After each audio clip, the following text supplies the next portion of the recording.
The Design of Everyday Things by Donald A. Norman. Narrated by Peter Berkrot. Copyright 1988 by Donald A. Norman. This unabridged audiobook is published by arrangement with Basic Books, a member of the Perseus Books Group, and was produced in the year 2011 by Tantor Media Incorporated, which holds the copyright thereto. Preface to the 2002 edition. Norman Doors. I just found a Norman door. It was really difficult to open. I am famous for doors that are difficult to open.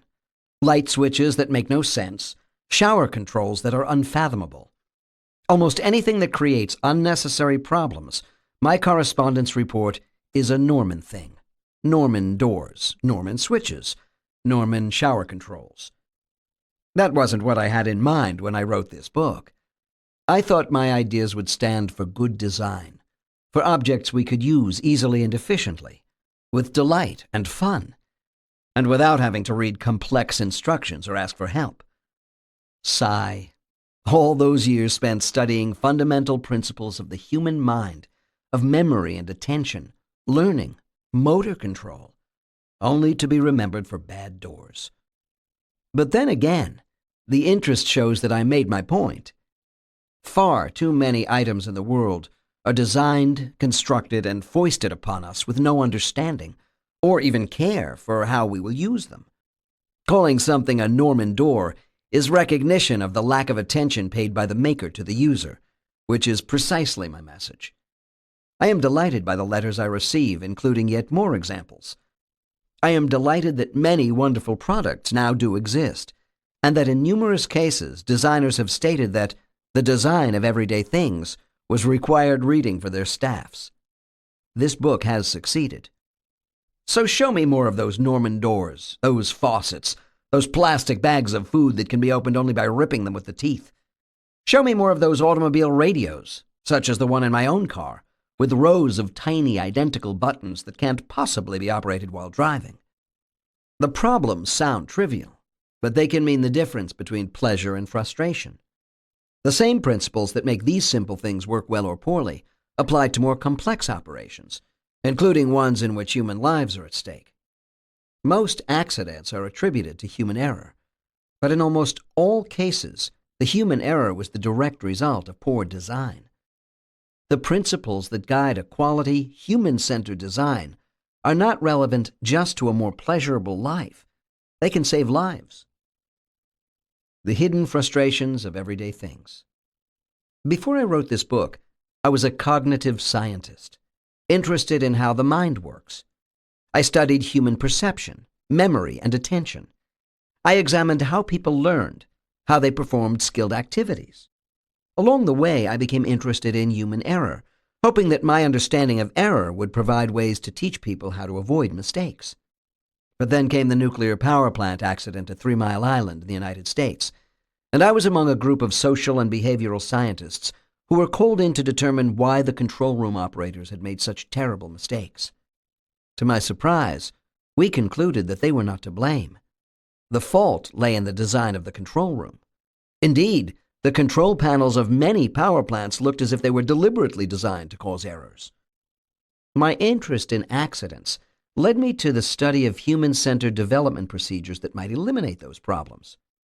I spent a sabbatical year in Cambridge, England, at the Medical Research Council's world-famous Applied Psychology Unit, and was continually amused and frustrated by the workings of the building.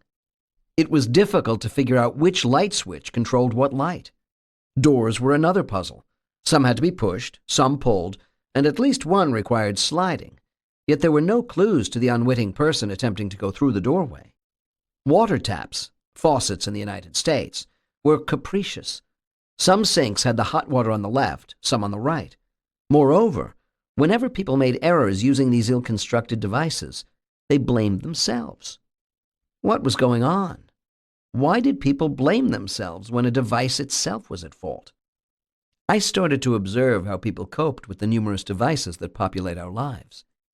In more recent years, my studies have expanded to include aviation safety, complex manufacturing plants, medical error, and a wide range of consumer products such as home entertainment systems and computers.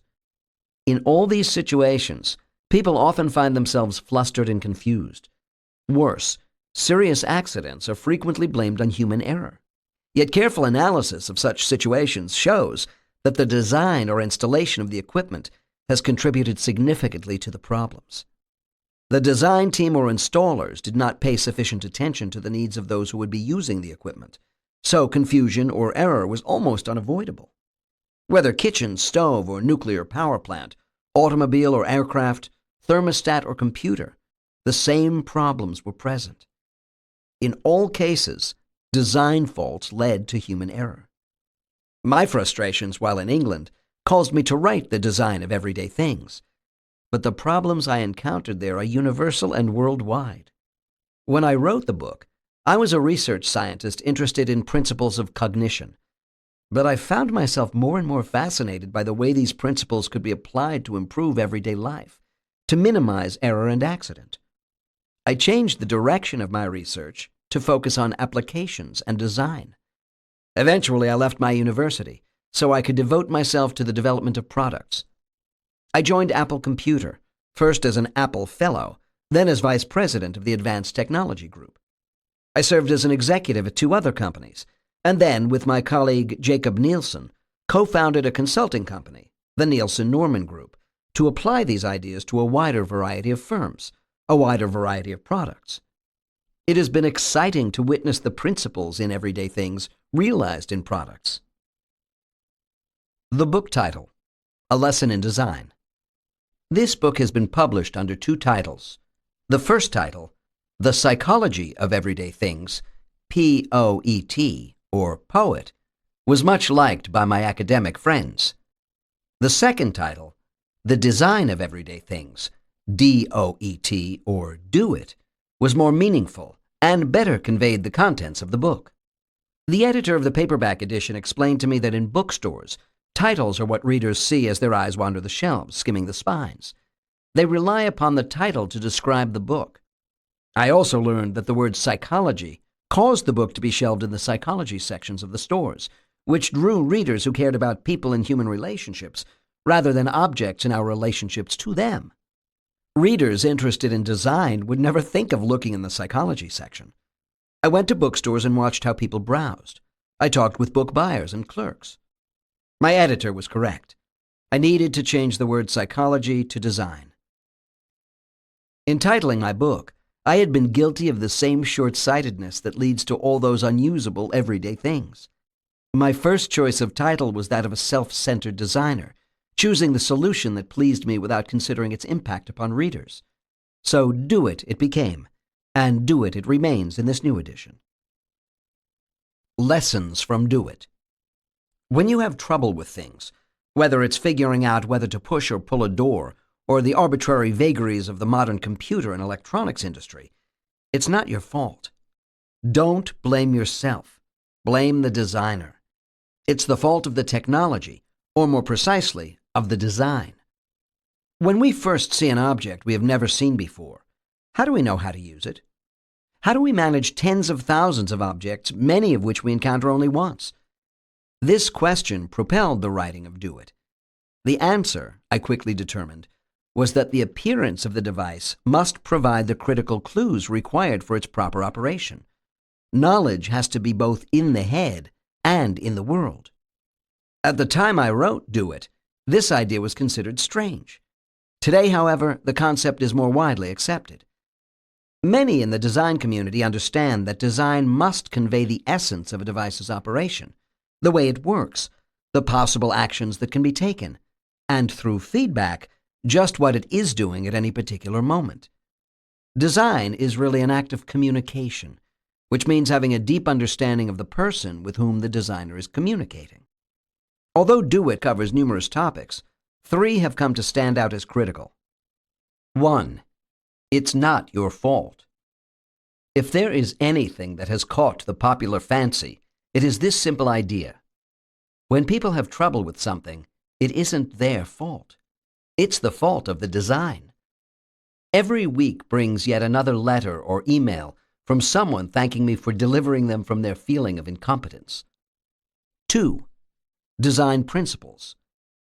I make it a rule never to criticize something unless I can offer a solution. Do It contains several important design principles, powerful tools for designers to ensure that their products are understandable and usable. The principles, of course, are explained within the book, but to give you a hint of what you will encounter, here is a short list of the most important. Note that they are all easy to understand, yet powerful. Conceptual models. The human mind is a wonderful organ of understanding. We are always trying to find meaning in the events around us. One of the greatest frustrations of all is trying to learn how to do something that seems completely arbitrary and capricious. Worse, when we lack understanding, we are apt to err. Consider the thermostat.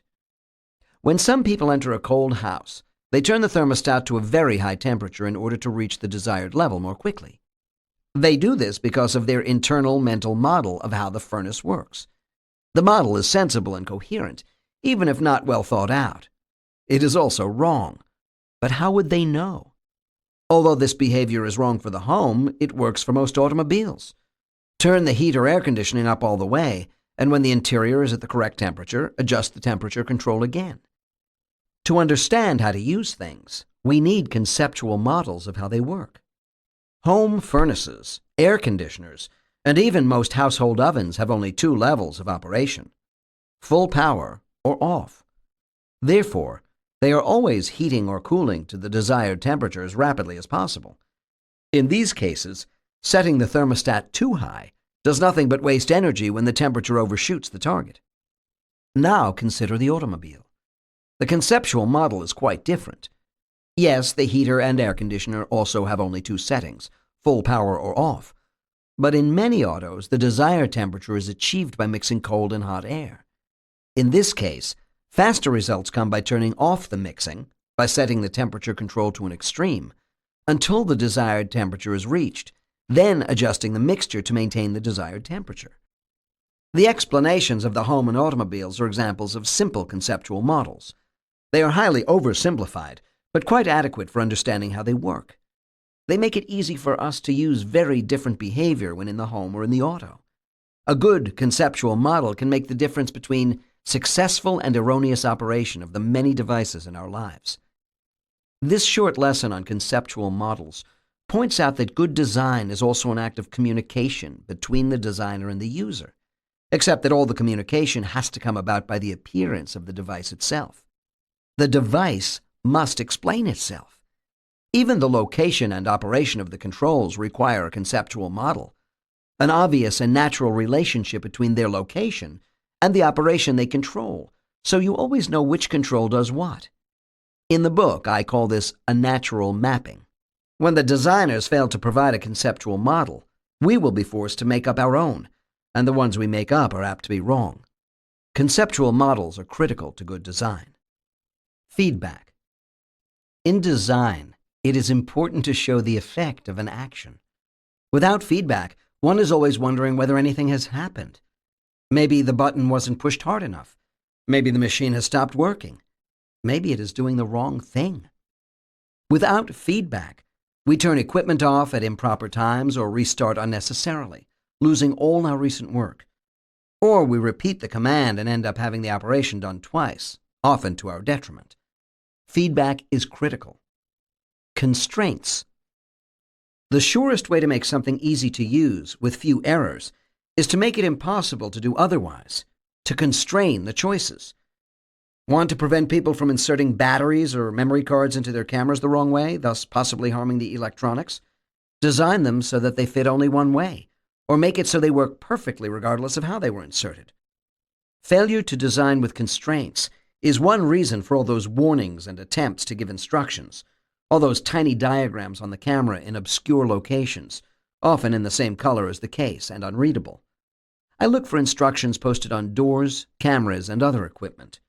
Rule of thumb: when instructions have to be pasted on something, push here, insert this way, turn off before doing this, it is badly designed. Affordances. A good designer makes sure that appropriate actions are perceptible and inappropriate ones invisible.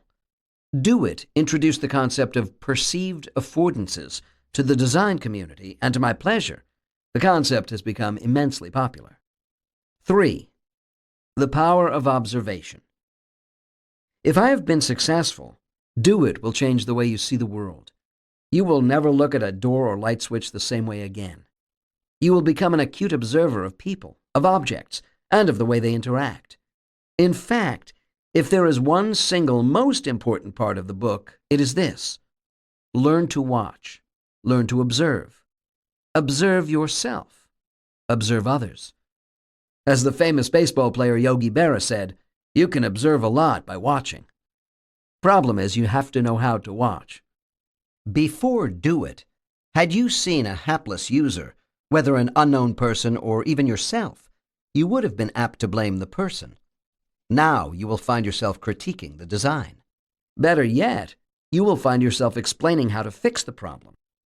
Since the design of everyday things was first published, products have become much better and much worse. Some designs are wonderful, some horrible.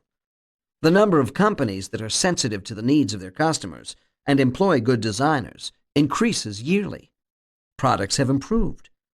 Alas, at the same time, the number of companies that ignore the needs of their users and thereby create ill-conceived, unusable products seems to increase even more rapidly. The confusions foisted upon us by technology are increasing at a faster pace than ever before. Today's heavy usage of the internet, cellular telephones, portable music players, and the wide variety of portable wireless message and email systems shows just how important these technologies have become to our lives. Nonetheless, websites are often unusable, cellular telephones grow ever more complex, and automobile dashboards look like airplane cockpits. The new products impose themselves upon us in the bedroom, in the automobile, while walking down the street. As each new technology emerges, the companies forget the lessons of the past and let engineers build their fanciful creations, driven by marketing insistence on a proliferation of features. As a result, confusion and distractions increase. Remote control of the home is a popular fantasy among technologists. Why not, they muse, call your home while you are driving and turn on the heat or air conditioner, start filling the bathtub, or make a pot of coffee? Some companies offer products that make it possible to do these things. Why do we need them? Think of how much difficulty the average automobile radio presents to the driver. Now imagine trying to control the various appliances in the home while driving. Ah, the wonders yet before us. I shudder in apprehension. Design is a complex endeavor, covering many disciplines. Engineers design bridges and dams, electronic circuits, and new forms of materials. The term design is used to refer to fashion, buildings, interior decorating, and landscaping. Many designers are artists, emphasizing aesthetics and pleasure. Others are concerned about cost. All in all, many different disciplines are involved in developing the many products we use. Although this book emphasizes one major aspect, how well the design fits the needs of the people who use it, this is only one of a multitude of dimensions that must be considered. All are important. This is what makes design such a challenging and rewarding discipline. It grapples with the need to accommodate apparently conflicting requirements. Appropriate, human-centered design requires that all the considerations be addressed from the very beginning, with each of the relevant design disciplines working together as a team. Most design is intended to be used by people, so the needs and requirements of people ought to be driving much of the work throughout the entire process. In this book, I concentrate on one component: making things that are understandable and usable. I emphasize this one dimension because it has been so long neglected. It is time to bring it to its rightful place in the development process. This does not mean that usability takes precedence over everything else. All great designs have an appropriate balance and harmony of aesthetic beauty, reliability and safety, usability, cost, and functionality. There's no need to sacrifice beauty for usability, or for that matter, usability for beauty. No need to sacrifice cost or function, time to manufacture or sales. It is possible to create things that are both creative and usable, both pleasurable and completely workable. Art and beauty play essential roles in our lives. Good designs will have it all: aesthetic pleasure, art, creativity, and at the same time be usable, workable, and enjoyable. Technology changes rapidly. People change slowly. Although significant time has passed since the writing of this book, surprisingly little needs to be changed. Why? Because the emphasis is on the people, on how we as human beings interact with the physical objects in the world. This interaction is governed by our biology, psychology, society, and culture. Human biology and psychology do not change much with time. Society and culture change very slowly. Moreover, in selecting examples, I deliberately kept away from high technology, looking instead at everyday things, things that have been around a while. High technology changes rapidly, but everyday life changes slowly. As a result, Do-It has not become dated. The problems with everyday things are still there, and the principles described in Do-It apply to all design, from low to high technology. Many people write to ask whether the lessons of Do-It also apply to computers and other digital and wireless devices. At first, I was surprised at these questions. Of course they do. Wasn't the answer obvious? Question. In your book, The Design of Everyday Things, you talk about the design of everything from telephones to doorknobs, consisting of essentially 4 elements: affordance, constraint, mapping, and feedback.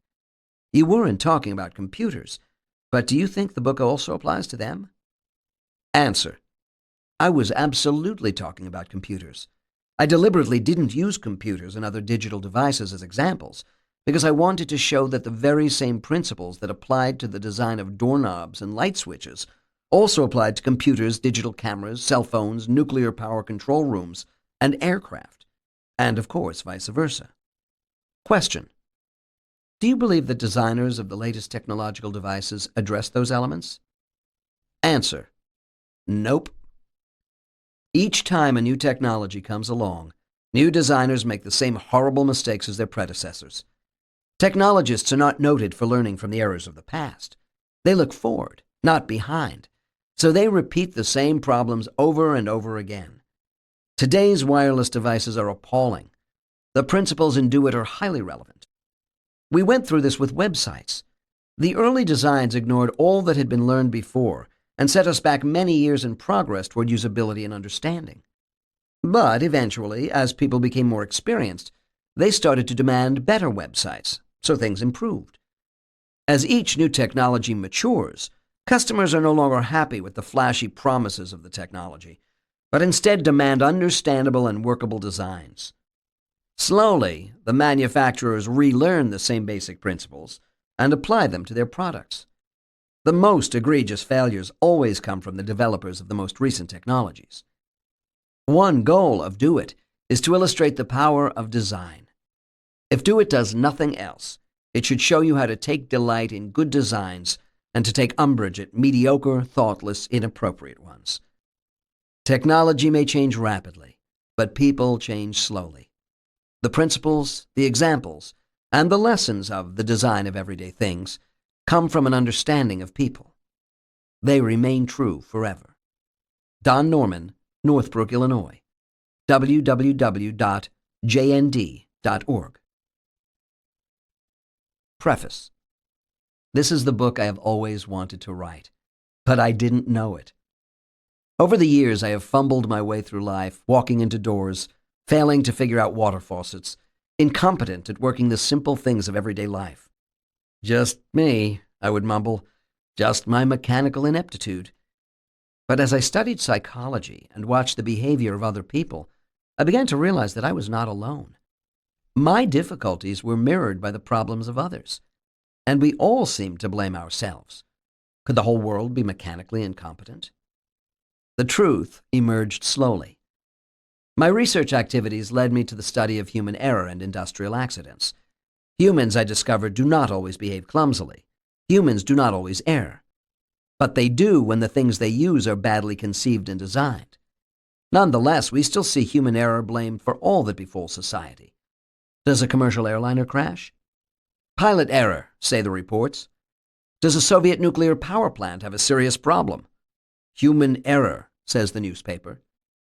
Do 2 ships at sea collide? Human error is the official cause. But careful analysis of these kinds of incidents usually gives the lie to such a story. At the famous American nuclear power plant disaster at 3 Mile Island, the blame was placed on plant operators who misdiagnosed the problems. But was it human error? Consider the phrase, operators who misdiagnosed the problems. The phrase reveals that first there were problems, in fact a series of mechanical failures.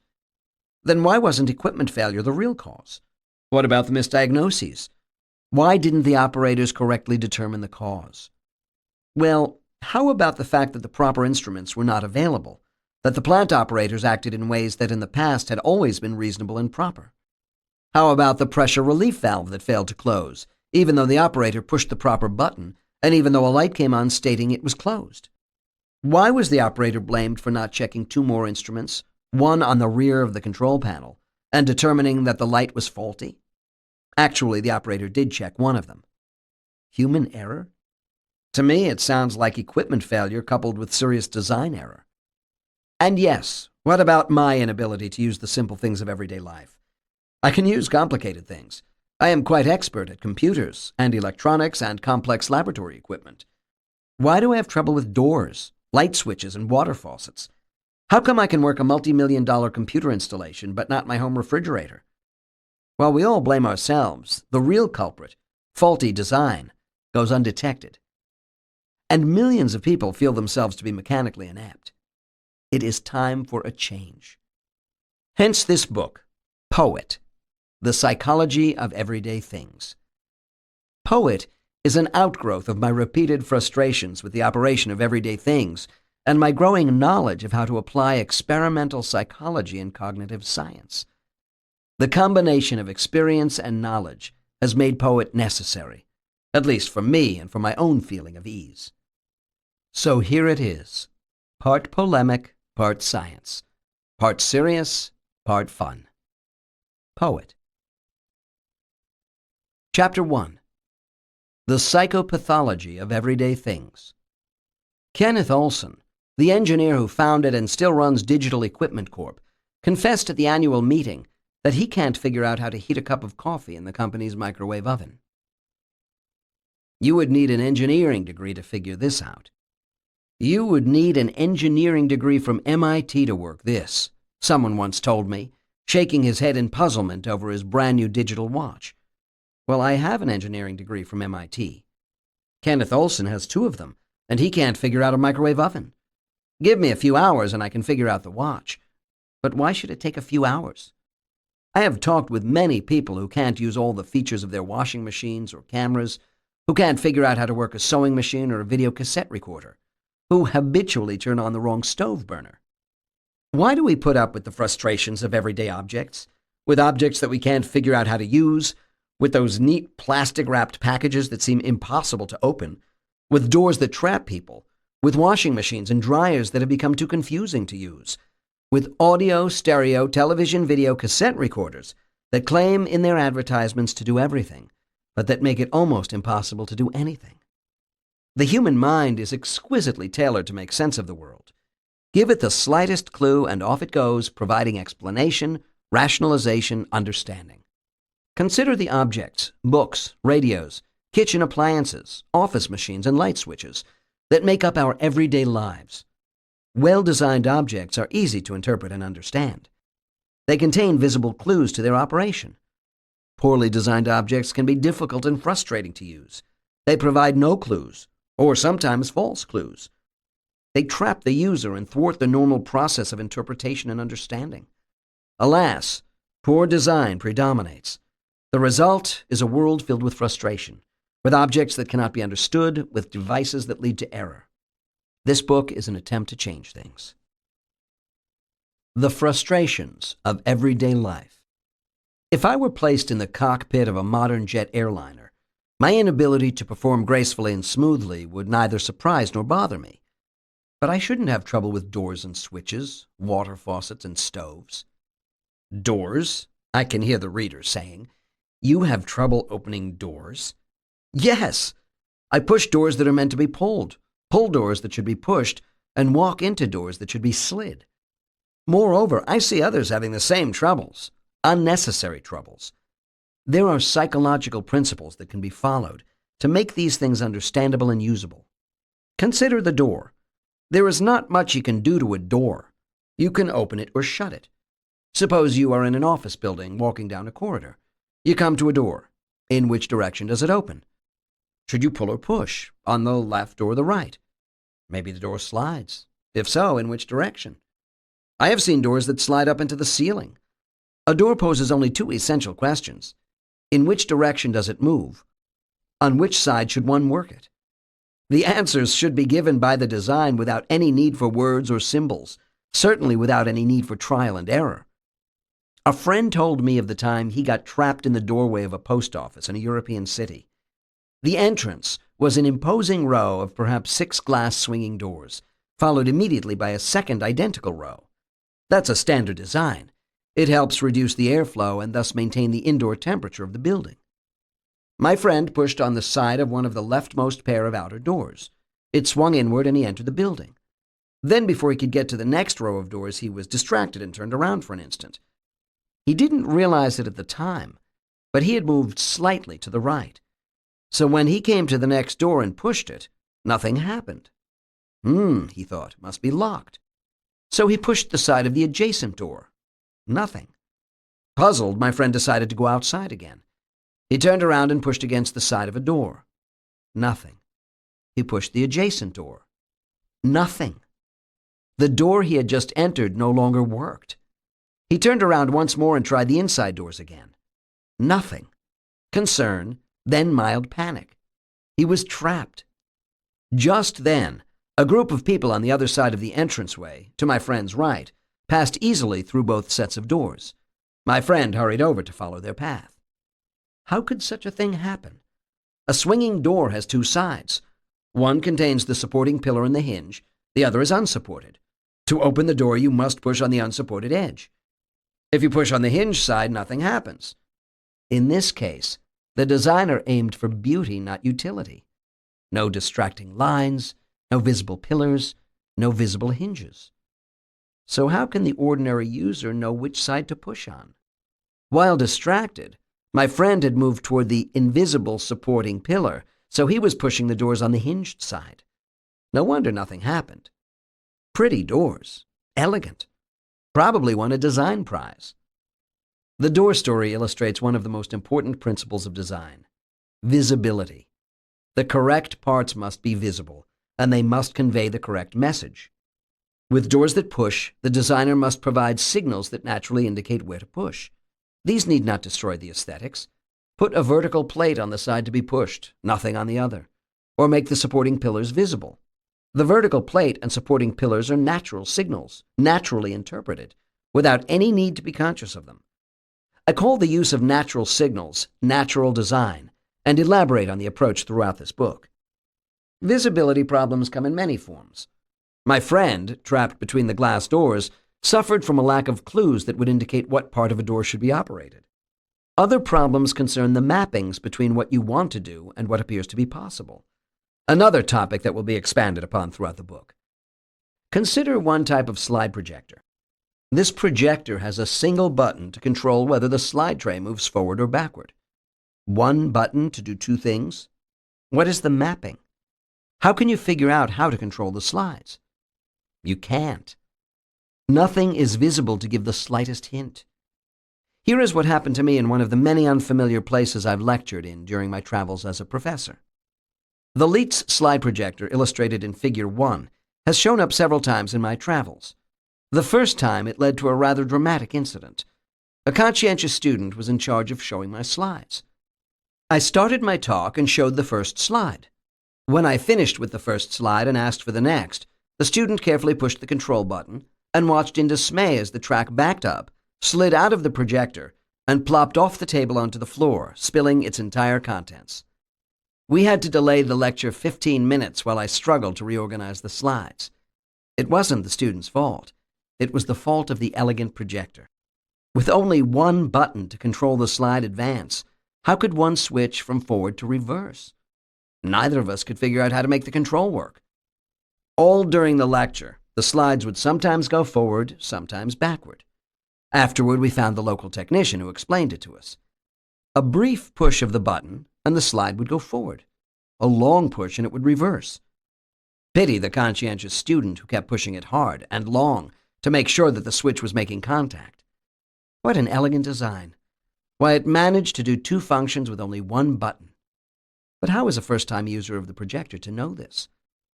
As another example, consider the beautiful Amphithéâtre Louis Laird in the Paris Sorbonne, which is filled with magnificent paintings of great figures in French intellectual history. The mural on the ceiling shows a lot of naked women floating about a man who is valiantly trying to read a book. The painting is right side up only for the lecturer. It is upside down for all the people in the audience. The room is a delight to lecture in, at least until you ask for the projection screen to be lowered.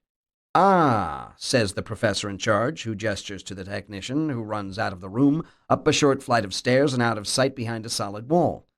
The screen comes down and stops. "No, no," shouts the professor, "a little bit more." The screen comes down again, this time too much.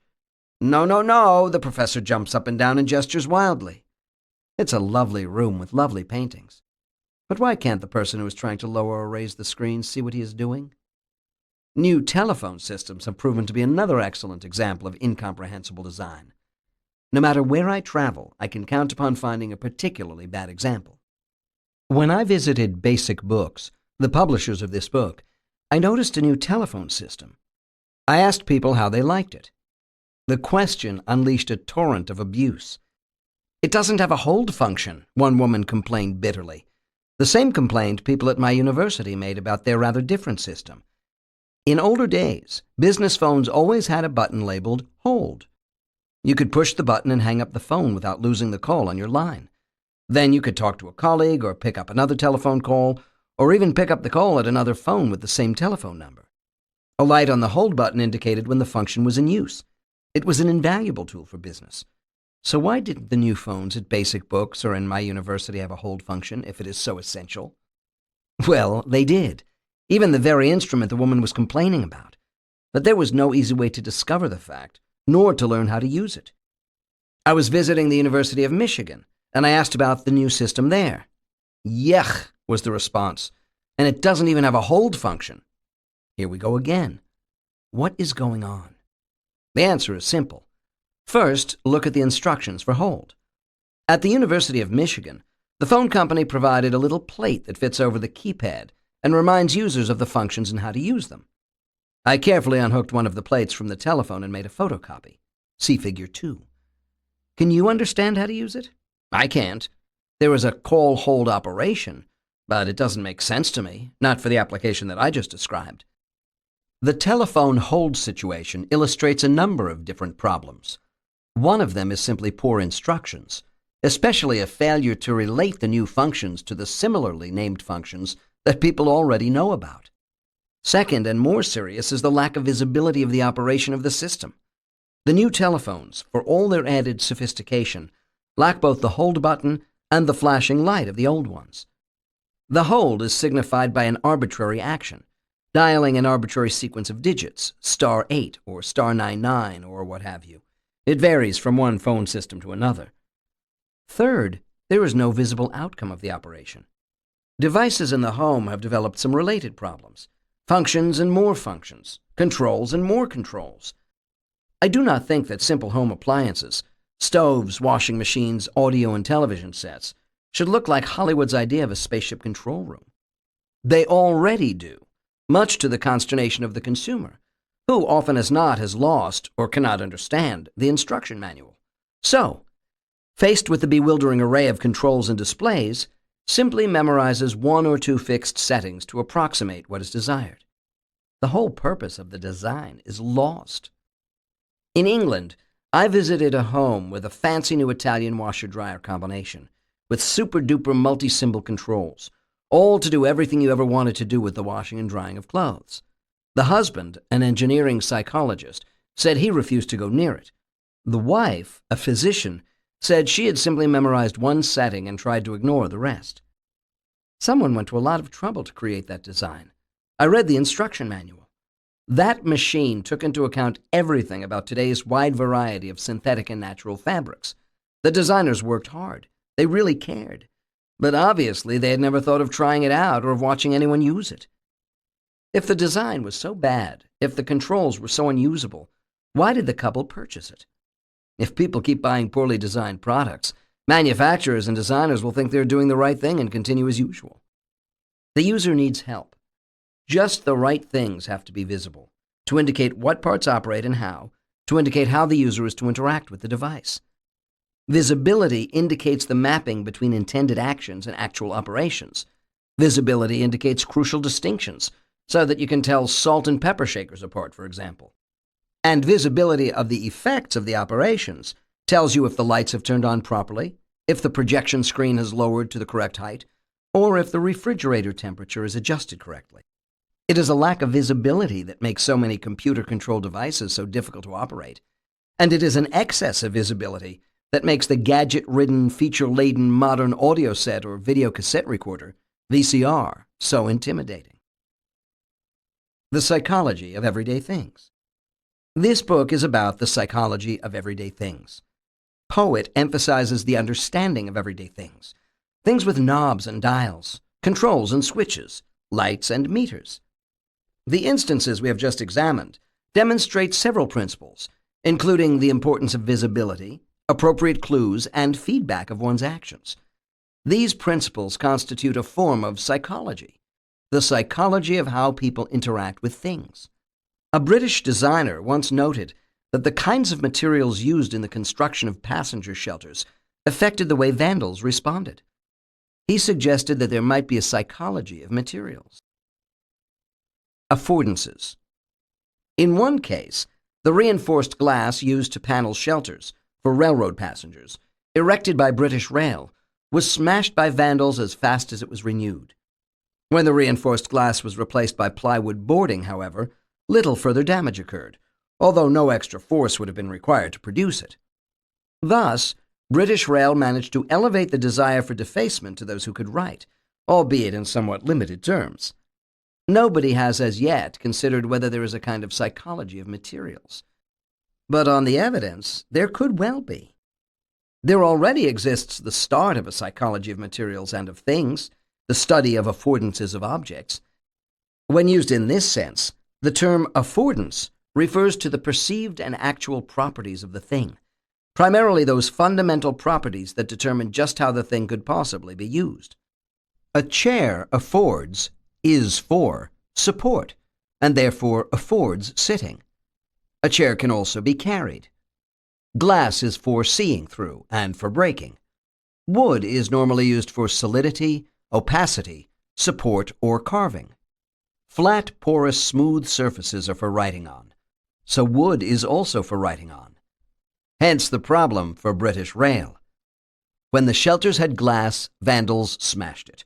When they had plywood, vandals wrote on and carved it. The planners were trapped by the affordances of their materials. Affordances provide strong clues to the operations of things. Plates are for pushing, knobs are for turning, slots are for inserting things into, balls are for throwing or bouncing. When affordances are taken advantage of, the user knows what to do just by looking. No picture, label, or instruction is required. Complex things may require explanation, but simple things should not. When simple things need pictures, labels, or instructions, the design has failed. A psychology of causality is also at work as we use everyday things. Something that happens right after an action appears to be caused by that action.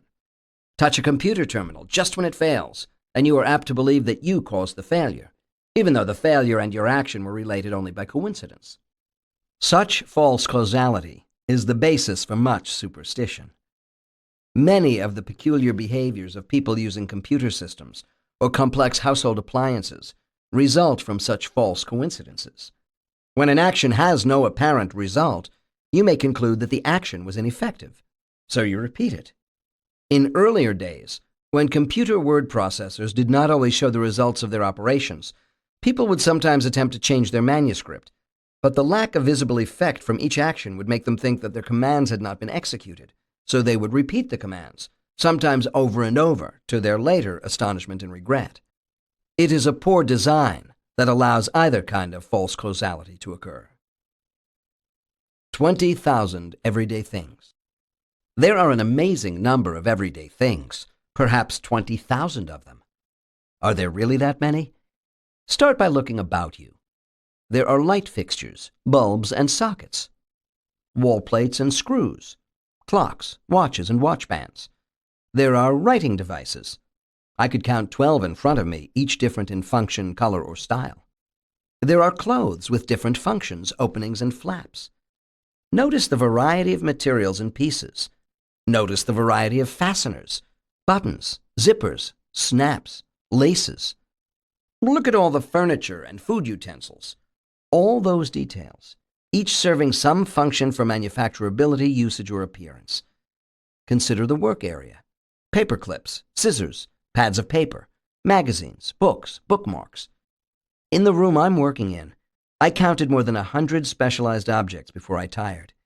Each is simple, but each requires its own method of operation. Each has to be learned, each does its own specialized task, and each has to be designed separately. Furthermore, many of the objects are made of many parts. A desk stapler has 16 parts, a household iron 15. The simple bathtub-shower combination, 23. You can't believe these simple objects have so many parts. Here are the 11 basic parts to a sink. Drain, flange, around the drain, pop-up stopper, basin, soap dish, overflow vent, spout, lift rod, fittings, hot water handle, and cold water handle. We can count even more if we start taking the faucets, fittings, and lift rods apart. The book What's What? A Visual Glossary of the Physical World has more than 1,500 drawings and pictures and illustrates 23,000 items or parts of items. Irving Biederman, a psychologist who studies visual perception, estimates that there are probably 30,000 readily discriminable objects for the adult. Whatever the exact number, it is clear that the difficulties of everyday life are amplified by the sheer profusion of items. Suppose that each everyday thing takes only 1 minute to learn. Learning 20,000 of them occupies 20,000 minutes, 333 hours, or about 8 40-hour work weeks. Furthermore, we often encounter new objects unexpectedly when we are really concerned with something else. We are confused and distracted, and what ought to be a simple, effortless, everyday thing interferes with the important task of the moment.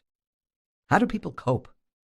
Part of the answer lies in the way the mind works, in the psychology of human thought and cognition. Part lies in the information available from the appearance of the objects, the psychology of everyday things. And part comes from the ability of the designer to make the operation clear, to project a good image of the operation, and to take advantage of other things people might be expected to know. Here is where the designer's knowledge of the psychology of people, coupled with knowledge of how things work, becomes crucial. Conceptual models. Consider the rather strange bicycle illustrated in Figure 3. You know it won't work because you form a conceptual model of the device and mentally simulate its operation.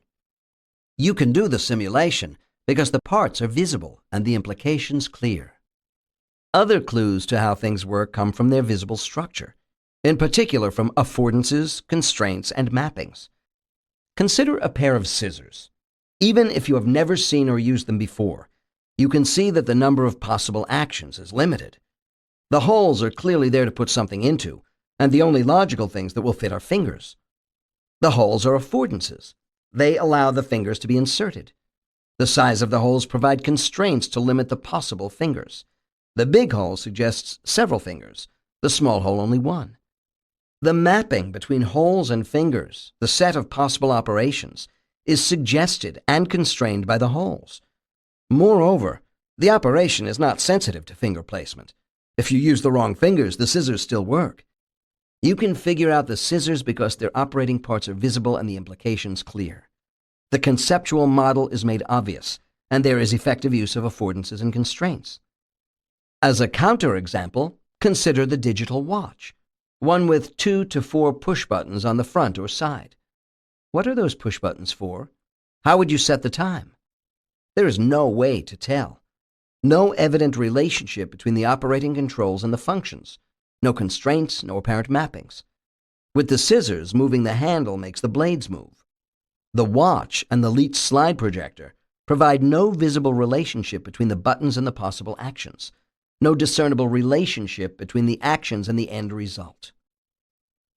Principles of design for understandability and usability. We have now encountered the fundamental principles of designing for people. 1. Provide a good conceptual model, and 2. Make things visible. Provide a good conceptual model. A good conceptual model allows us to predict the effects of our actions. Without a good model, we operate by rote, blindly. We do operations as we were told to do them. We can't fully appreciate why, what effects to expect, or what to do if things go wrong. As long as things work properly, we can manage. When things go wrong, however, or when we come upon a novel situation, then we need a deeper understanding, a good model.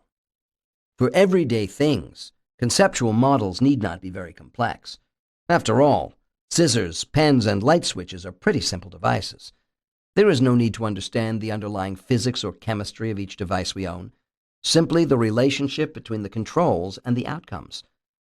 When the model presented to us is inadequate or wrong, or worse, non-existent, we can have difficulties. Let me tell you about my refrigerator. My house has an ordinary 2-compartment refrigerator. Nothing very fancy about it.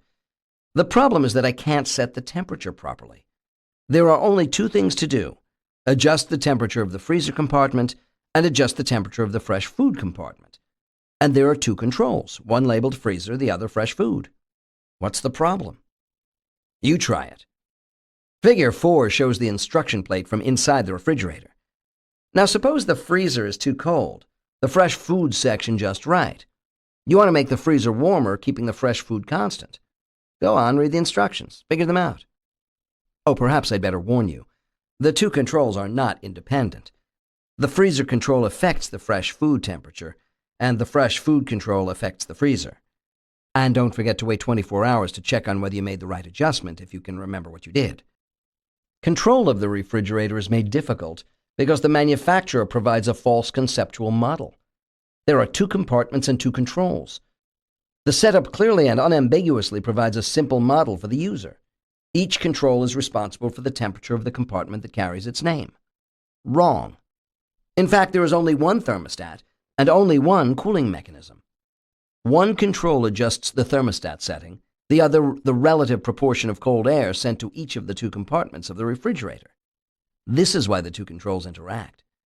With the conceptual model provided by the manufacturer, adjusting the temperatures is almost impossible and always frustrating. Given the correct model, life would be much easier. See Figure 5. Why did the manufacturer present the wrong conceptual model? Perhaps the designers thought the correct model was too complex, that the model they were giving was easier to understand. But with the wrong conceptual model, it is impossible to set the controls. And even though I am convinced I now know the correct model, I still cannot accurately adjust the temperatures, because the refrigerator design makes it impossible for me to discover which control is for the thermostat, which control is for the relative proportion of cold air, and in which compartment the thermostat is located. The lack of immediate feedback for the actions does not help. With a delay of 24 hours, who can remember what was tried? The topic of conceptual models will reappear in the book. They are part of an important concept in design.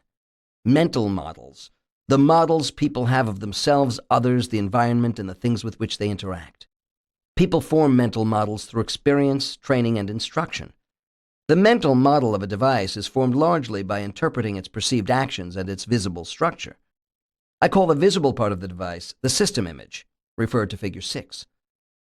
When the system image is incoherent or inappropriate, as in the case of the refrigerator, then the user cannot easily use the device. If it is incomplete or contradictory, there will be trouble. Make things visible. The problems caused by inadequate attention to visibility are all neatly demonstrated with one simple appliance, the modern telephone. I stand at the blackboard in my office, talking with a student, when my telephone rings. Once, twice it rings. I pause, trying to complete my sentence before answering. The ringing stops. "I'm sorry," says the student. "Not your fault," I say. "But it's no problem. The call now transfers to my secretary's phone. She'll answer it." As we listen, we hear her phone start to ring. Once, twice. I look at my watch. 6 o'clock. It's late. The office staff has left for the day. I rush out of my office to my secretary's phone, but as I get there, it stops ringing. Ah, I think. It's being transferred to another phone. Sure enough, the phone in the adjacent office now starts ringing. I rush to that office, but it is locked. Back to my office to get the key, out to the locked door, fumble with the lock, into the office, and to the now quiet phone. I hear a telephone down the hall start to ring. Could that still be my call, making its way mysteriously with a predetermined lurching path through the phones of the building? Or is it just another telephone call coincidentally arriving at this time? In fact, I could have retrieved the call from my office had I acted quickly enough. The manual states, "Within your pre-programmed pickup group, dial 14 to connect to incoming call. Otherwise, to answer any ringing extension, dial ringing extension number, listen for busy tone. Dial 8 to connect to incoming call." Huh? What do those instructions mean? What is a pre-programmed pickup group, and why do I even want to know? What is the extension number of the ringing phone? Can I remember all those instructions when I need them? No. Telephone chase is the new game in the modern office, as the automatic features of telephones go awry. Features designed without proper thought, and certainly without testing them with their intended users. There are several other games, too. One game is announced by the plea, "How do I answer this call?" The question is properly whined in front of a ringing, flashing telephone, receiver in hand. Then there is the paradoxical game entitled, "This telephone doesn't have a hold function." The accusation is directed at a telephone that actually does have a hold function. And finally there is, "What do you mean I called you? You called me." Many of the modern telephone systems have a new feature that automatically keeps trying to dial a number for you. This feature resides under names such as automatic redialing or automatic callback. I'm supposed to use this feature whenever I call someone who doesn't answer or whose line is busy. When the person next hangs up the phone, my phone will dial it again. Several automatic callbacks can be active at a time. Here's how it works. I place a phone call. There's no answer. So I activate the automatic callback feature. Several hours later, my telephone rings. I pick it up and say hello, only to hear a ringing sound and then someone else saying hello. "Hello," I answer. "Who is this?" "Who is this?" I hear in reply. "You called me." "No," I say, "you called me. My phone just rang." Slowly, I realize that perhaps this is my delayed call. Now let me see. Who was I trying to call several hours ago? Did I have several callbacks in place? Why was I making the call? The modern telephone did not happen by accident. It was carefully designed. Someone, more likely a team of people, invented a list of features thought desirable, invented what seemed to them to be plausible ways of controlling the features, and then put it all together. My university, focusing on cost and perhaps dazzled by the features, bought the system, spending millions of dollars on a telephone installation that has proved vastly unpopular and even unworkable. Why did the university buy the system? The purchase took several years of committee work and studies and presentations by competing telephone companies, and piles of documentation and specification. I myself took part, looking at the interaction between the telephone system and the computer networks, ensuring that the two would be compatible and reasonable in price. To my knowledge, nobody ever thought of trying out the telephones in advance. Nobody suggested installing them in a sample office to see whether users' needs would be met or whether users could understand how to operate the phone. The result? Disaster. The main culprit, lack of visibility, was coupled with a secondary culprit, a poor conceptual model. Any money saved on the installation and purchase is quickly disappearing in training costs, missed calls, and frustration. Yet from what I have seen, the competing phone systems would not have been any better. I recently spent 6 months at the Applied Psychology Unit in Cambridge, England. Just before I arrived, the British Telecom Company had installed a new telephone system. It had lots and lots of features. The telephone instrument itself was unremarkable. It was the standard 12-button push-button phone, except that it had an extra key labeled R off to the side. I never did find out what that key did. The telephone system was a standing joke. Nobody could use all the features. One person even started a small research project to record people's confusions.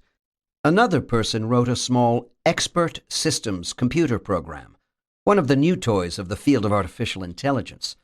The program can reason through complex situations.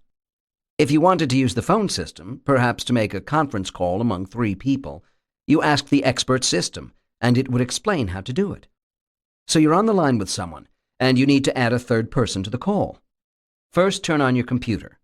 Then, load the expert system.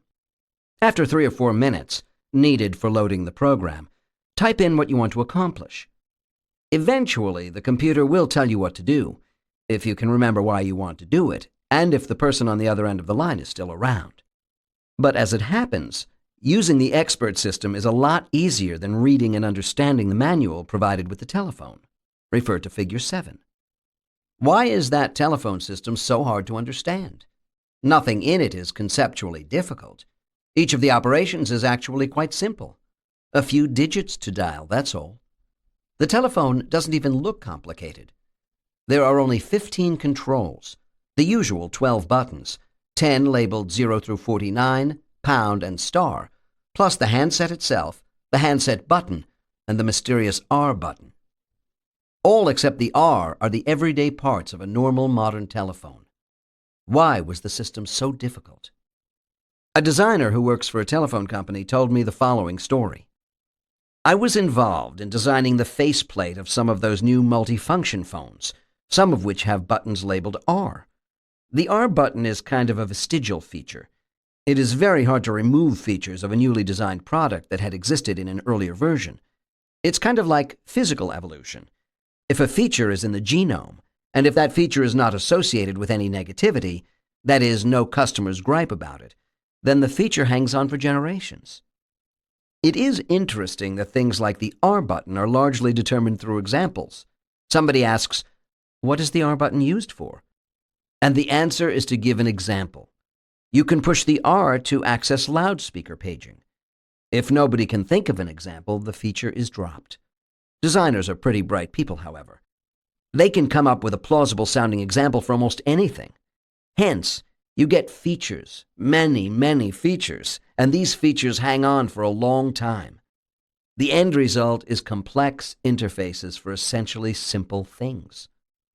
As I pondered this problem, I decided it would make sense to compare the phone system with something that was of equal or greater complexity but easier to use. So let us temporarily leave the difficult telephone system and take a look at my automobile. I bought a car in Europe. When I picked up the new car at the factory, a man from the company sat in the car with me and went over each control, explaining its function. When he had gone through the controls once, I said fine, thanked him, and drove away. That was all the instruction it took. There are 112 controls inside the car. This isn't quite as bad as it sounds. 25 of them are on the radio. Another 7 are the temperature control system, and 11 work the windows and sunroof. The trip computer has 14 buttons, each matched with a specific function. So 4 devices, the radio, temperature controls, windows, and trip computer, have together 57 controls, or just over 50% of the ones available. Why is the automobile, with all its varied functions and numerous controls, so much easier to learn and to use than the telephone system, with its much smaller set of functions and controls? What is good about the design of the car? Things are visible. There are good mappings, natural relationships between the controls and the things controlled. Single controls often have single functions. There is good feedback. The system is understandable. In general, the relationships among the user's intentions, the required actions, and the results are sensible, non-arbitrary, and meaningful. What is bad about the design of the telephone? There is no visible structure. Mappings are arbitrary. There is no rhyme or reason to the relationship between the actions the user must perform and the results to be accomplished. The controls have multiple functions. There isn't good feedback, so the user is never sure whether the desired result has been obtained. The system in general is not understandable. Its capabilities aren't apparent. In general, the relationships among the user's intentions, the required actions, and the results are completely arbitrary. Whenever the number of possible actions exceeds the number of controls, there is apt to be difficulty. The telephone system has 24 functions, yet only 15 controls.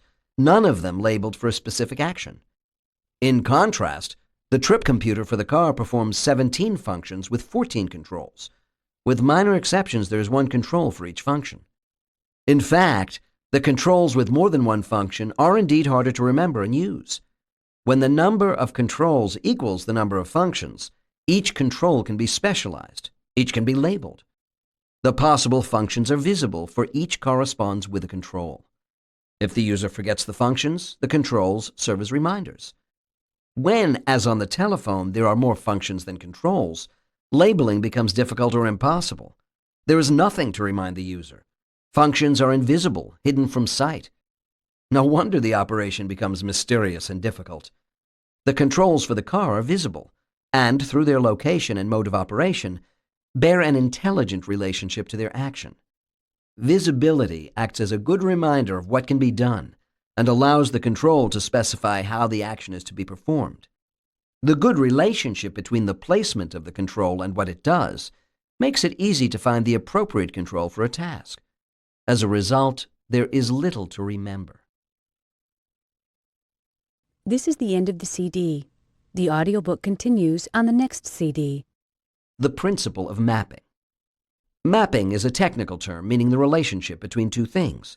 In this case, between the controls and their movements and the results in the world. Consider the mapping relationships involved in steering a car. To turn the car to the right, one turns the steering wheel clockwise so that its top moves to the right. The user must identify two mappings here. One of the 112 controls affects the steering, and the steering wheel must be turned in one of two directions. Both are somewhat arbitrary. But the wheel and the clockwise direction are natural choices, visible, closely related to the desired outcome, and providing immediate feedback. The mapping is easily learned and always remembered.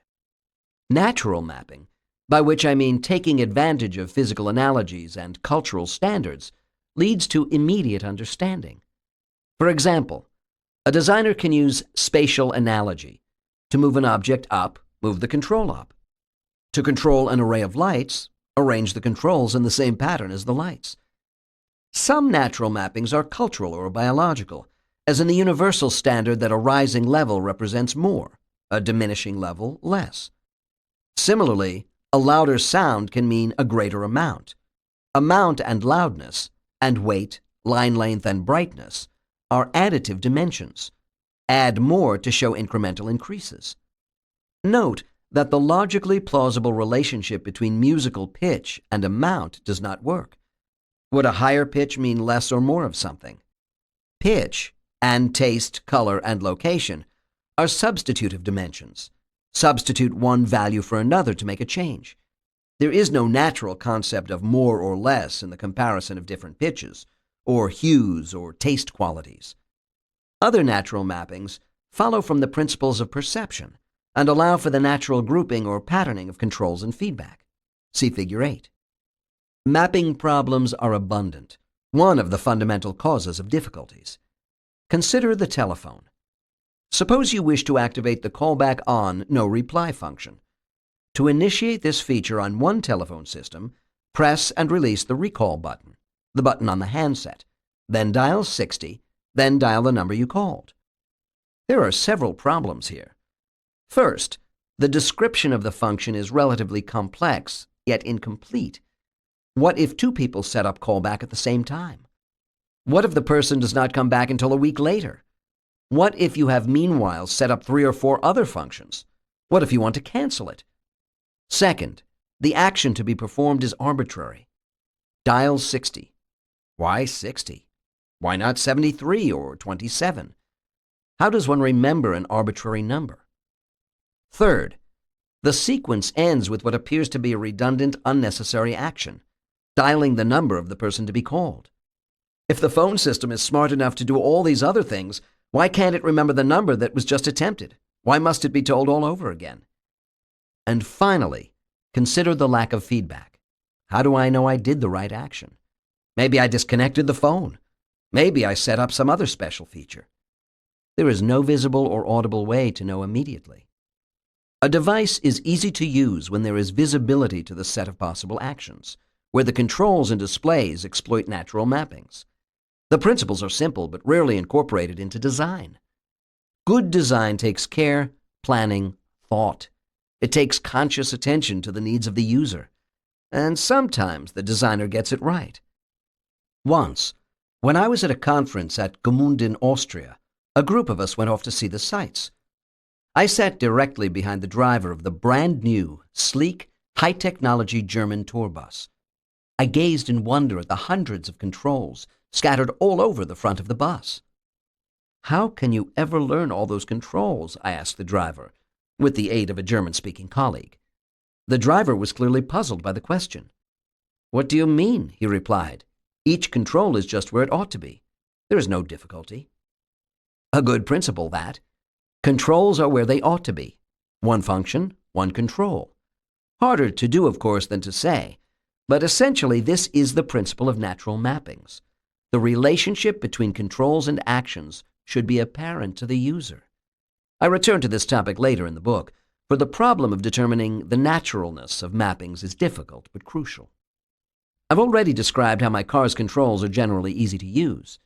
Actually, the car has lots of problems. The approach to usability used in the car seems to be to make sure that you can reach everything and see everything. That's good, but not nearly good enough. Here's a simple example. The controls for the loudspeakers. A simple control that determines whether the sound comes out of the front speakers, the rear, or a combination. Rotate the wheel from left to right or right to left. Simple. Except how do you know which way to rotate the control? Which direction moves the sound to the rear, which to the front? If you want sound to come out of the front speaker, you should be able to move the control to the front. To get it out of the back, move the control to the back. Then the form of the motion would mimic the function and make a natural mapping. But the way the control is actually mounted in the car, forward and backward get translated into left and right. Which direction is which? There is no natural relationship. What's worse, the control isn't even labeled. Even the instruction manual does not say how to use it. The control should be mounted so that it moves forward and backward. If that can't be done, rotate the control 90 degrees on the panel so that it moves vertically. Moving something up to represent forward is not as natural as moving it forward, but at least it follows a standard convention. In fact, we see that both the car and the telephone have easy functions and difficult ones. The car seems to have more of the easy ones, the telephone more of the difficult ones. Moreover, with the car, enough of the controls are easy that I can do almost everything I need to. Not so with the telephone. It is very difficult to use even a single one of the special features. The easy things on both telephone and car have a lot in common, as do the difficult things. When things are visible, they tend to be easier than when they are not. In addition, there must be a close, natural relationship between the control and its function, a natural mapping.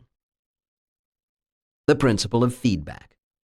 Feedback, sending back to the user information about what action has actually been done, what result has been accomplished, is a well-known concept in the science of control and information theory. Imagine trying to talk to someone when you cannot even hear your own voice, or trying to draw a picture with a pencil that leaves no mark. There would be no feedback. In the good old days of the telephone, before the American telephone system was divided among competing companies, before telephones were fancy and had so many features, telephones were designed with much more care and concern for the user. Designers at the Bell Telephone Laboratories worried a lot about feedback.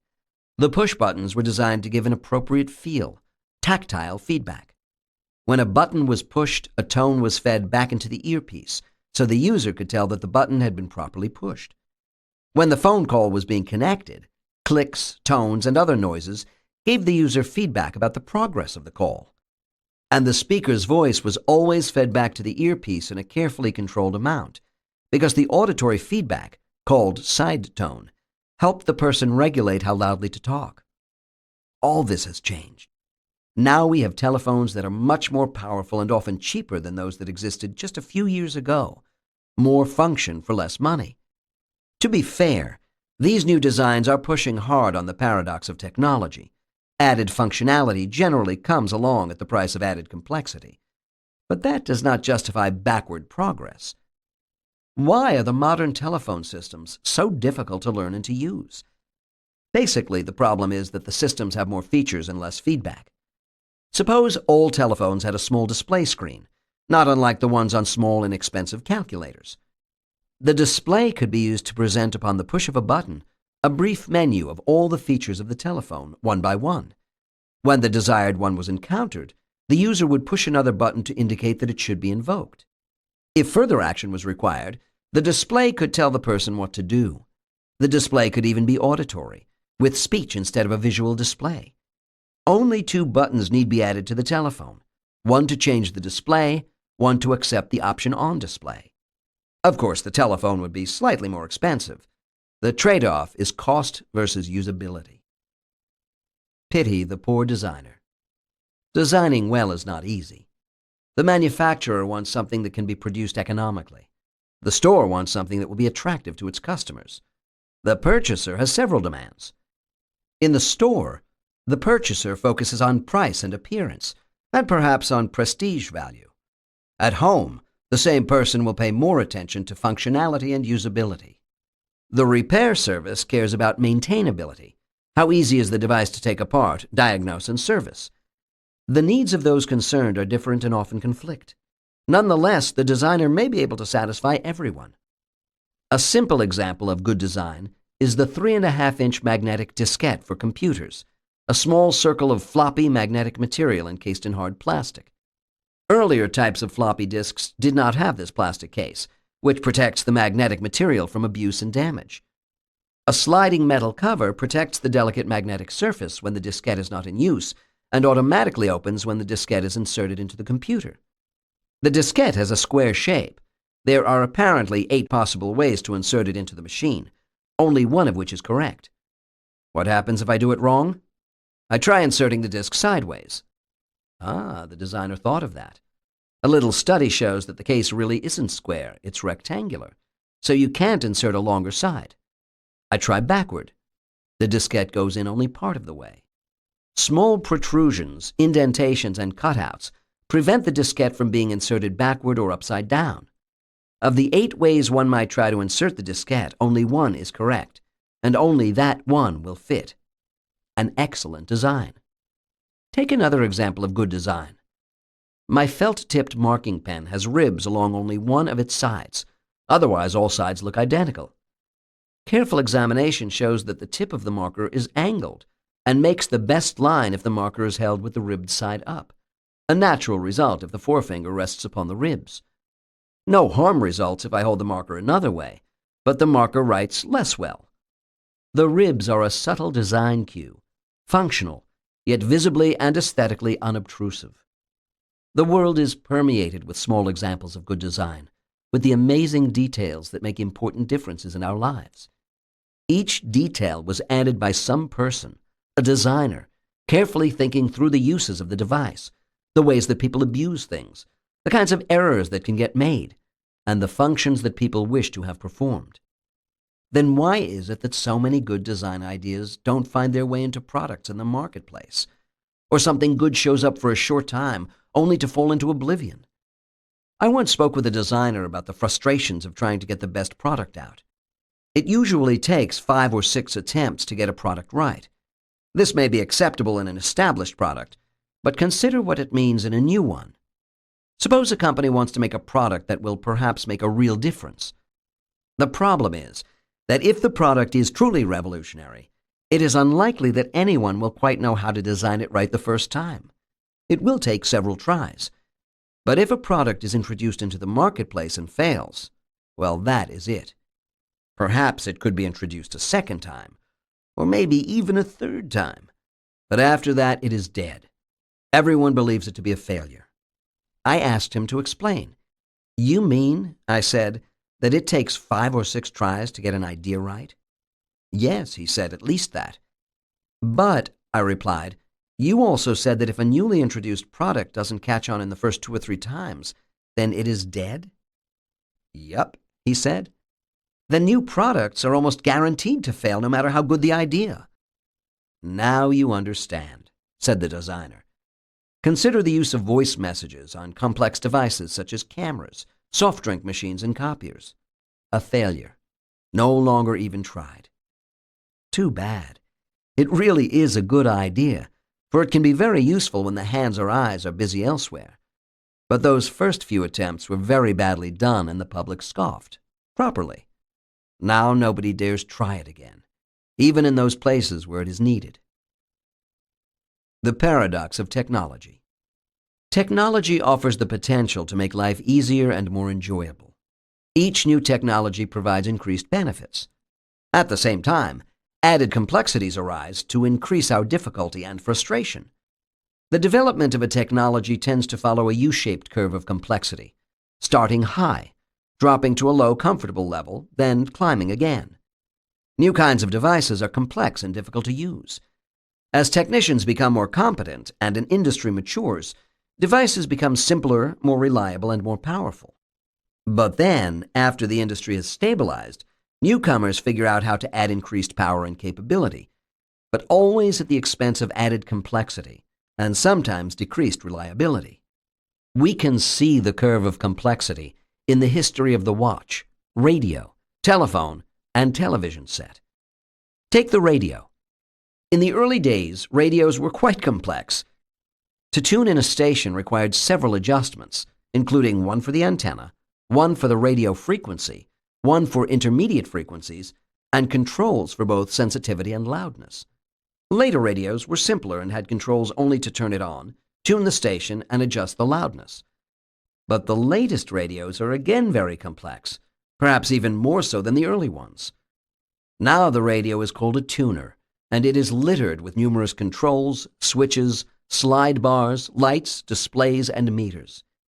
The modern sets are technologically superior, offering higher quality sound, better reception, and enhanced capability. But what good is the technology if it is too complex to use? The design problem posed by technological advances is enormous. Consider the watch. A few decades ago, watches were simple. All you had to do was set the time and keep them wound. The standard control was the stem, a knob at the side of the watch. Turning the knob wound the spring that worked the watch. Pulling the knob out and turning it made the hands move. The operations were easy to learn and easy to do. There was a reasonable relation between the turning of the knob and the resulting turning of the hands. The design even took into account human error. The normal position of the stem was for winding the spring, so that an accidental turn would not reset the time.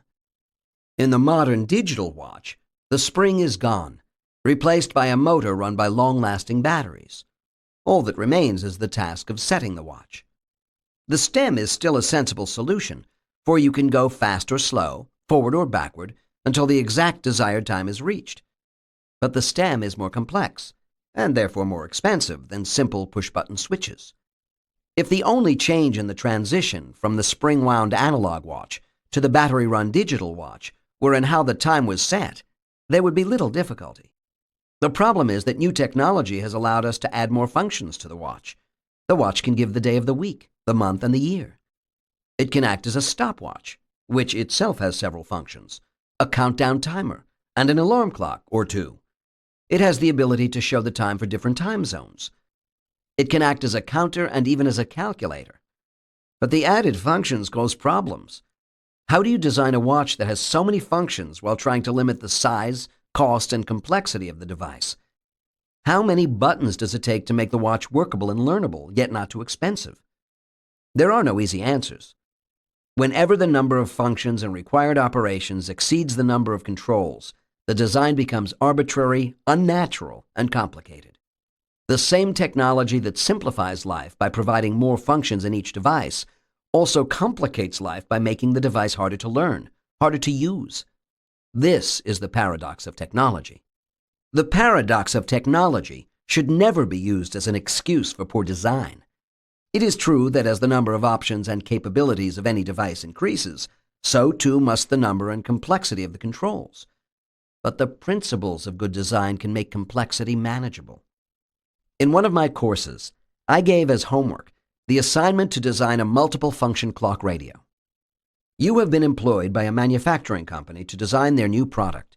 The company is considering combining the following into one item: AM/FM radio, cassette player, CD player, telephone, telephone answering machine, clock, Alarm clock.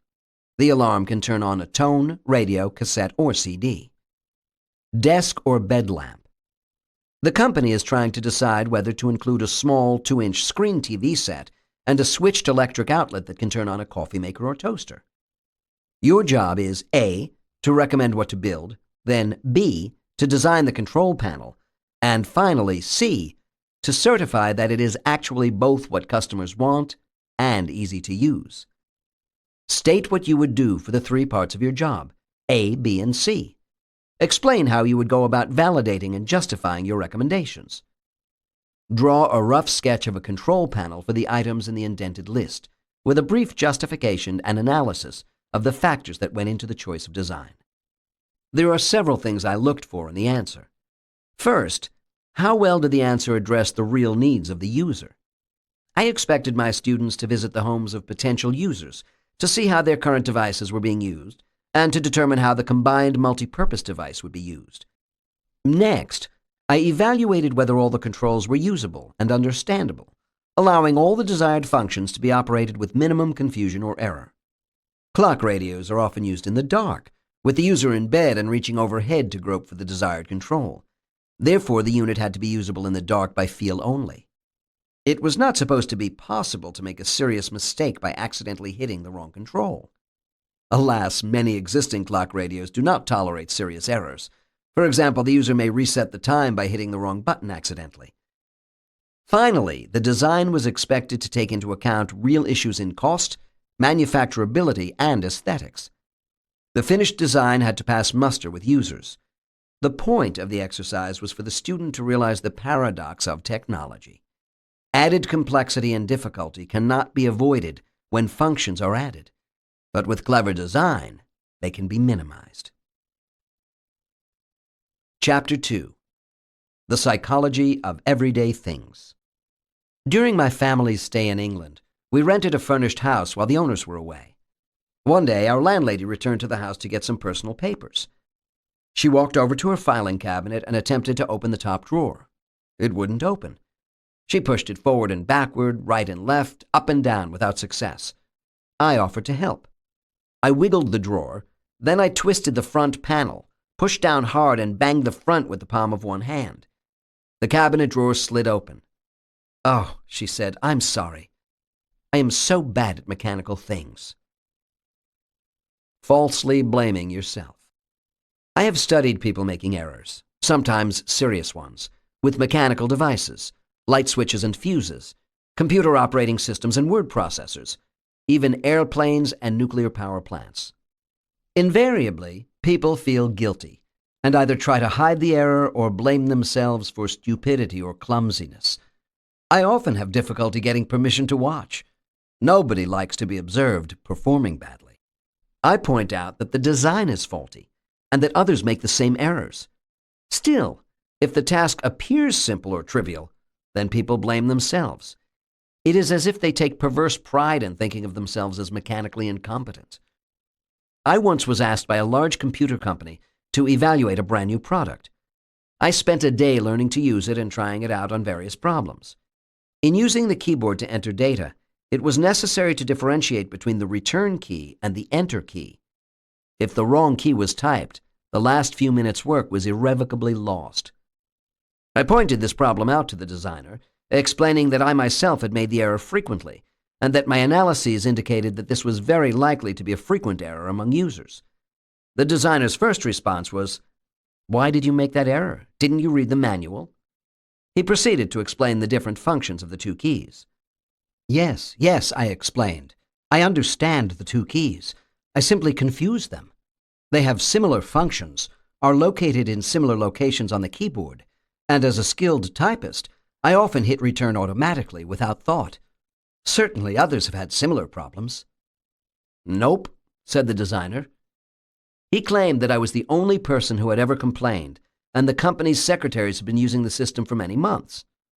I was skeptical, so we went together to some of the secretaries and asked them whether they had ever hit the return key when they should have hit enter, and did they ever lose their work as a result. "Oh, yes," said the secretaries. "We do that a lot." "Well, how come nobody ever said anything about it?" we asked the secretaries. After all, they were encouraged to report all problems with the system. The reason was simple. When the system stopped working or did something strange, the secretaries dutifully reported it as a problem. But when they made the return versus enter error, they blamed themselves. After all, they had been told what to do. They had simply erred. Of course, people do make errors. Complex devices will always require some instruction, and someone using them without instruction should expect to make errors and to be confused. But designers should take special pains to make errors as cost-free as possible. Here is my credo about errors.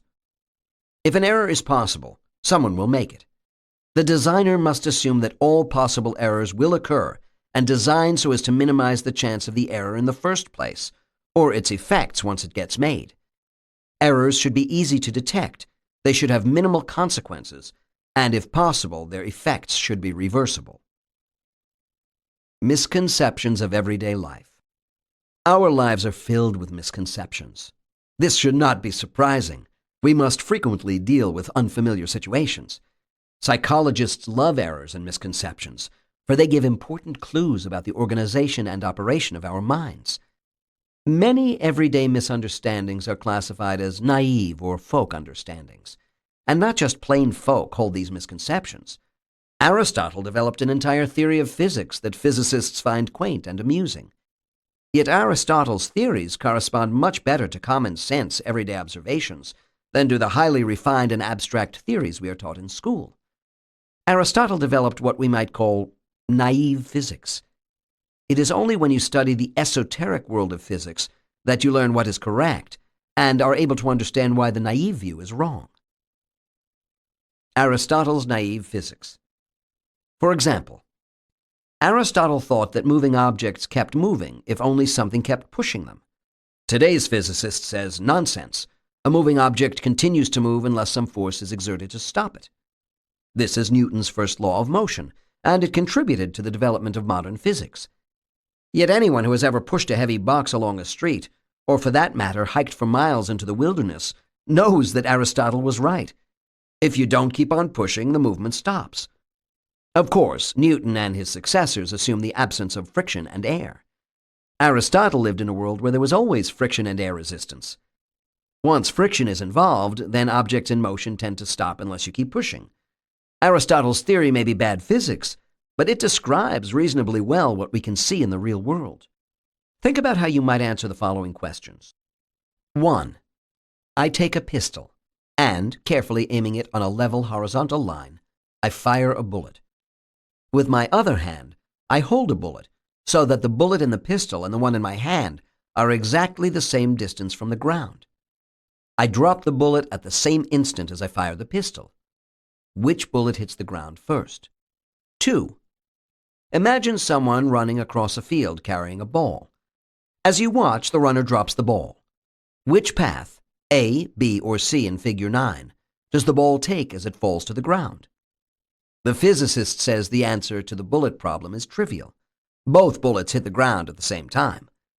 The fact that one bullet is traveling horizontally very rapidly has absolutely no effect on how fast it falls downward. Why should we accept that answer? Shouldn't the speeding bullet develop some lift, sort of like an airplane, so that it will stay up a bit longer because it is kept up by the air? Who knows? The theory of physics is based upon a situation where there is no air. The popular misconception is that the pistol bullet will hit the ground long after the dropped bullet, yet this naive view doesn't seem so strange. In the case of the falling ball, our prediction is that the ball will drop straight down. In fact, the falling ball follows trajectory A. See Figure 9. As it is carried by the runner, it is set into horizontal motion. It then maintains the same forward speed upon being released, even as it also falls to the ground. Naive physics and naive views of psychology and other fields are often sensible, even if wrong. But at times they can get us into trouble. Yet we must have a way to digest the unfamiliar, for people are explanatory creatures. People as explanatory creatures. Mental models, our conceptual models of the way objects work, events take place, or people behave, result from our tendency to form explanations of things. These models are essential in helping us understand our experiences, predict the outcomes of our actions, and handle unexpected occurrences. We base our models on whatever knowledge we have, real or imaginary, naive or sophisticated. Mental models are often constructed from fragmentary evidence, with but a poor understanding of what is happening, and with a kind of naive psychology that postulates causes, mechanisms, and relationships, even where there are none. Some faulty models lead to the frustrations of everyday life, as in the case of my unsettable refrigerator, where my mental model of its operation did not correspond to reality. Far more serious are faulty models of such complex systems as an industrial plant or passenger airplane. Misunderstanding there can lead to devastating accidents. Consider the room thermostat. How does it work? Here is a device that offers almost no evidence of its operation except in a highly roundabout manner. We walk into a room and we feel too cold, so we walk over to the thermostat and set it higher. Eventually, we feel warmer.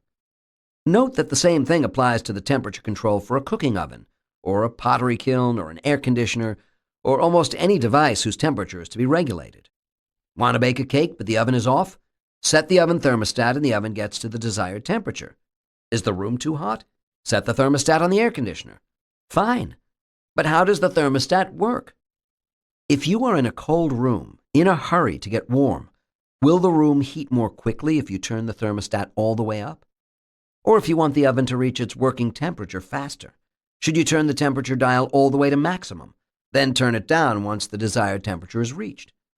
Or to cool a room most quickly, should you set the air conditioner thermostat to its lowest temperature setting? If you think that the room or oven will heat or cool faster if the thermostat is turned all the way to the maximum setting, you are wrong. You hold a folk theory of thermostats.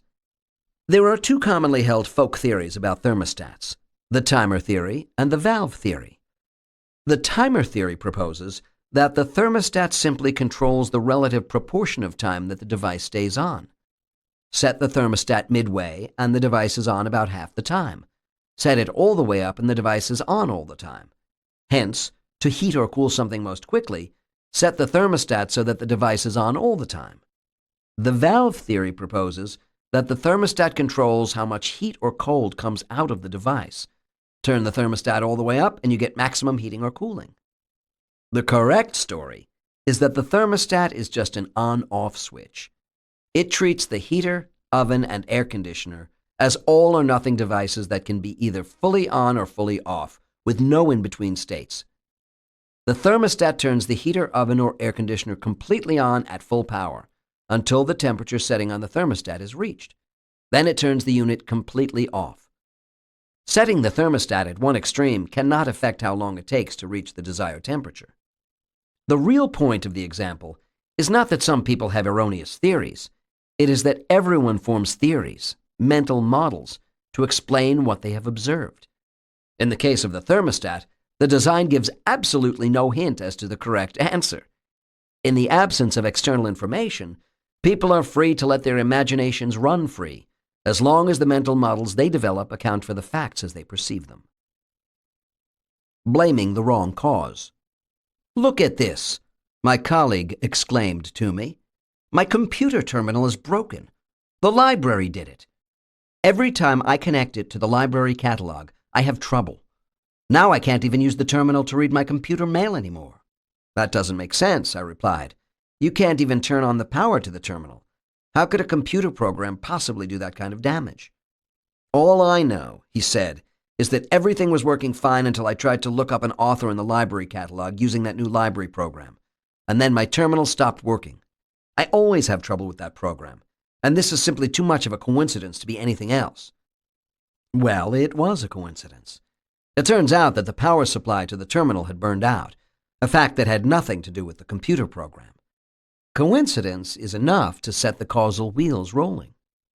Earlier, I suggested that people have a tendency to blame themselves for difficulties with technology. Actually, the point is a bit more complicated. People do tend to find causes for events, and just what they assign as the cause varies. In part, people tend to assign a causal relation whenever two things occur in succession. If I do some action A just prior to some result R, then I conclude that A must have caused R, even if, as in the example above, there really was no relationship between the two. The story is more complex when we intend an action to produce a desired result and fail, and there are problems when we have done the action through some intermediate mechanism. Just where do we put the blame for failure? The answer is not clear. The psychology of blame, or to be more accurate, of attribution, is complex and not fully understood. In part, there seems to have been some perceived causal relationship between the thing being blamed and the result. The word perceived is critical. The causal relationship does not have to exist. The person simply has to think it is there. Sometimes we attribute the cause to things that had nothing to do with the action, and sometimes we ignore the real culprit. One major aspect of the assignment of blame is that we frequently have little information on which to make the judgment, and what little we have may be wrong. As a result, blame or credit can be assessed almost independently of reality. Here is where the apparent simplicity of everyday objects causes problems. Suppose I try to use an everyday thing, but I can't. Where is the fault? In my action or in the thing? We are apt to blame ourselves. If we believe that others are able to use the device, and if we believe that it is not very complex, then we conclude that any difficulties must be our own fault. Suppose the fault really lies in the device, so that lots of people have the same problems. Because everyone perceives the fault to be his or her own, nobody wants to admit having trouble. This creates a conspiracy of silence, maintaining the feelings of guilt and helplessness among users. Interestingly enough, the common tendency to blame ourselves for failures with everyday objects goes against the normal attributions people make. In general, it has been found that people attribute their own problems to the environment, those of other people to their personalities. Here is a made-up example. Consider Tom, the office terror. Today, Tom got to work late, slammed the door to his office, and yelled at his colleagues. "Ah," his colleagues and staff said, "there he goes again. He's so excitable, always gets mad at the slightest thing." Now consider Tom's point of view. "I had a really hard day," Tom explains. "I woke up late because when my clock radio turned on, I tried to hit the snooze bar to give me 5 minutes more sleep. Instead, I reset the time so that I overslept for a whole hour. That wasn't my fault. The radio is badly designed. I didn't even have time for my morning coffee. I couldn't find a close parking spot because I was late. And then, because I was in such a rush, I dropped my papers all over the street and got them dirty. Then when I went to get a cup of coffee from the office machine, it was all out. None of this was my fault. I had a run of really bad events. Yes, I was a bit curt with my colleagues, but who wouldn't be under the same circumstances? Surely they understand." But Tom's colleagues see a different picture. They don't have access to his inner thoughts or even to his morning's activities. All they see is that Tom yelled at them simply because the office coffee machine was empty. And this reminds them of another time when the same thing happened. He does that all the time, they conclude, always blowing up over the most minor events. The events are the same events, but there are two different points of view and two different interpretations. The protagonist, Tom, views his actions as sensible responses to the trials of life. The onlooker views Tom's actions as a result of his explosive, irascible personality. It seems natural for people to blame their own misfortunes on the environment. It seems equally natural to blame other people's misfortunes on their personalities. Just the opposite attribution, by the way, is made when things go well. When things go right, people credit their own forceful personalities and intelligence. "I really did a good job today. No wonder we finished the project so well." The onlookers do the reverse. When they see things go well for someone else, they credit the environment. "Joan really was lucky today. She just happened to be standing there when the boss came by, so she got all the credit for the project work." Some people have all the luck. In all cases, whether a person is inappropriately accepting blame for the inability to work simple objects or attributing behavior to environment or personality, a faulty mental model is at work. Learned helplessness. The phenomenon called learned helplessness may help explain the self-blame. It refers to the situation in which people experience failure at a task, often numerous times. As a result, they decide that the task cannot be done, at least not by them. They are helpless. They stop trying. If this feeling covers a group of tasks, the result can be severe difficulties coping with life. In the extreme case, such learned helplessness leads to depression, and to a belief that the person cannot cope with everyday life at all. Sometimes all that it takes to get such a feeling of helplessness is a few experiences that accidentally turn out bad. The phenomenon has been most frequently studied as a precursor to the clinical problems of depression, but it might easily arise with a few bad experiences with everyday objects. Taught helplessness. Do the common technology and mathematics phobias result from a kind of learned helplessness? Could a few instances of failure in what appear to be straightforward situations generalize to every technological object, every mathematics problem? Perhaps. In fact, the design of everyday things and the design of mathematics courses seems almost guaranteed to cause this. We could call this phenomenon taught helplessness. With badly designed objects, constructed so as to lead to misunderstanding, faulty mental models, and poor feedback, no wonder people feel guilty when they have trouble using objects, especially when they perceive, even if incorrectly, that nobody else is having the same problems. Or consider the normal mathematics curriculum, which continues relentlessly on its way, each new lesson assuming full knowledge and understanding of all that has passed before. Even though each point may be simple, once you fall behind, it is hard to catch up. The result? Mathematics phobia. Not because the material is difficult, but because it is taught so that difficulty in one stage hinders further progress. The problem is that once failure starts, it soon generalizes by self-blame to all of mathematics. Similar processes are at work with technology.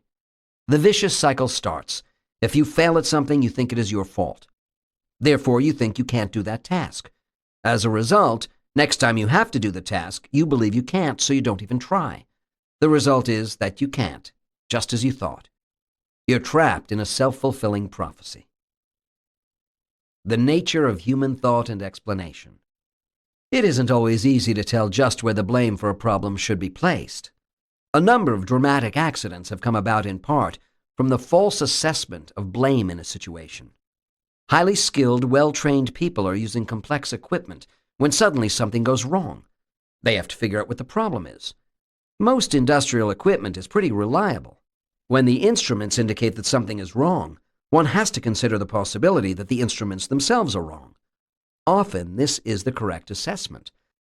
But when operators mistakenly blame the instruments for an actual equipment failure, the situation is ripe for a major accident. It is spectacularly easy to find examples of false assessment in industrial accidents.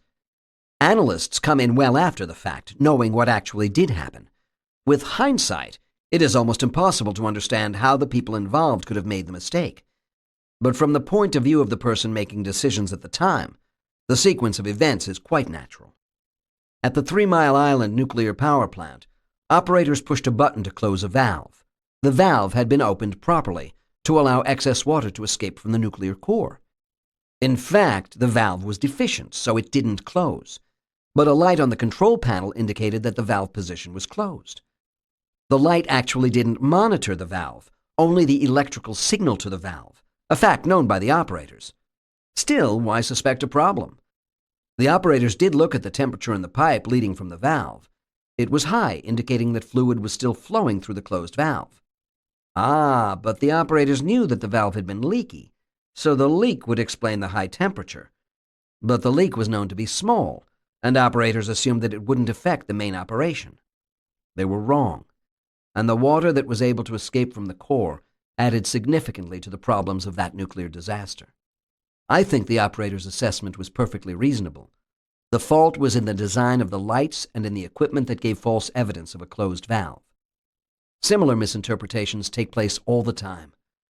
I have studied a number of airline accidents. Consider the flight crew of the Lockheed L-1011 flying from Miami, Florida to Nassau, Bahamas. The plane was over the Atlantic Ocean, about 110 miles from Miami, when the low oil pressure light for one of the 3 engines went on. The crew turned off the engine and turned around to go back to Miami. 8 minutes later, the low pressure lights for the remaining 2 engines also went on, and the instruments showed 0 oil pressure and quantity in all 3 engines. What did the crew do now? They didn't believe it. After all, the pilot correctly said later, the likelihood of simultaneous oil exhaustion in all 3 engines was 1 in millions, I would think. At the time, sitting in the airplane, simultaneous failure did seem most unlikely. Even the National Transportation Safety Board declared the analysis of the situation by the flight crew was logical and was what most pilots probably would have done if confronted by the same situation. What happened? The second and third engines were indeed out of oil, and they failed. So there were no operating engines. One had been turned off when its gauge registered low, the other two had failed. The pilots prepared the plane for an emergency landing on the water. The pilots were too busy to instruct the flight crew properly, so the passengers were not prepared. There was semi-hysteria in the passenger cabin. At the last minute, just as the plane was about to ditch in the ocean, the pilots managed to restart the first engine and to land safely at Miami. Then that engine failed at the end of the runway. Why did all 3 engines fail? 3 missing O-rings, one missing from each of 3 oil plugs, allowed all the oil to seep out. The O-rings were put in by 2 different people who worked on the 3 engines, one for the 2 plugs on the wings, the other for the plug on the tail. How did both workers make the same mistake? Because the normal method by which they got the oil plugs had been changed that day. The whole tale is very instructive, for there were 4 major failures of different sorts, from the omission of the O-rings, to the inadequacy of the maintenance procedures, to the false assessment of the problem, to the poor handling of the passengers. Fortunately, nobody was injured. The analysts of the National Transportation Safety Board got to write a fascinating report. I've misinterpreted signals, as I'm sure most people have. My family was driving from San Diego to Mammoth, California, a ski area about 500 miles north, a 10 to 12-hour drive. As we drove, we noticed more and more signs advertising the hotels and gambling casinos of Las Vegas, Nevada. Strange, we said. Las Vegas always did advertise a long way off. There is even a billboard in San Diego. But this seems excessive, advertising on the road to Mammoth. We stopped for gasoline and continued on our journey. Only later, when we tried to find a place to eat supper, did we discover that we had taken the wrong turn nearly 2 hours earlier, before we had stopped for gasoline, and that we were on the road to Las Vegas, not the road to Mammoth. We had to backtrack the entire 2-hour segment, wasting 4 hours of driving. It's humorous now. It wasn't then. Find an explanation and we are happy. But our explanations are based on analogy with past experience that may not apply in the current situation. In the 3 Mile Island incident, past experience with a leaky valve explained away the discrepant temperature reading. On the flight from Miami to Nassau, the pilot's lack of experience with simultaneous oil pressure failure triggered their belief that the instruments must be faulty. In the driving story, the prevalence of billboards for Las Vegas seemed easily explained. Once we have an explanation, correct or incorrect, for otherwise discrepant or puzzling events, there is no more puzzle, no more discrepancy. As a result, we are complacent, at least for a while. How people do things. The 7 stages of action. I am in Italy at a conference. I watch the next speaker attempt to thread a film onto a projector that he has never used before. He puts the reel into place, then takes it off and reverses it. Another person comes to help. Jointly, they thread the film through the projector and hold the free end, discussing how to put it on the take-up reel. 2 more people come over to help, and then another. The voices grow louder, in 3 languages, Italian, German, and English. One person investigates the controls, manipulating each and announcing the result. Confusion mounts. I can no longer observe all that is happening.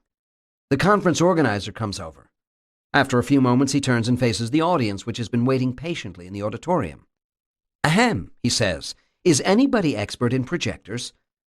Finally, 14 minutes after the speaker had started to thread the film, and 8 minutes after the scheduled start of the session, a blue-coated technician appears.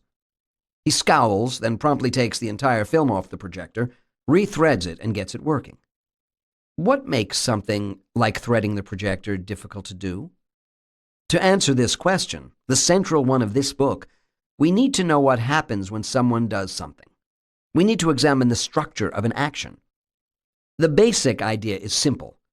To get something done, you have to start with some notion of what is wanted, the goal that is to be achieved. Then you have to do something to the world, That is, take action to move yourself or manipulate someone or something.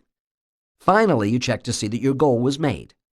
So there are 4 different things to consider: the goal, what is done to the world itself, and the check of the world. The action itself has 2 major aspects: doing something and checking.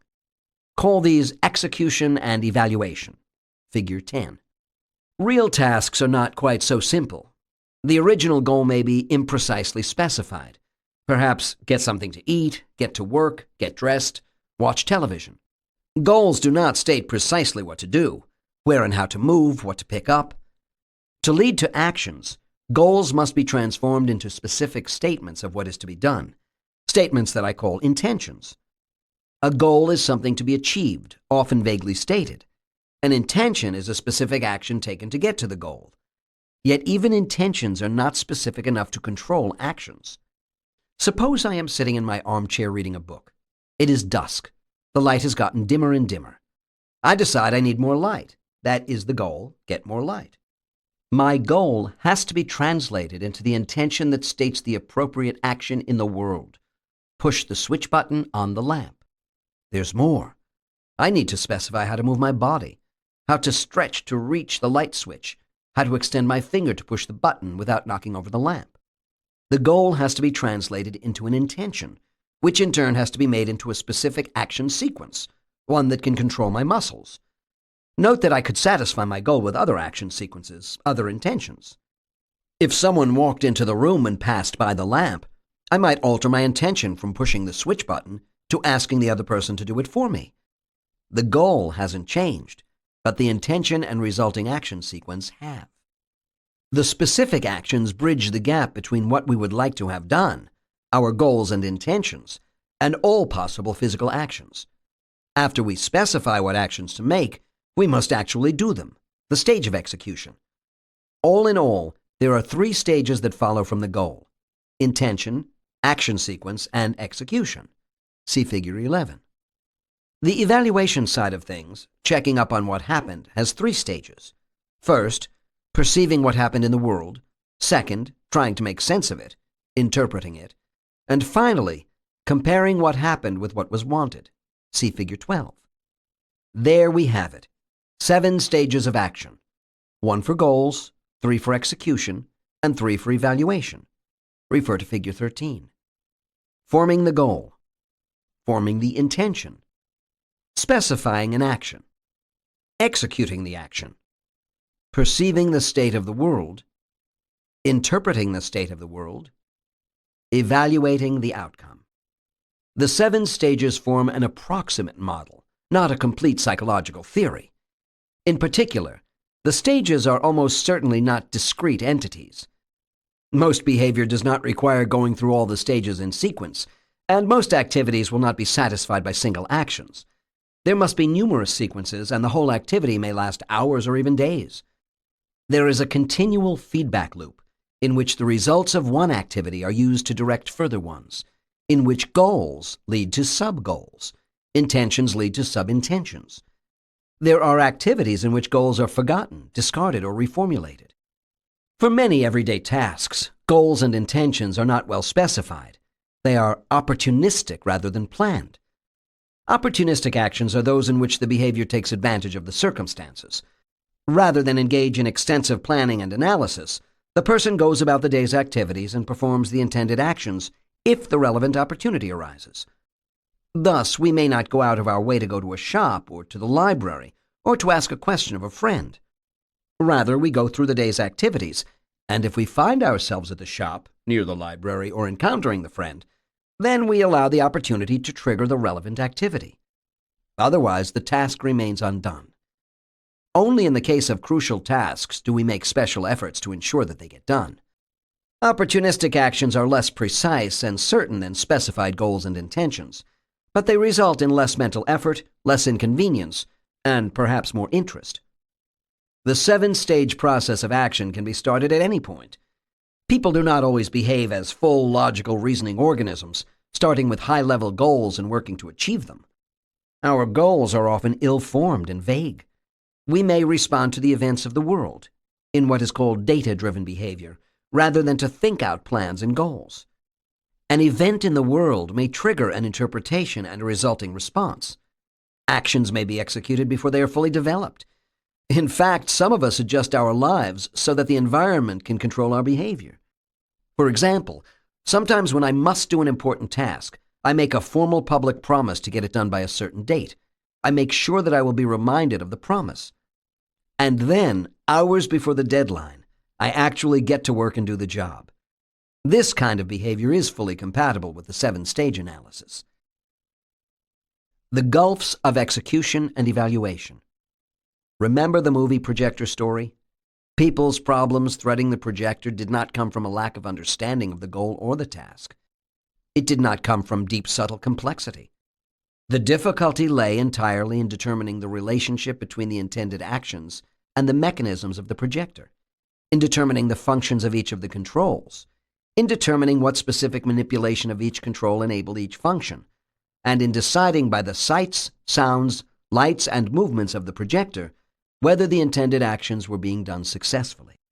The users had a problem with mappings and feedback, as they would have with the projector in Figure 14. The Projector Story is only an extreme case of the difficulties faced in the conduct of many tasks.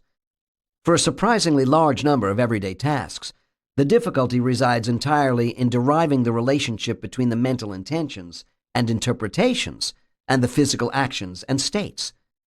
There are several gulfs that separate mental states from physical ones. Each gulf reflects one aspect of the distance between the mental representations of the person and the physical components and states of the environment. And these gulfs present major problems for users. The gulf of execution. Does the system provide actions that correspond to the intentions of the person? The difference between the intentions and the allowable actions is the gulf of execution. One measure of this gulf is how well the system allows the person to do the intended actions directly, without extra effort. Do the actions provided by the system match those intended by the person? Consider the movie projector example. One problem resulted from the gulf of execution. The person wanted to set up the projector. Ideally, this would be a simple thing to do, but no, a long, complex sequence was required. It wasn't at all clear what actions had to be done to accomplish the intentions of setting up the projector and showing the film. Self-threading projectors do exist. These nicely bridge the gulf. Or look at VCRs. They have the same mechanical problem as film projectors. The videotape has to be threaded through their mechanism. But the solution is to hide this part of the system, to put the task on the machine, not the person. So the machinery bridges the gulf. All the user has to do is plop in the cartridge and push the start button. It's a pity the film companies are so far behind. Well, in a while it won't matter. There won't be any film, just videotape. The gulf of evaluation. Does the system provide a physical representation that can be directly perceived and that is directly interpretable in terms of the intentions and expectations of the person? The gulf of evaluation reflects the amount of effort that the person must exert to interpret the physical state of the system and to determine how well the expectations and intentions have been met. The gulf is small when the system provides information about its state in a form that is easy to get, is easy to interpret, and matches the way the person thinks of the system. In the movie projector example, there was also a problem with the gulf of evaluation. Even when the film was in the projector, it was difficult to tell if it had been threaded correctly. With VCRs, all you have to know is whether the cartridge is properly inserted into the machine. If it isn't, usually it won't fit right. It sticks out obviously, and you know that things are not right. But VCRs aren't perfect either. I remember a conference speaker who pushed the start button on the VCR and told the audience to watch the screen. No picture. She fiddled with the machine, then called for help. 1, then 2, then 3 technicians appeared on the scene. They carefully checked the power connections, the leads to the VCR, the circuits. The audience waited impatiently, giggling. Finally, the product was found. There wasn't any tape in the VCR. No tape, no picture. The problem was that once the cartridge door to that particular VCR was shut, there was no visible way to tell whether it contained a tape. Bad design. That gulf of evaluation sunk another user. The gulfs are present to an amazing degree in a variety of devices. Usually, the difficulties are unremarked and invisible. The users either take the blame themselves, in the case of things they believe they should be capable of using, such as water faucets, refrigerator temperature controls, stovetops, radio and television sets, or decide that they are incapable of operating the pesky devices. Sewing machines, washing machines, digital watches, digital controls on household appliances, VCRs, audio sets. These are indeed the gadgets of everyday household use. None of them has a complex structure, yet many of them defeat the otherwise capable user. The 7 stages of action as design aids. The 7-stage structure can be a valuable design aid, for it provides a basic checklist of questions to ask to ensure that the gulfs of evaluation and execution are bridged. See Figure 15. In general, each stage of action requires its own special design strategies, and in turn, provides its own opportunity for disaster. It would be fun, were it not also so frustrating, to look over the world and gleefully analyze each deficiency. On the whole, as you can see in Figure 15, the questions for each stage are relatively simple, and these in turn boil down to the principles of good design, introduced in Chapter 1. Visibility. By looking, the user can tell the state of the device and the alternatives for action. A good conceptual model.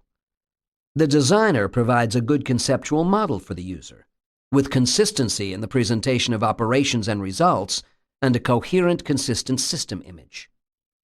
Good mappings.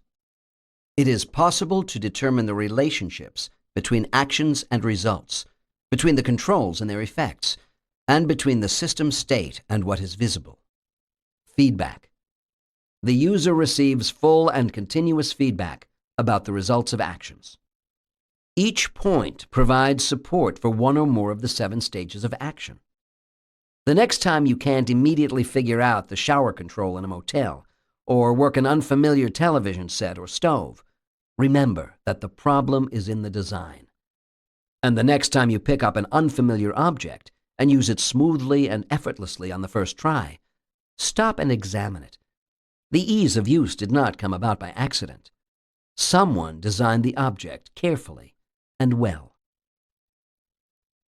Chapter 3. Knowledge in the Head and in the World. A friend kindly let me borrow his car. Just before I was about to leave, I found a note waiting for me. I should have mentioned that to get the key out of the ignition, the car needs to be in reverse. The car needs to be in reverse. If I hadn't seen the note, I never could have figured that out. There was no visible cue in the car. The knowledge needed for this trick had to reside in the head. If the driver lacks that knowledge, the key stays in the ignition forever. It is easy to show the faulty nature of human knowledge and memory. A common classroom exercise in the United States demonstrates that students cannot recall the pairing of letters and numbers on their telephones. One of my graduate students found that when professional typists were given caps for typewriter keys, they could not arrange them in the proper configuration. American students dial telephones properly, and all those typists could type rapidly and accurately. Why the apparent discrepancy between the precision of behavior and the imprecision of knowledge? Because not all of the knowledge required for precise behavior has to be in the head. It can be distributed, partly in the head, partly in the world, and partly in the constraints of the world. Precise behavior can emerge from imprecise knowledge for 4 reasons. 1. Information is in the world. Much of the information a person needs to do a task can reside in the world. Behavior is determined by combining the information in memory, in the head, with that in the world. 2. Great precision is not required. Precision, accuracy, and completeness of knowledge are seldom required. Perfect behavior will result if the knowledge describes the information or behavior sufficiently to distinguish the correct choice from all others. 3. Natural constraints are present. The world restricts the allowed behavior. The physical properties of objects constrain possible operations, the order in which parts can go together and the ways in which an object can be moved, picked up, or otherwise manipulated. Each object has physical features, projections, depressions, screw threads, appendages that limit its relationships to other objects, operations that can be performed to it, what can be attached to it, and so on. 4. Cultural constraints are present. In addition to natural physical constraints, society has evolved numerous artificial conventions that govern acceptable social behavior. These cultural conventions have to be learned, but once learned, they apply to a wide variety of circumstances. Because of these natural and artificial constraints, the number of alternatives for any particular situation is reduced, as are the amount and specificity of knowledge required within human memory. In everyday situations, behavior is determined by the combination of internal knowledge and external information and constraints. People routinely capitalize on this fact. They can minimize the amount of material they must learn, or the completeness, precision, accuracy, or depth of the learning. People can deliberately organize the environment to support their behavior. Some people with brain damage can function so well that even their coworkers may not be aware of their handicap. Non-readers have been known to fool others even in situations where their job presumably requires reading skills. They know what is expected of them, follow the behavior of their coworkers, and set up situations so that they do not need to read or so that their coworkers do the reading for them. What is true in these extreme cases must certainly also be true of ordinary people in ordinary situations. It is only the amount of reliance upon the external world that differs. There is a trade-off between the amount of mental knowledge and the amount of external knowledge required in performing tasks. People are free to operate variously in allowing for this trade-off. Precise behavior from imprecise knowledge. Information is in the world. Whenever information needed to do a task is readily available in the world, the need for us to learn it diminishes. For example, we lack knowledge about common coins, even though we recognize them just fine. See Figure 16. Or consider typing. Many typists have not memorized the keyboard. Usually each letter is labeled, so non-typists can hunt and peck letter by letter, relying on knowledge in the world and minimizing the time required for learning. The problem is that such typing is slow and difficult. With experience, of course, hunt and peck typists learn the positions of many of the letters on the keyboard even without instruction, and typing speed increases notably, quickly surpassing handwriting speeds, and for some reaching quite respectable rates. Peripheral vision and the feel of the keyboard provide some information about key locations. Frequently used keys become completely learned. Infrequently used keys are not learned well, and the other keys are partially learned. But as long as the typist needs to watch the keyboard, the speed is limited. The knowledge is still mostly in the world, not in the head. If a person needs to type large amounts of material regularly, further investment is worthwhile: a course, a book, or an interactive computer program. The important thing is to learn the proper placement of fingers on the keyboard, to learn to type without looking, to get knowledge about the keyboard from the world into the head. It takes several hours to learn the system and several months to become expert. But the payoff of all this effort is increased typing speed, increased accuracy, and decreased mental load and effort at the time of typing. There is a trade-off between speed and quality of performance and mental effort. Thus, in finding your way through a city, locating items in a store or house, or working complex machinery, the trade-off can determine what needs to be learned.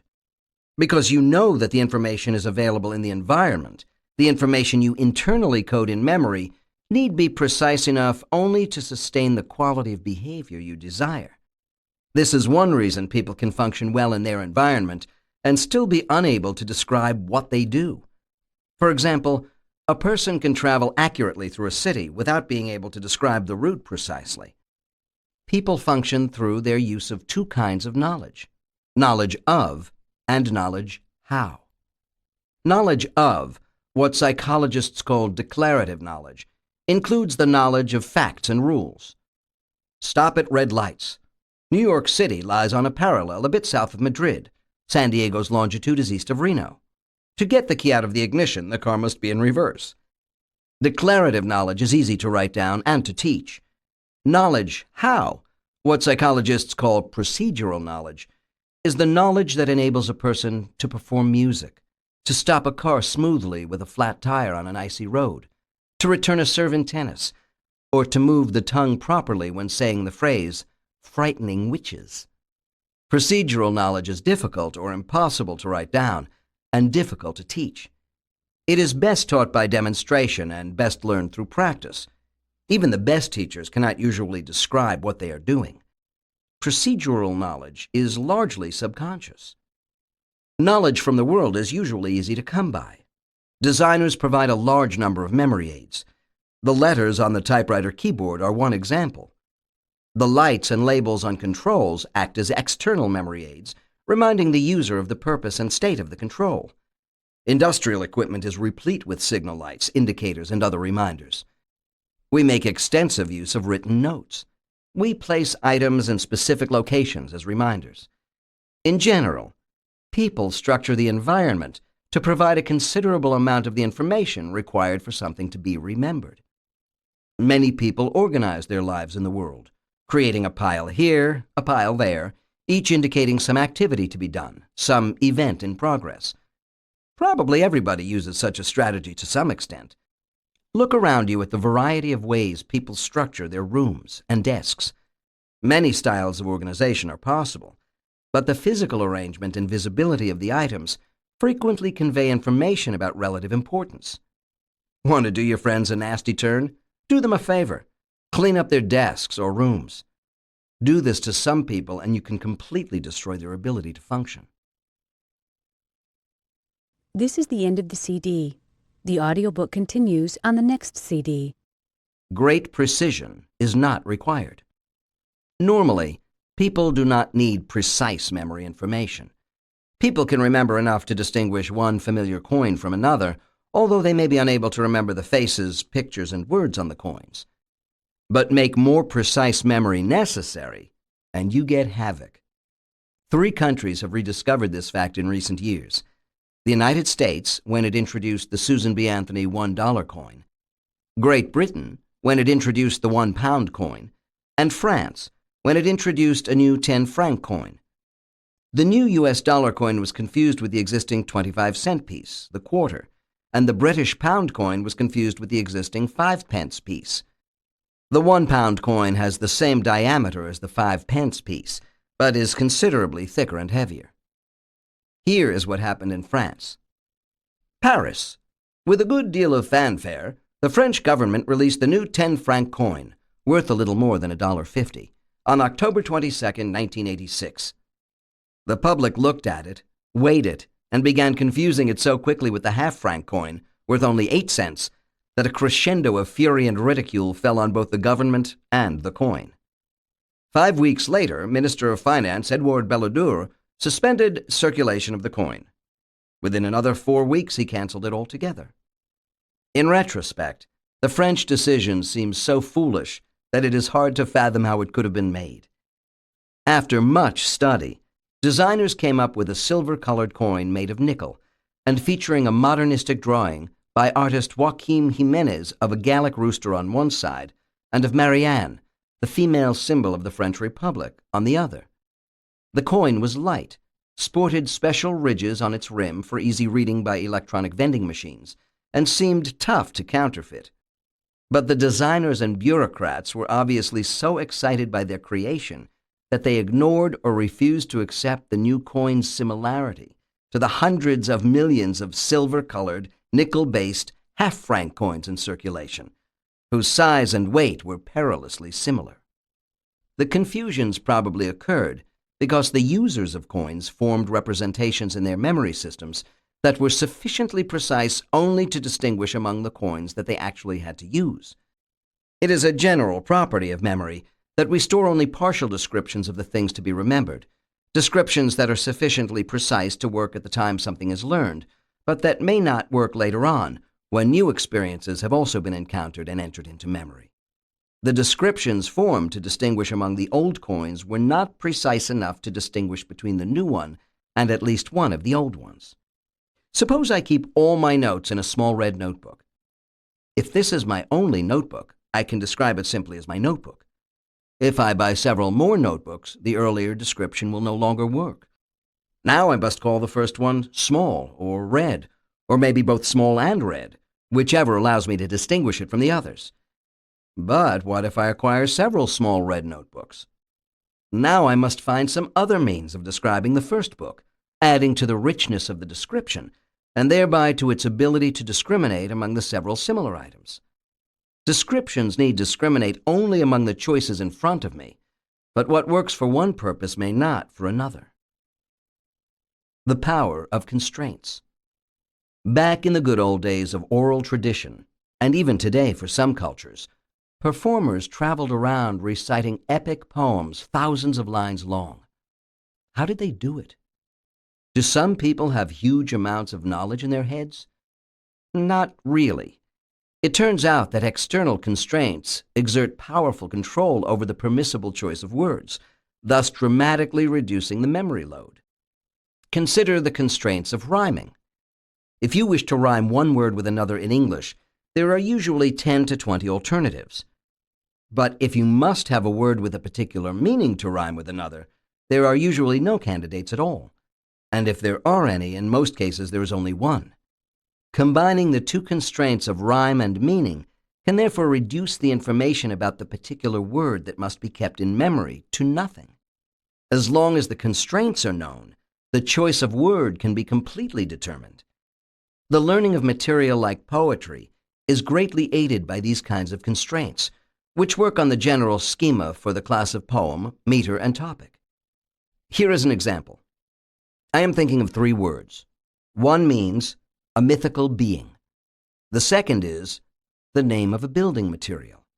And the third is a unit of time. What words do I have in mind? Although you can probably think of 3 words that fit the descriptions, you are not likely to get the same 3 that I have in mind. There simply are not enough constraints. Now try a second task. This time look for rhyming words. I am thinking of 3 words. One rhymes with post, the second with eel, and the third with ear. What words am I thinking of? Suppose I now tell you that the words I seek are the same in both tasks. What is a word that means a mythical being and rhymes with post?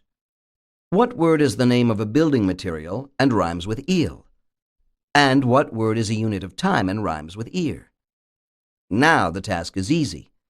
The joint specification of the words completely constrains the selection. In the psychology laboratory, people almost never got the correct meanings or rhymes for the first 2 tasks, but they correctly answered ghost, steel, and year in the combined task almost always. The classic study of memory for epic poetry was done by Albert Bates Lord. He went to Yugoslavia and found people who still followed the oral tradition. He demonstrated that the singer of tales, the person who learns epic poems and goes from village to village reciting them, is really recreating them, composing poetry on the fly in such a way that it obeys the rhythm, theme, storyline, structure, and other characteristics of the poem. This is a prodigious feat, but it is not an example of rote memory. Rather, the practice illustrates the immense power of the multiple constraints that allow the singer to listen to another singer tell a lengthy tale once, and then, after a delay of a few hours or a day, apparently recite the same song word for word and line for line. In fact, as Lord points out, the original and new recitations are not the same word for word, but the listener would perceive them as the same, even if the second version were twice as long as the first. They are the same in the ways that matter to the listener. They tell the same story, express the same ideas, and follow the same rhyme and meter. They are the same in all senses that matter to the culture. Lord shows just how the combination of memory for poetics, theme, and style combine with cultural structures into what he calls a formula for producing an appropriate poem, perceived as identical to earlier recitations. The notion that someone should be able to recite word for word is relatively modern. Such a notion can be held only after printed texts become available. Otherwise, who could judge the accuracy of a recitation? Perhaps more important, who would care? All this is not to detract from the feat. Learning and reciting an epic poem such as Homer's Odyssey or Iliad is clearly difficult even if the singer is recreating it. There are 27,000 lines of verse in the written version. Most of us do not learn epic poems, but we do make use of strong constraints that serve to simplify what must be retained in memory. Consider an example from a completely different domain: taking apart and reassembling a mechanical device. Typical items in the home that an adventuresome person might attempt to repair include a door lock, toaster, and washing machine. The device is apt to have tens of parts. What has to be remembered in order to put the parts together again in proper order? Not as much as might appear from an initial analysis. In the extreme case, if there are 10 parts, there are 10. 10 factorial, 10 times 9 times 8, different ways in which to reassemble them. A little over 3.5 million alternatives. But never can all possible orderings be produced. There will be a number of physical constraints on the ordering. Some pieces must be assembled before it is even possible to assemble the others. Some pieces are physically constrained from fitting into the spots reserved for others. Bolts must fit into holes of an appropriate diameter and depth. Nuts and washers must be paired with bolts and screws of appropriate sizes. And washers must always be put on before nuts. There are even cultural constraints. We turn screws clockwise to tighten, counterclockwise to loosen. The heads of screws tend to go on the visible part, front or top of a piece, bolts on the less visible part, bottom, side, or interior of a piece. Wood screws and machine screws look different and are inserted into different kinds of materials. In the end, the apparently large number of decisions is reduced to only a few choices that should have been learned or otherwise noted during the disassembly. The constraints by themselves are often not sufficient to determine the proper reassembly of the device. Mistakes do get made, but the constraints reduce the amount that must be learned to a reasonable quantity. Memory is knowledge in the head. Remember the story of Ali Baba and the 40 thieves? Ali Baba discovered the secret words that opened the thieves' cave. His brother-in-law Qasim forced him to reveal the secret. Qasim then went to the cave. When he reached the entrance of the cavern, he pronounced the words, "Open, Shim Shim." The door immediately opened, and when he was in, closed on him. In examining the cave, he was greatly astonished to find much more riches than he had expected from Ali Baba's relation. He quickly laid at the door of the cavern as many bags of gold as his 10 mules could carry. But his thoughts were now so full of the great riches he should possess that he could not think of the necessary words to make the door open. Instead of "Open, Shim Shim," he said "Open, barley," and was much amazed to find that the door remained shut. He named several sorts of grain, but still the door would not open. Qasim never expected such an incident, and was so alarmed at the danger he was in that the more he endeavored to remember the word Simsim, the more his memory was confounded, and he had as much forgotten it as if he had never heard it mentioned. Qasim never got out. The thieves returned, cut off Qasim's head, and quartered his body. The conspiracy against memory. Most of us will not get our heads cut off if we fail to remember a secret code, but it can still be very hard to do. It is one thing to have to memorize 1 or 2 secrets, a combination or a password, or the secret to opening the door. But when the number of secret codes gets too large, memory fails. There seems to be a conspiracy, one calculated to destroy our sanity by overloading our memory. Consider what we are asked to remember in our convenient world. A simple search through my own wallet and papers reveals the following things. Postal codes ranging in the United States from the short form of 5 digits to the long form of 9. Human short-term memory can comfortably retain only a 5 to 7-digit number, yet here I am asked to use 9. I need to know the code for where I live, the code for where I work, the codes for my parents and for my children, the codes for my friends, and the codes for anyone with whom I correspond regularly. American codes such as 92014-6207, British codes such as WC1N3BG, Canadian codes such as M6P2V8, all for the sake of the machinery, and despite the fact that addresses are perfectly sensible and normally unambiguous.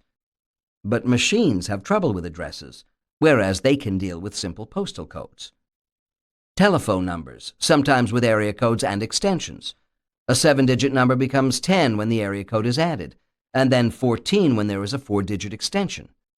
International codes with country code and city code add more digits. How many telephone numbers must I know? More than I wish to contemplate. All my personal contacts.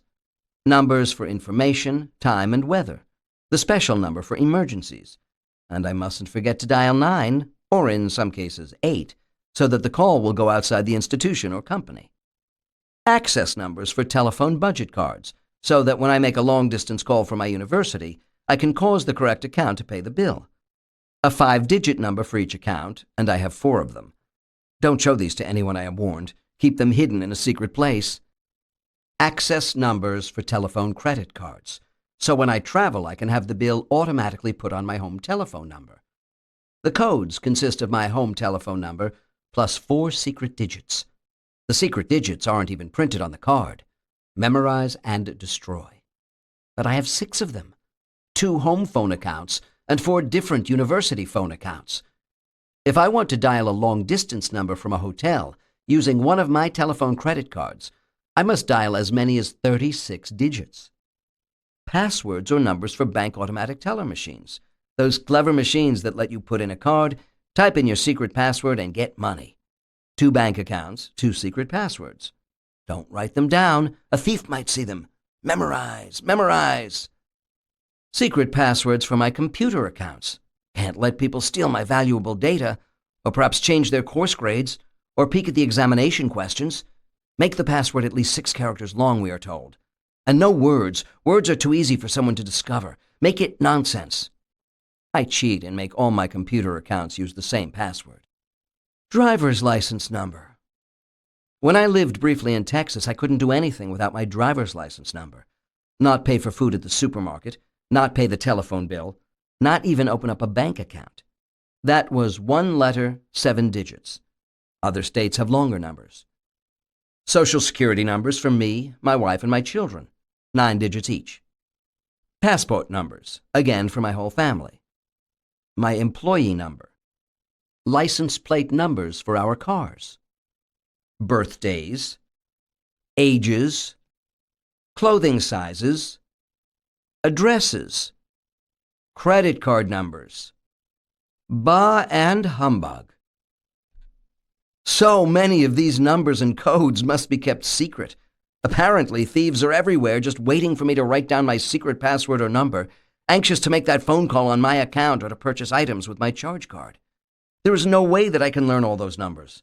And they keep changing anyway, some of them annually. I even have trouble remembering how old I am. It changes every year, too. Quick, what magic phrase was Kasim trying to remember to open the cavern door? How can we remember all these things? Most of us can't, even with the use of mnemonics to make some sense of nonsensical material. Books and courses on improving memory can work, but the methods are laborious to learn and need continued practice to maintain. So we put the memory in the world, writing things down in books, on scraps of paper, even on the backs of our hands. But we disguise them to thwart would-be thieves. That creates another problem. How do we disguise the items? How do we hide them? And how do we remember what the disguise was or where we put them? Ah, the foibles of memory. Where should you hide something so that nobody else will find it? In unlikely places, right? Money is hidden in the freezer, jewelry in the medicine cabinet or in shoes in the closet. The key to the front door is hidden under the mat or just below the window ledge. The car key is under the bumper. The love letters are in a flower vase. The problem is, there aren't that many unlikely places in your home. You may not remember where the love letters or keys are hidden, but your burglar will. 2 psychologists who examined the issue described the problem this way. There is often a logic involved in the choice of unlikely places. For example, a friend of ours was required by her insurance company to acquire a safe if she wished to insure her valuable gems. Recognizing that she might forget the combination to the safe, she thought very carefully about where to keep the combination. Her solution was to write it in her personal phone directory under the letter S, next to Mr. and Mrs. Safe, as if it were a telephone number. There is a clear logic here. Store numerical information with other numerical information. She was appalled, however, when she heard a reformed burglar on a daytime television talk show say that upon encountering a safe, he always headed for the phone directory because many people keep the combination there. All these numbers to remember add up to unwitting tyranny. It is time for a revolt. The structure of memory. Say aloud the numbers 1, 7, 4, 2, 8. Next, without looking back, repeat them. Try again if you must, perhaps closing your eyes, the better to hear the sound still echoing in mental activity. Have someone read a random sentence to you. What were the words? The memory of the just present is available immediately, clear and complete, without mental effort. What did you eat for dinner 3 days ago? Now the feeling is different. It takes time to recover the answer, which is neither as clear nor as complete a remembrance as that of the just present, and the recovery is likely to require considerable mental effort. Retrieval of the past differs from retrieval of the just present. More effort is required, less clarity results. Indeed, the past need not be so long ago. Without looking back, what were those digits? For some people, this retrieval now takes time and effort. Psychologists distinguish between two major classes of memory, short-term memory and long-term memory, abbreviated STM and LTM, respectively. The two are quite different. Short-term memory is the memory of the just present. Information is retained in it automatically and retrieved without effort. But the amount of information that can be retained this way is severely limited. Something like 5 to 7 items is the limit of STM, with the number going to 10 or 12 if a person also rehearses, mentally repeating the items to be retained. Short-term memory is invaluable in the performance of everyday tasks, in letting us remember words, names, phrases, and parts of tasks. It acts as a working or temporary memory, but the memory is quite fragile. Get distracted by some other activity and poof, the stuff in STM disappears. It is capable of holding a 5-digit postal code or 7-digit telephone number from the time you look them up until the time they are used, as long as no distractions occur. 9 or 10-digit numbers give trouble, and when the number starts to exceed that, don't bother. Write it down, or divide the number into several shorter segments. Long-term memory is memory for the past. As a rule, it takes time to put stuff away in LTM, and time and effort to get it out again. This is how we maintain our experiences, not as an exact recording of the events, but as interpreted through our understanding of them, subject to all the distortions and changes that the human explanatory mechanism imposes upon life. How well we can ever recover experiences and knowledge from LTM is highly dependent upon how the material was interpreted in the first place. What is stored in LTM under one interpretation probably cannot be found later on when sought under some other interpretation. As for how large the memory is, nobody really knows. Billions of items, probably. One informed scientist estimates the capacity as 1,000,000,000 10 to the 9th power bits, or about 100 million 10 to the 8th power items. Whatever the size, it is so large as not to impose any practical limit. The difficulty with LTM is in organization, in getting material in and in figuring out how to retrieve it, not in capacity. Storage and retrieval are easier when the material makes sense, when it fits into what is already known. When the material makes no sense, it will have to be worked on, structured, and interpreted, until finally it can be retained. Human memory is essentially knowledge in the head, or internal knowledge. If we examine how people use their memories and how they retrieve information, we discover a number of categories. 3 are important for us now. 1. Memory for arbitrary things. The items to be retained seem arbitrary, with no meaning and no particular relationship to one another or to things already known. 2. Memory for meaningful relationships. The items to be retained form meaningful relationships with themselves or with other things already known. 3. Memory through explanation. The material does not have to be remembered, but rather can be derived from some explanatory mechanism.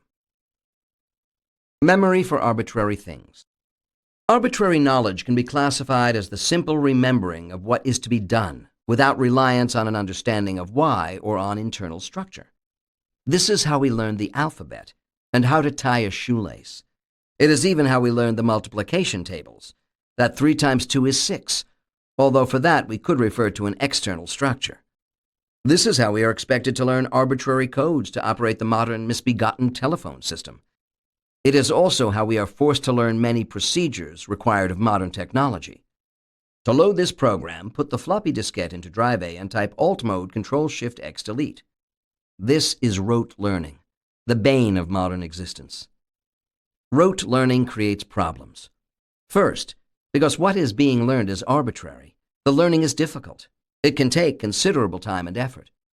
Second, when a problem arises, the memorized sequence of actions gives no hint of what has gone wrong, no suggestion of what might be done to fix the problem. Although some things are appropriate to learn by rote, the letters of the alphabet, for example, most are not. Alas, it is still the dominant method of instruction in many school systems, and even for much adult training. This is how some people are taught to use computers or to cook. It is how we have to learn to use some of the new, poorly designed gadgets of our technology. Most psychologists would argue that it is not really possible to learn arbitrary associations or sequences.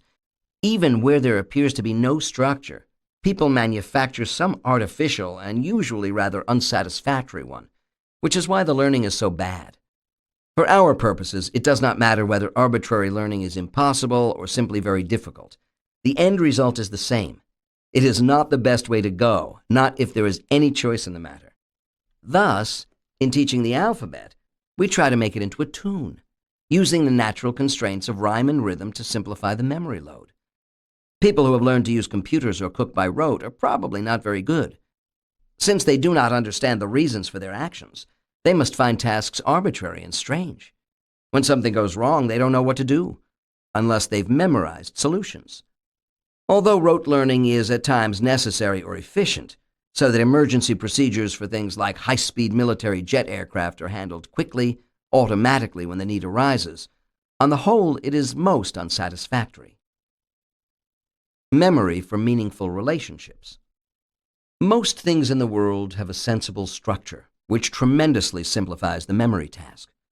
When things make sense, they correspond to knowledge that we already have, so the new material can be understood, interpreted, and integrated with previously acquired material. Now we can use rules and constraints to help understand what things go together. Meaningful structure can organize apparent chaos and arbitrariness. Remember the discussion of mental models in Chapter 2? Part of the power of a good mental model lies in its ability to provide meaning to things. Let's look at an example to show how a meaningful interpretation transforms an apparently arbitrary task into a natural one. Note that the appropriate interpretation may not at first be obvious. It too is knowledge and has to be discovered. A Japanese colleague, call him Mr. Tanaka, had difficulty remembering how to use the turn signal switch on his motorcycle's left handlebar. Moving the switch forward signaled a right turn, backward a left turn. The meaning of the switch was clear and unambiguous, but the direction in which it should be moved was not. Tanaka kept thinking that because the switch was on the left handlebar, pushing it forward should signal a left turn. That is, he was trying to map the action, push the left switch forward, to the intention, turn left, which was wrong. As a result, he had trouble remembering which switch direction should be used for which turning direction. Most motorcycles have the turn signal switch mounted differently, rotated 90 degrees, so that moving it left signals a left turn, moving it right a right turn. This mapping is easy to learn. It is a natural mapping. But the turn switch on Tanaka's motorcycle moved forward and back, not left and right. How could he learn it? Mr. Tanaka solved the problem by reinterpreting the action. Consider the way the handlebars of the motorcycle turn. For a left turn, the left handlebar moves backward. For a right turn, the left handlebar moves forward. The required switch movements exactly parallel the handlebar movements. If the task is reconceptualized as signaling the direction of motion of the handlebars, rather than the direction of the motorcycle, the switch motion can be seen to mimic the desired motion. Finally, we have a natural mapping. At first, the motion of the switch seemed arbitrary, indirect, and difficult to remember. With the proper interpretation, the switch motion is direct and logical, and as a result, easy to learn and to use. A meaningful relationship can be indispensable, but you have to have the right one. Without the proper interpretation, it was difficult to remember the switch directions. With it, both the remembering and the performance of the task became trivial. Note that Tanaka's interpretation of the switch movement did not explain anything. It simply let him relate the proper direction to move the switch with the direction in which he was turning the motorcycle. The interpretation is essential, but it should not be confused with understanding. Memory through explanation. Now we come to a different, more powerful form of internal memory: understanding. People are explanatory creatures, as I showed in Chapter 2. Explanations and interpretations of events are fundamental to human performance, both in understanding the world and in learning and remembering. Here, mental models play a major role. Mental models simplify learning, in part because the details of the required behavior can be derived when needed. They can be invaluable in dealing with unexpected situations. Note that the use of mental models to remember, in this case derive, behavior, is not ideal for tasks that must be done rapidly and smoothly.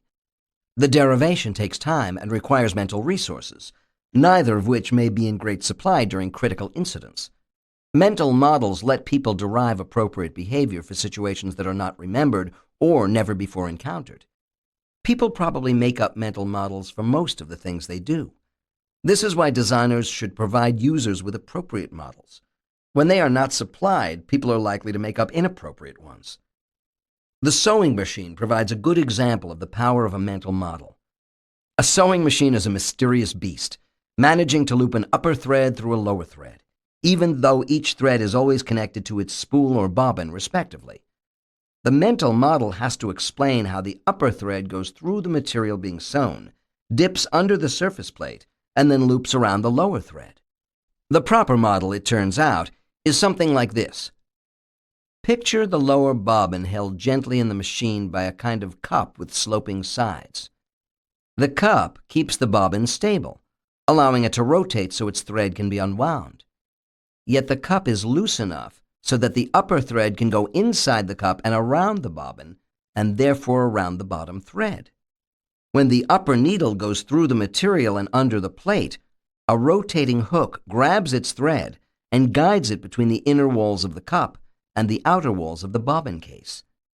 This helps explain why the machine won't work properly if the bobbin is bent, even if the bobbin still appears to fit and the bottom thread unrolls properly. It explains why dirt on the bobbin or in the cup will mess things up, and why certain kinds of upper thread might cause more trouble than others. A thick upper thread, especially one that was rough or sticky, might not go smoothly around the bobbin. To be honest, I don't know if anything I just said about the failures of bobbins is true. I derived each example from my mental model of a sewing machine. I can't sew. But when Naomi Miyake did her research for her doctoral thesis in my laboratory, she studied people's understanding of sewing and of the machines. The result was twofold: a fine piece of research for her and a mental model for me.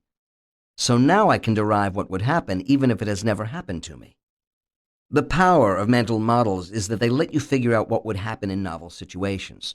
Or if you are actually doing the task and there is a problem, they let you figure out what is happening. If the model is wrong, you will be wrong too. Am I right about the sewing machine? Decide for yourself. Go look at one. After word got out that I was collecting instances of design peculiarities, a friend reported the following about the sunroof of his new car, an Audi. Supposedly, if the ignition is not on, the sunroof cannot be operated. However, a mechanic explained that you could close the sunroof even without the ignition key if you turned on the headlights and then 1. Pulled back on the turn signal stalk, which normally switches the headlights to high beam, and 2. Pushed the close control of the sunroof. My friend said that it was thoughtful of Audi to provide this override of the ignition key in case the sunroof was open when it started raining. You could close it even if you didn't have your key. But we both wondered why the sequence was so peculiar. Ever skeptical, I asked to see the manual for the car. The manual was explicit. You cannot work the sunroof if the ignition is off. A similar statement appeared in the discussion of the electrically powered windows. My friend's mental model was functional.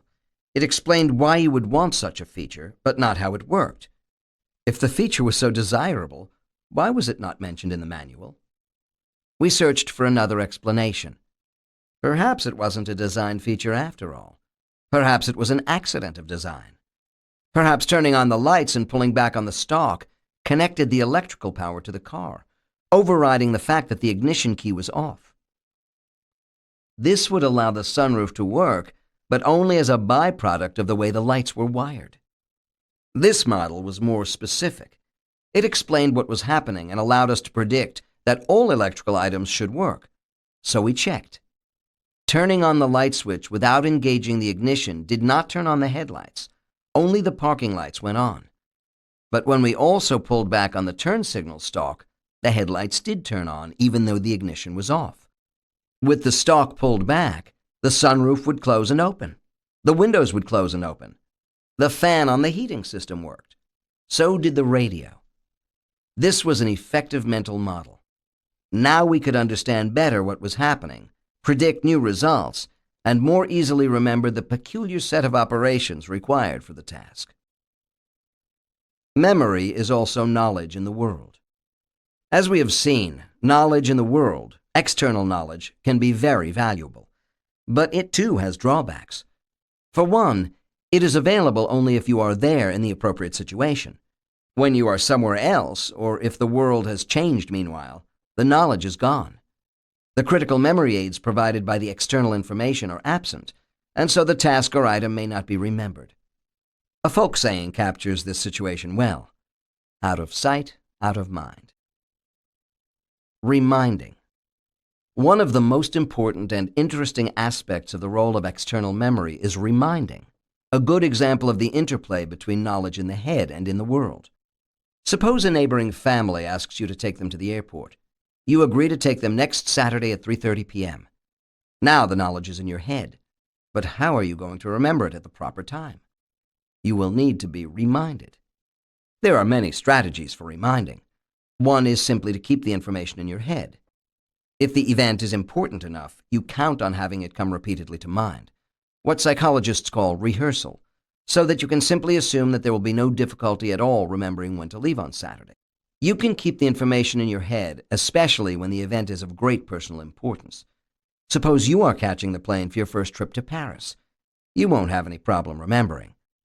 But keeping the knowledge in your head is not ordinarily a good reminding technique. Suppose the event is not personally important. It is several days away and you are leading a very busy life. Now, you'd better transfer some of the burden of remembering to the outside world. Here is where you use notes to yourself, or pocket and desk calendars or diaries, or electronic alarms that can be set for time of day and date. Or you can ask a friend to remind you. Those of us with secretaries put the burden on them. They in turn write notes, enter events on calendars, or set an alarm on the computer system, if it is well enough designed that they can figure out how to work it. A good reminding method is to put the burden on the thing itself. Do my neighbors want me to take them to the airport? Fine, but they have to call me up the night before and remind me. Do I want to remember to take a book to the university to give to a colleague? I put the book someplace where I cannot fail to see it when I leave the house. A good spot is against the front door of the house. I can't leave without tripping over the book. If I am at a friend's house and I borrow a paper or a book, I remember to take it by putting my car keys on it. Then when I leave, I am reminded. Even if I forget and go out to my car, I can't drive away without the keys. There are two different aspects to a reminder, the signal and the message. Just as in doing an action we can distinguish between knowing what can be done and knowing how to do it, in reminding we must distinguish between knowing that something is to be remembered and remembering what it is. Most popular reminding devices provide only one of these two critical aspects. The famous tie a string around your finger reminder provides only the signal. It gives no hint of what is to be remembered. Writing a note to yourself provides only the message. It doesn't remind you ever to look at it. The ideal reminder has to have both components, the signal that something is to be remembered, the message of what it is. The need for timely reminders has created loads of products that make it easier to put the knowledge in the world. Alarm clocks, diaries, calendars, a variety of sophisticated watches, and small calculator-sized reminding devices are starting to appear. So far, they are limited in power and difficult to use, but I believe there is a need for them. They just need more work, better technology, and better design. Would you like a pocket-sized device that reminded you of each appointment and daily event? I would. I am waiting for the day when portable computers become small enough that I can keep one with me at all times. I will definitely put all my reminding burdens upon it. It has to be small, it has to be convenient to use, and it has to be relatively powerful, at least by today's standards. It has to have a full standard typewriter keyboard and a reasonably large display. It needs good graphics because that makes a tremendous difference in usability, and a lot of memory, a huge amount actually. And it should be easy to hook up to the telephone. I need to connect it to my home and laboratory computers. Of course, it should be relatively inexpensive. What I ask for is not unreasonable. The technology I need is available today. It's just that the full package has never been put together, partly because the cost in today's world would be prohibitive. But it will exist in imperfect form in 5 years, possibly in perfect form in 10. Natural mappings. The arrangements of burners and controls on the kitchen stove provides a good example of the power of natural mappings to reduce the need for information in memory. Without a good mapping, the user cannot readily determine which burner goes with which control. Consider the standard stove with 4 burners arranged in the traditional rectangle. If the 4 controls were truly arbitrary, as in Figure 17, the user would have to learn each control separately, 24 possible arrangements. Why 24? Start with the leftmost control. It could work any of the 4 burners. That leaves 3 possibilities for the next leftmost. So there are 12, 4 times 3, possible arrangements of the first 2 controls. 4 for the first, 3 for the second. The third control could work either of the 2 remaining burners, and then there is only 1 burner left for the last control. This makes 24 possible mappings between the controls and burners. 4 times 3 times 2 times 1 equals 24. With the completely arbitrary arrangement, the stove is unworkable unless each control is fully labeled to indicate which burner it controls. Most stoves have controls arranged in a line, even though the burners are arranged rectangularly. Controls are not mapped naturally to burners. As a result, you have to learn which control goes with which burner. Consider how the use of spatial analogies can relieve the memory burden. Start with a partial mapping that is in common use today. The controls are segregated into left and right halves, as in Figure 18. Now we need know only which left burner each of the 2 left controls affects, and which right burner each right control affects. 2 alternatives for each of the 4 burners. The number of possible arrangements is now only 4, 2 possibilities for each side. Quite a reduction from the 24. But the controls must still be labeled, which indicates that the mapping is still imperfect. Some of the information is now in the spatial arrangement. Each control need only be labeled back or front. The left and right labels are no longer needed. What about a proper, full natural mapping, with the controls spatially arranged in the same pattern as the burners, as in Figure 19? The organization of the controls now carries all the information required. We know immediately which control goes with which burner. Such is the power of natural mapping. We can see that the number of possible sequences has been reduced from 24 to 1. If all possible natural mappings were applied in our lives, the cumulative effect would be enormous. The problem of the stovetop may seem trivial, but in fact it is a cause of great frustration for many homeowners. Why do stove designers insist on arranging the burners in a rectangular pattern and the controls in a row? We have known for 40 years just how bad such an arrangement is. Sometimes the stove comes with clever little diagrams to indicate which control works which burner. Sometimes there is a short label. But the proper natural mapping requires no diagrams, no labels, and no instructions. There is a simple design principle lurking here. If a design depends upon labels, it may be faulty. Labels are important and often necessary, but the appropriate use of natural mappings can minimize the need for them. Wherever labels seem necessary, consider another design. The shame about stove design is that it isn't hard to do right. Textbooks of ergonomics, human factors, psychology, and industrial engineering All show various sensible solutions, and some stove manufacturers do use good designs. Oddly, some of the very best and the very worst are manufactured by the same companies and are illustrated side by side in the same catalogs.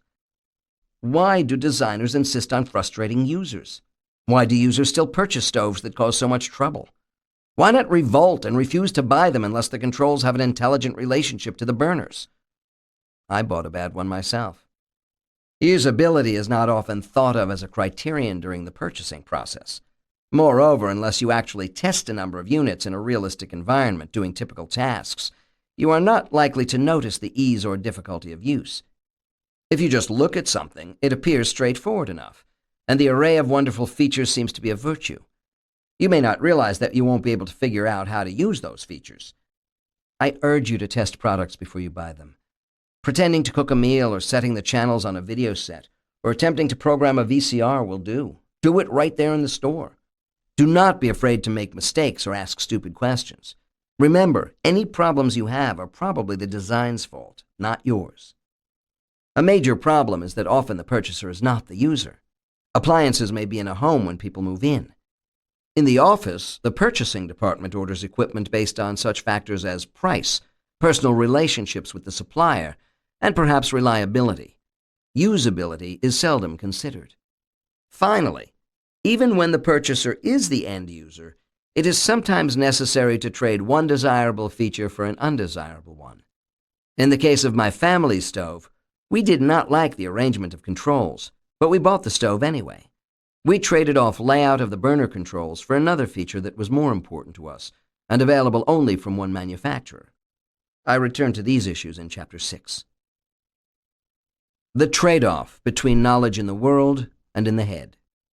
Knowledge or information in the world and in the head are both essential in our daily functioning. But to some extent we can choose to lean more heavily on one or the other. That choice requires a trade-off. Gaining the advantages of knowledge in the world means losing the advantages of knowledge in the head. See Figure 20 for a more detailed explanation of this. Knowledge in the world acts as its own reminder. It can help us recover structures that we otherwise would forget. Knowledge in the head is efficient. No search and interpretation of the environment is required. In order to use knowledge in the head, we have to get it there, which might require considerable amounts of learning. Knowledge in the world is easier to learn, but often more difficult to use. And it relies heavily on the continued physical presence of the information. Change the environment, and the information is changed. Performance relies upon the physical presence of the task environment. Reminders provide a good example of the relative trade-offs between the roles of internal versus external knowledge. Knowledge in the world is accessible. It is self-reminding. It is always there, waiting to be seen, waiting to be used. That is why we structure our offices and our places of work so carefully. We put piles of papers where they can be seen, or if we like a clean desk, we put them in standardized locations and teach ourselves, knowledge in the head, to look in these standard places routinely. We use clocks and calendars and notes. Knowledge in the mind is ephemeral, here now, gone later. We can't count on something being present in mind at any particular time, unless it is triggered by some external event, or unless we deliberately keep it in mind through constant repetition, which then prevents us from having other conscious thoughts. Out of sight, out of mind. Chapter 4. Knowing what to do. Question. I read a news item about a new videotape-only player and rejoiced when the writer took a healthy swipe at the incomprehensible instructions that accompany VCRs. I can't even set the time of day on mine. There are many consumers out here like me, thwarted by an unfathomable machine and baffled by senseless instructions. Is there anyone anywhere who will translate or give a short course in VCR at play school level? Video cassette recorders, VCRs, can be frightening to people who are unfamiliar with them. Indeed, the number of options, buttons, controls, displays, and possible courses of action is formidable. But at least when we have trouble operating a VCR, we have something to blame: the machine's bewildering appearance and the lack of clues to suggest what can be done and how to do it. Even more frustrating, however, is that we often have trouble working devices that we expect to be simple. The difficulty of dealing with novel situations is directly related to the number of possibilities. The user looks at the situation and tries to discover which parts can be operated and what operations can be done. Problems occur whenever there is more than one possibility. If there is only one part that can be operated and only one possible action to do, there will be no difficulty. Of course, if the designer has been too clever, hiding all the visible clues, the user may believe there are no alternatives and not even know how to begin. When we encounter a novel object, how can we tell what to do with it? Either we have dealt with something similar in the past and transfer old knowledge to the new object, or we obtain instruction. In these cases, the information we need is in the head. Another approach is to use information in the world, particularly if the design of the new object has presented us with information that can be interpreted. How can design signal the appropriate actions? To answer the question, we build upon the principles discussed in Chapter 3. One important set of signals comes through the natural constraints of objects, physical constraints that limit what can be done. Another set of signals comes from the affordances of objects, which convey messages about their possible uses, actions, and functions. A flat plate affords pushing, an empty container affords filling, and so on. Affordances can signal how an object can be moved, what it will support, and whether anything will fit into its crevices, over it, or under it. Where do we grab it, which parts move, and which parts are fixed? Affordances suggest the range of possibilities. Constraints limit the number of alternatives. The thoughtful use of affordances and constraints together in design lets a user determine readily the proper course of action, even in a novel situation. A classification of everyday constraints. To understand the operation of constraints better, I did some simple experiments. I asked people to put things together from the parts given them. They had never seen the finished structure, and they were not even told what they should be constructing. Let me illustrate with one of the examples. Building a motorcycle from a Lego set, a children's construction toy. The Lego motorcycle is a simple toy constructed of 13 parts, some rather specialized. Of the 13 parts, only 2 are alike, rectangles with the word police on them. One other piece is a blank rectangle of the same size. 3 other pieces match in size and shape but are different colors. So there are 2 sets of 3 pieces in which any of the 3 pieces are interchangeable, except for the semantic or cultural interpretation of the resulting construction. It turns out that the appropriate role for every single piece of the motorcycle is unambiguously determined by a set of physical, semantic, and cultural constraints. This means that people could construct the motorcycle without any instructions or assistance, even though they had never seen it assembled. In this case, construction is entirely natural, if the builder knows about motorcycles and about the cultural assumptions that serve to constrain the placement of parts. Affordances of the pieces were important in determining just how they fit together. The cylinders and holes characteristic of Lego suggested the major construction rule. The sizes and shapes of the parts suggested their operation. Physical constraints limited what parts would fit together. Other types of constraints also operated. All in all, there were 4 different classes of constraints: physical, semantic, cultural, and logical. These classes are apparently universal, appearing in a wide variety of situations, and sufficient. Physical constraints. Physical limitations constrain possible operations. Thus, a large peg cannot fit into a small hole.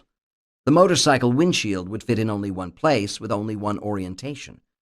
The value of physical constraints is that they rely upon properties of the physical world for their operation. No special training is necessary. With the proper use of physical constraints, there should be only a limited number of possible actions, or at least desired actions can be made obvious, usually by being especially salient.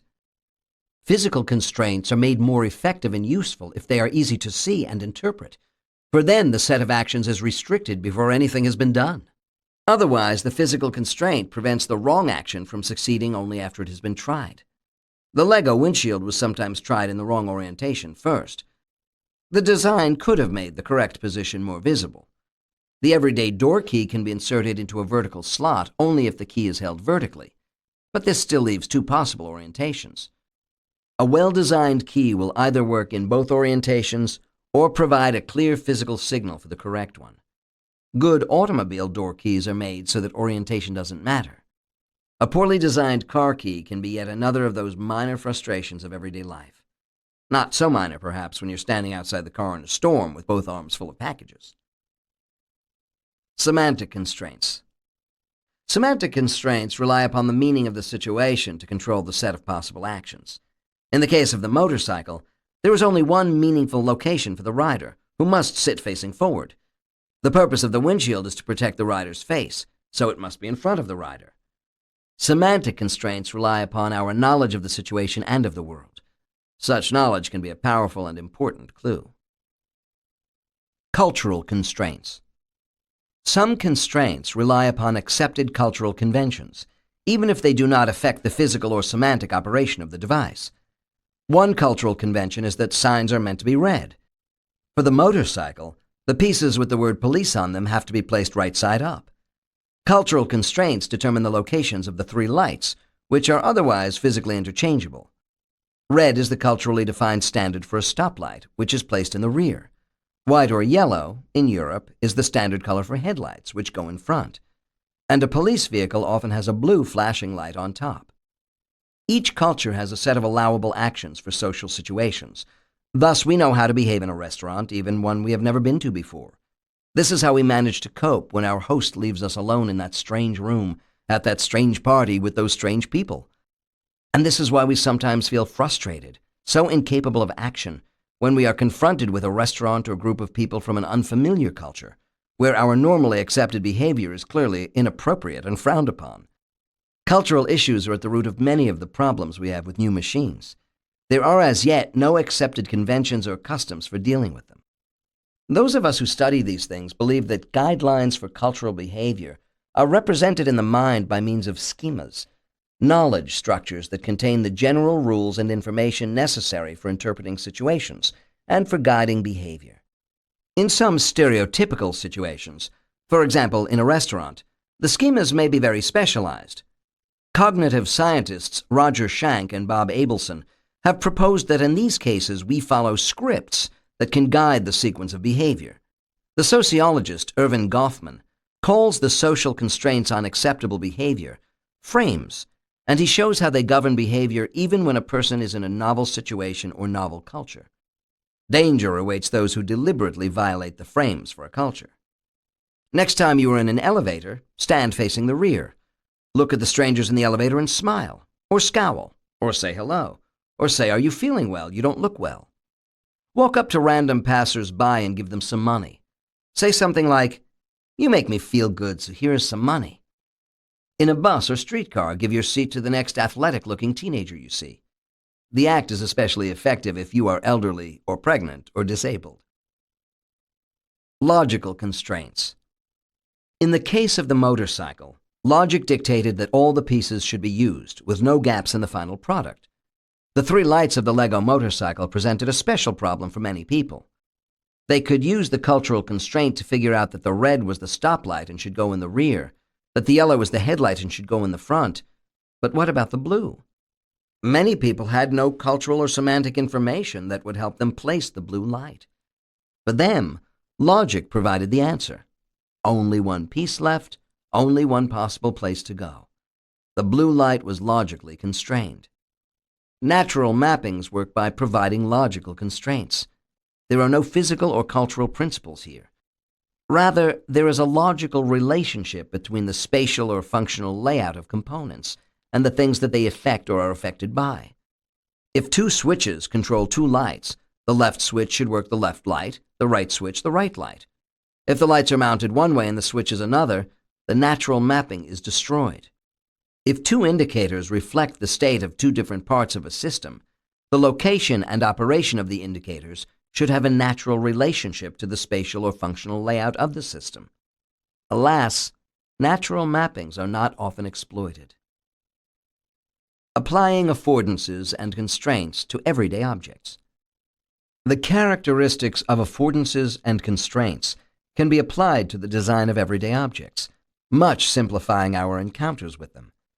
Doors and switches present interesting examples, for poor design causes unnecessary problems for their users.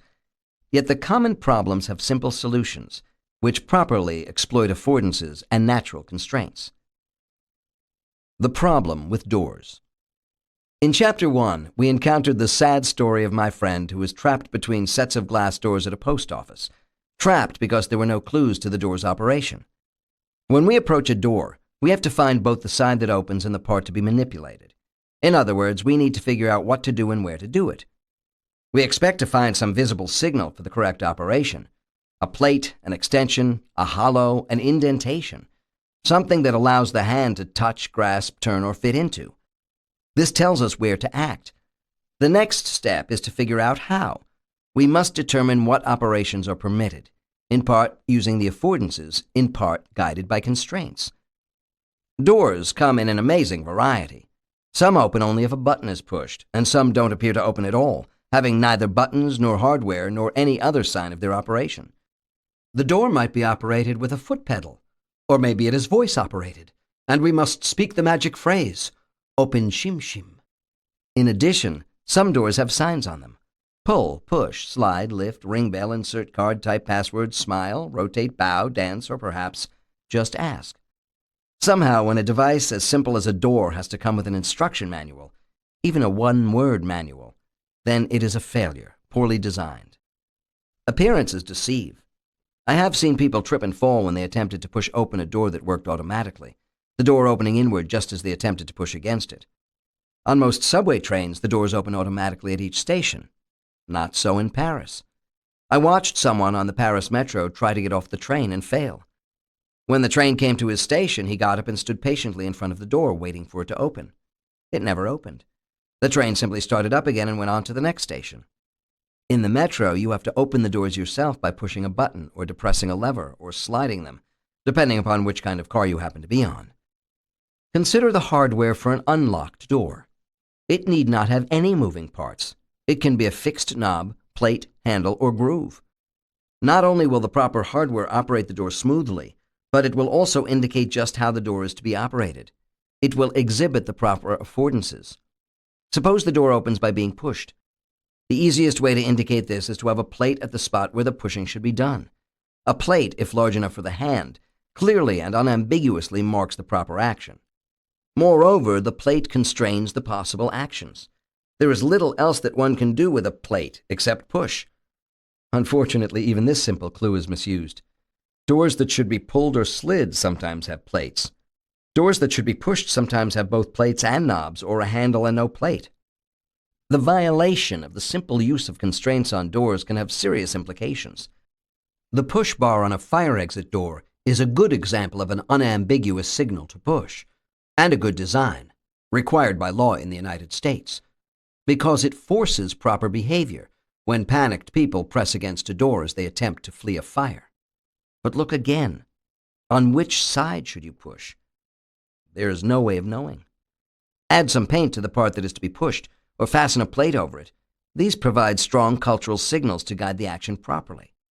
Push bars offer strong physical constraints, simplifying the task of knowing what to do. The use of cultural constraints simplifies the task of figuring out where to do it. Some hardware cries out to be pulled. Although anything that can be pulled can also be pushed, the proper design will use cultural constraints so that the signal to pull will dominate. But even this can be messed up. I have seen doors with a mixture of signals, one implying push, the other pull. I have watched people passing through a door like this, and they had trouble. Even people who worked in the building and who therefore used the door several times every day. Sliding doors seem to present special difficulties. In fact, there are several good ways to signal the operation of a sliding door unambiguously. For example, a vertical slit in the door can be used in only one way. The fingers are inserted and the door slid. The location of the slit specifies not only where to exert the force, but also in which direction. The critical signal is any depression in the door large enough for the fingers to fit into, but without an overhang. Similarly, any projection will also work, as long as it neither has an overhang nor is appropriate for being grasped with the hand. On a properly designed door, the fingers can exert pressure along the sides of the depression or projection needed for sliding, but they can't pull or twist. I have seen elegant sliding doors, aesthetically pleasing yet with clear signals to the user, in a conference room in Italy, on a door on a metro train in Paris, on some Scandinavian furniture. Yet more often, it seems, sliding doors are built with the wrong signals, with clumsy hardware in positions that jam the fingers. Sliding doors somehow challenge the designer to get them wrong. Some doors have appropriate hardware well placed. The outside door handles of most modern automobiles are excellent examples of design. The handles are often recessed receptacles that simultaneously indicate the place and mode of action. The receptacle cannot be used except by inserting the fingers and pulling. Horizontal slits guide the hand into a pulling position. Vertical slits signal a sliding motion. Strangely enough, the inside door handles for automobiles tell a different story. Here, the designer has faced a different kind of problem, and the appropriate solution has not yet been found. As a result, although the outside door handles of cars are often excellent, the inside ones are often difficult to find, hard to figure out how to operate, and difficult to use. Unfortunately, the worst door hardware is found where we spend most of our time, at home and in the office. In many cases, the choice of hardware appears haphazard, used for convenience or profitability. Architects and interior designers seem to prefer designs that are visually elegant and win prizes. This often means that a door and its hardware are designed to merge with the interior. The door may barely be visible, the hardware merges with door, and the operation is completely obscure. From my experience, the worst offenders are cabinet doors. It is sometimes not even possible to determine where the doors are, let alone whether and from where they are slid, lifted, pushed, or pulled. The focus on aesthetics may blind the designer and the purchaser to the lack of usability. A particularly frustrating design is that of the door that opens outward by being pushed inward. The push releases the catch and energizes a spring, so that when the hand is taken away, the door springs open. It's a very clever design, but most puzzling to the first-time user. A plate would be the appropriate signal, but designers sometimes do not wish to mar the smooth surface of the door. I have such a latch in the glass door of the cabinet in which I store phonograph records. You can see through the door, and it is obvious that there is no room for the door to open inward. To push on the door seems contradictory. New and infrequent users of this door usually reject pushing and open it instead by pulling, which often requires them to use fingernails, knife blades, or more ingenious methods to pry it open. This is the end of the CD. The audiobook continues on the next CD. The problem with switches. At any lecture I give, my first demonstration needs no preparation. I can count on the light switches of the room or auditorium to be unmanageable. "Lights, please," someone will say. Then fumble, fumble, fumble. Who knows where the switches are and which lights they control? The lights seem to work smoothly only when a technician is hired to sit in a control room somewhere, turning them on and off. The switch problems in an auditorium are annoying, but similar problems in airplanes and nuclear power plants are dangerous. The controls all look the same. How do the operators avoid the occasional mistake, confusion, or accidental bumping against the wrong control? Or misaim? They don't. Fortunately, airplanes and power plants are pretty robust. A few errors every hour are not important, usually. One type of popular small airplane has identical-looking switches for flaps and landing gear right next to one another.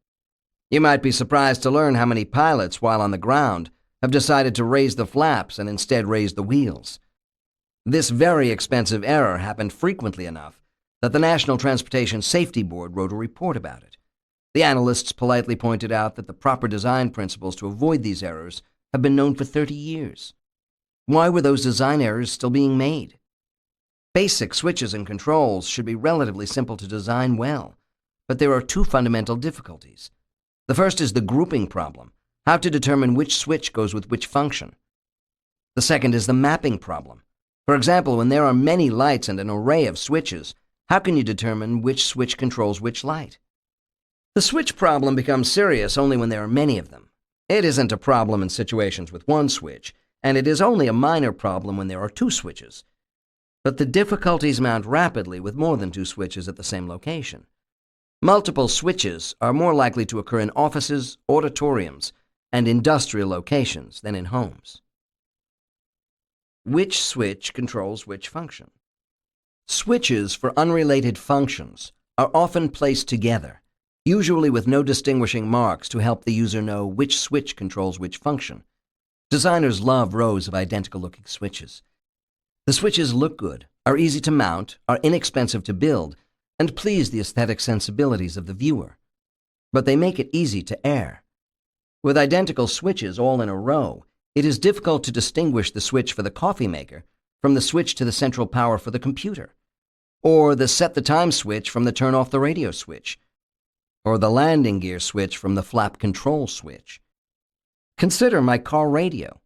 25 controls, many apparently arbitrary, all tiny so that they will fit the limited space available. Imagine trying to use the radio while driving at high speed, at night, or in winter when wearing gloves, so that the attempt to push one button succeeds in pushing two, or the attempt to turn the loudness control also adjusts the tone control. You should be able to use things in the dark. A car radio should be usable with a minimum of visual cues, but the radio designers probably designed it in the laboratory, with little or no thought about the car or the driver. For all I know, the design won a prize for its visual aesthetics. It should go without saying that controls that cause trouble should not be located where they can be operated by accident, especially in the dark or when the person is trying to use the device without looking. It should go without saying, but in fact it is necessary to say it. There is a simple, well-known solution to the grouping problem. Set the switches for one set of functions apart from the switches that control other functions. Another solution is to use different types of switches. The solutions can be combined. To solve the problem with the airplane flap and landing gear switches, separate the switches and don't line them up in a row. Also use shape coding. A tire-shaped switch can control the landing gear, and the flap switch can be a long, thin rectangle, the shape of a flap. Putting controls in different locations makes it less likely that a misaimed hand will throw the wrong switch. And using shape coding means that a potential error may be caught and that the correct switch can be found by feel alone. That's how to solve this first problem. Now let us turn to the other one. How are the switches arranged? With the lights in a room, you know that all the switches control lights, but which switch controls which light? Room lights are usually organized in a two-dimensional structure, and they are usually horizontal. That is, they are on the ceiling, or if they are lamps, they are placed along the floor or on tables. But switches are usually arranged in a one-dimensional row mounted on the wall, a vertical surface. How can a one-dimensional row of switches map onto a two-dimensional array of lights? And with the switches being mounted on the wall and the lights being on the ceiling, you have to do a mental rotation of the switches to get them to conform to the lights. The mapping problem is unsolvable with the current structure of switches. Electricians usually try to lay out the switches in the same order as the lights they control, but the mismatch in the spatial arrangement of the lights and the switches makes it difficult, if not impossible, to produce a full natural mapping.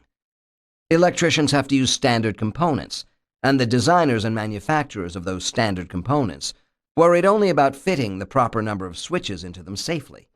Nobody thought about how the lights were to be arranged or how the switches ought to be laid out.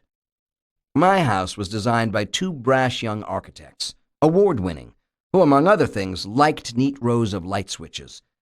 We got a horizontal row of 4 identical switches in the front hall, a vertical column of 6 identical switches in the living room.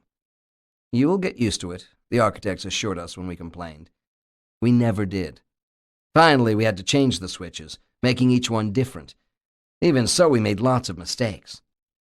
In my psychology laboratory, the lights and their switches were located in many different places, yet most people wanted to control the lights upon entering the area. The area is large, with 3 major hallways and approximately 15 rooms. Moreover, this floor of the building has no windows, so it is dark unless the lights are turned on.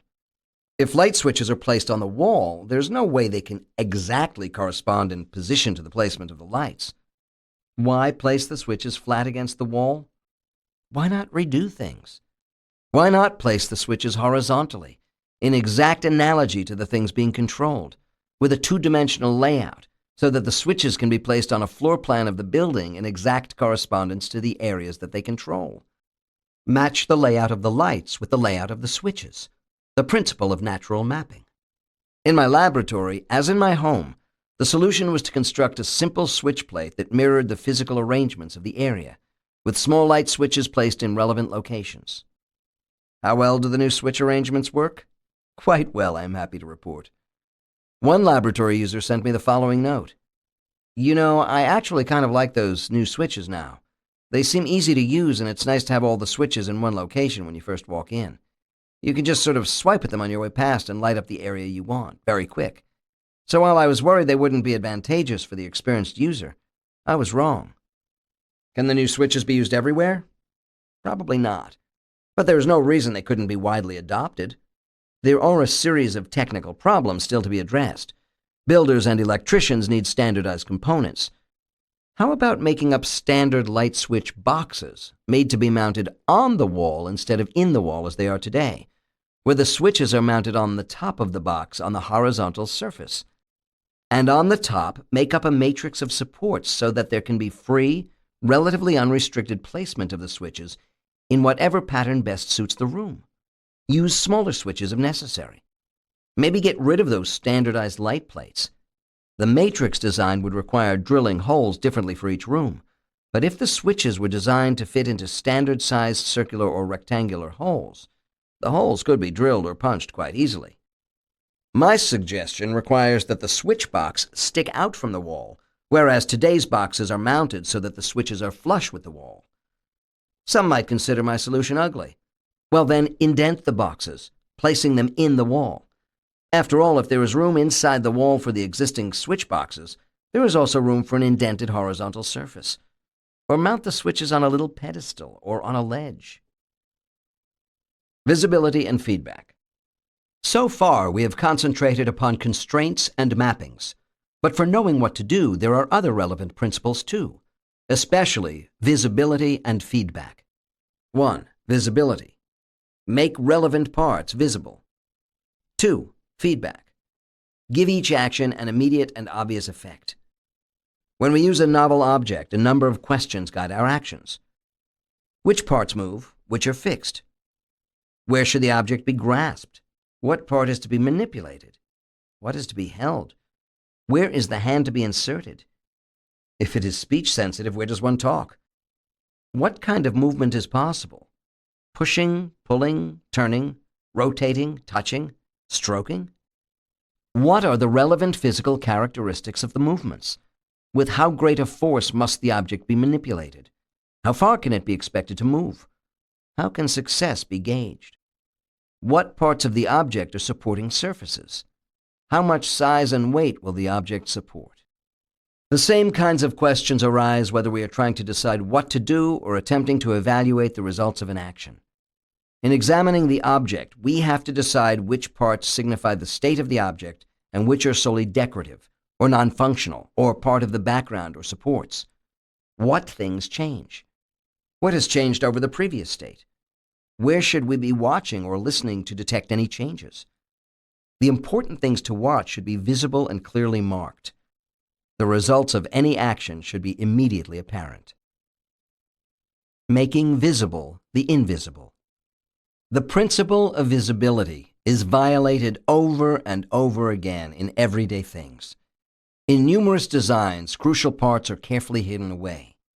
Handles on cabinets distract from some design aesthetics, so they are deliberately made invisible or left out.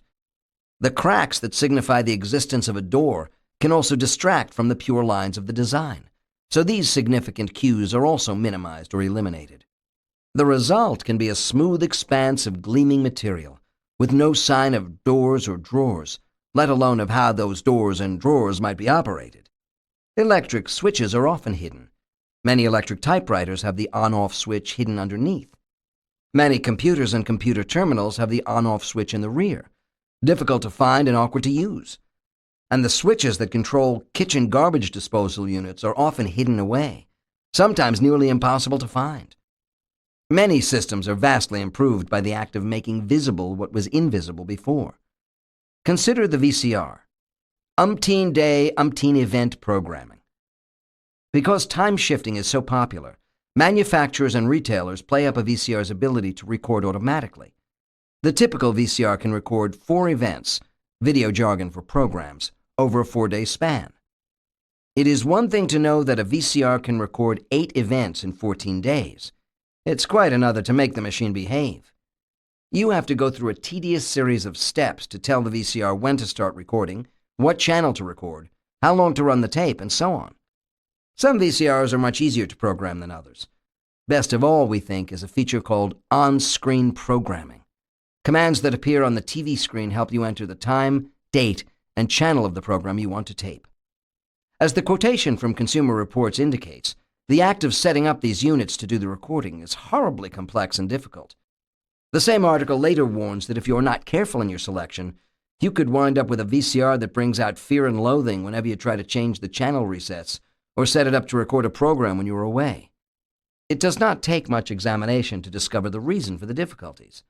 There is no visual feedback. As a result, users, 1, have trouble remembering their place in the lengthy sequence of required steps, 2, have trouble remembering what next needs to be done, and 3, cannot easily check the information just entered to see if it is what was intended, and then cannot easily change it if they decide it is wrong. The gulfs, both in execution, the first 2 problems, and in evaluation, the last problem, are significant for these VCRs. Both can be bridged by the use of a display. Displays often cost money and take up room, which is why designers hesitate to use them. But in the case of a VCR, a display device is usually already available, the TV set. And indeed, those VCRs that can be programmed through the use of an on-screen TV display are much easier to use. Visibility makes all the difference. Nothing succeeds like a good display. Over and over again, we find unwarranted complexity that could be avoided were the device to contain a good display. With the modern telephone, see Chapter 1, a display that could prompt the user through the series of steps required for programming would make the difference between a valuable, usable system and a next to useless one. So too with any device of complexity, whether it be the washing machine, microwave oven, or office copying machine. Nothing succeeds like visual feedback, which in turn requires a good visual display. What can be done? New technologies, especially the inexpensive microprocessors available today, the heart of the computer, make possible the incorporation of powerful and intelligent systems, even in simple everyday things, from toys to kitchen appliances to office machines. But new capabilities must be accompanied by appropriate displays, also now relatively inexpensive. I asked the students in one of my classes to generate some possibilities for adding visibility to everyday devices. Here are some of them. Display the song titles for compact discs. Why not take advantage of the storage capacity of an audio compact disc, CD, and have it display not only the number of the song or track, as it now does, but also the title? Each title could be accompanied by other information, such as performers, composer, or playing time. Thus, in programming the CD, you could select by name rather than by number, and you would always know what you were hearing. Display the names of television programs. If each television station would also broadcast its station identification and the title of the current program, the viewer who tuned in during the middle of a show could easily find out what it was. The information could be sent in computer-readable format during the retrace interval, the time that the beam is off the screen. Print the cooking information for foods on the food package in computer-readable form. This is a scheme for bypassing the need to make things visible. The cooking of frozen foods often requires several different cooking times, waiting times, and heat settings.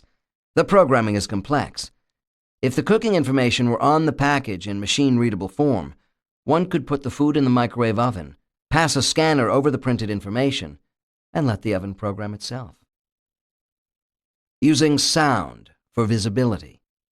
Sometimes things can't be made visible. Enter sound. Sound can provide information available in no other way. Sound can tell us that things are working properly or that they need maintenance or repair. It can even save us from accidents. Consider the information provided by the click when the bolt on a door slides home, the zzz sound when a zipper works properly, the tinny sound when a door doesn't shut right, the roaring sound when a car muffler gets a hole, the rattle when things aren't secured, the whistle of a tea kettle when the water boils, the click when the toast pops up, the increase in pitch when a vacuum cleaner gets clogged, the indecipherable change in sound when a complex piece of machinery starts to have problems. Many devices do use sound, but only for signals. simple sounds such as buzzers, bells, or tones. Computers use bleeping, whining, and clicking sounds. This use of sound is valuable and serves an important function, but it is very limited in power. It is as if the use of visual cues were limited to different colored flashing lights. We could use sound for much more communication than we do. These days, computers produce several sounds, and keypads, microwave ovens, and telephones beep and burp. These are not naturalistic sounds. They do not convey hidden information. When used properly, a beep can assure that you've pressed a button, but the sound is as annoying as informative. Sounds should be generated so as to give information about the source. They should convey something about the actions that are taking place, actions that matter to the user, but that would otherwise not be visible. The buzzes, clicks, and hums that you hear while a telephone call is being completed are one good example. Take out those noises and you are less certain that the connection is being made. Bill Gayer, who has been studying use of sound in my laboratory, points out that real, natural sound is as essential as visual information, because sound tells us about things we can't see, and it does so while our eyes are occupied elsewhere.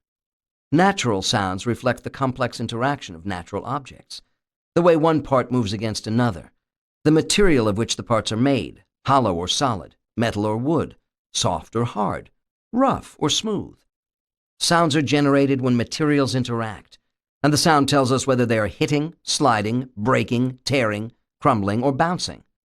Moreover, sounds differ according to the characteristics of the objects, according to their size, solidity, mass, tension, and material. And they differ with how fast things are going and how far away from us they are. If they are to be useful, sounds must be generated intelligently, with an understanding of the natural relationship between the sounds and the information to be conveyed. Sounds on artificial devices should be as useful as sounds in the real world. Gayer has proposed that sound could play an important role in computer-based applications. Here, rich naturalistic sounds could serve as auditory icons, caricatures of naturally occurring sounds that could provide information about the concepts being represented, not easily conveyed in other ways. You have to be very careful with sound, however. It easily becomes cute rather than useful. It can annoy and distract as easily as it can aid. One of the virtues of sounds is that they can be detected even when attention is applied elsewhere. But this virtue is also a deficit, for sounds are often intrusive. Sounds are difficult to keep private unless the intensity is low or earphones are used. This means both that neighbors may be annoyed and that others can monitor your activities. The use of sound to convey information is a powerful and important idea, but still in its infancy. Just as the presence of sound can serve a useful role in providing feedback about events, the absence of sound can lead to the same kinds of difficulties we have already encountered from a lack of feedback. The absence of sound can mean an absence of information, and if feedback from an action is expected to come from sound, silence can lead to problems.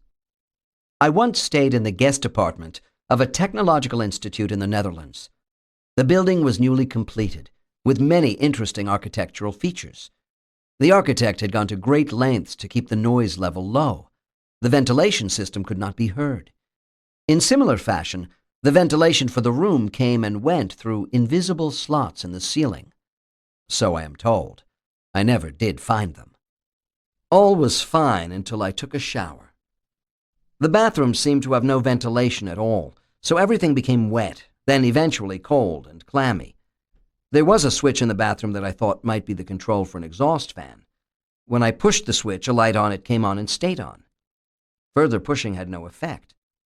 I noticed that whenever I returned to the apartment after an absence, the light would be off. So each time I entered the apartment, I went into the bathroom and pushed the button. By listening closely, I could hear a slight thump in the distance the first time the button was depressed. I decided it was some kind of signal. Perhaps it was a call button summoning the maid, or the janitor, or maybe even the fire department, though no one showed up. I did also consider that it might control a ventilation system, but I could hear no flow of air. I examined the inside of the entire bathroom with care, trying to find an air inlet. I even got a chair and a flashlight and examined the ceiling. Nothing. At the end of my stay, the person driving me to the airport explained that the button controlled the exhaust fan. The fan was on as long as the light was on, and it turned off automatically in about 5 minutes. The architect was very good at disguising the ventilation system and at keeping the noise level down. Here is a case where the architect was too successful.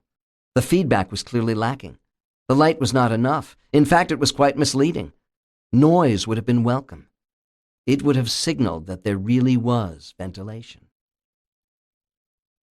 Chapter 5. To err is human. London. An inexperienced computer operator pressed the wrong key on a terminal in early December, causing chaos at the London Stock Exchange. The error at stockbrokers Greenwell Montague led to systems staff working through the night in an attempt to cure the problem. People make errors routinely. Hardly a minute of a normal conversation can go by without a stumble, a repetition, a phrase stopped midway through to be discarded or redone.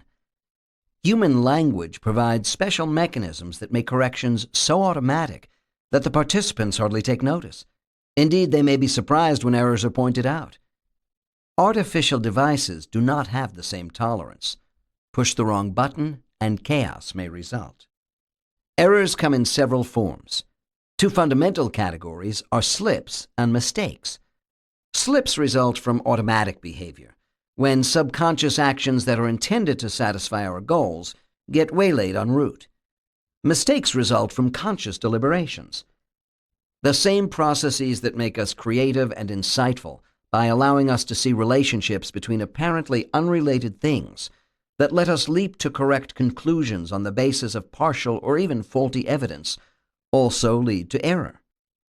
Our ability to generalize from small amounts of information helps tremendously in new situations, but sometimes we generalize too rapidly, classifying a new situation as similar to an old one, when in fact there are significant discrepancies. False generalizations can be hard to discover, let alone eliminate. The differences between slips and mistakes are readily apparent in the analysis of the 7 stages of action. Form an appropriate goal but mess up in the performance and you've made a slip. Slips are almost always small things. A misplaced action, the wrong thing moved, a desired action undone. Moreover, they are relatively easy to discover by simple observation and monitoring. Form the wrong goal and you've made a mistake. Mistakes can be major events, and they are difficult or even impossible to detect.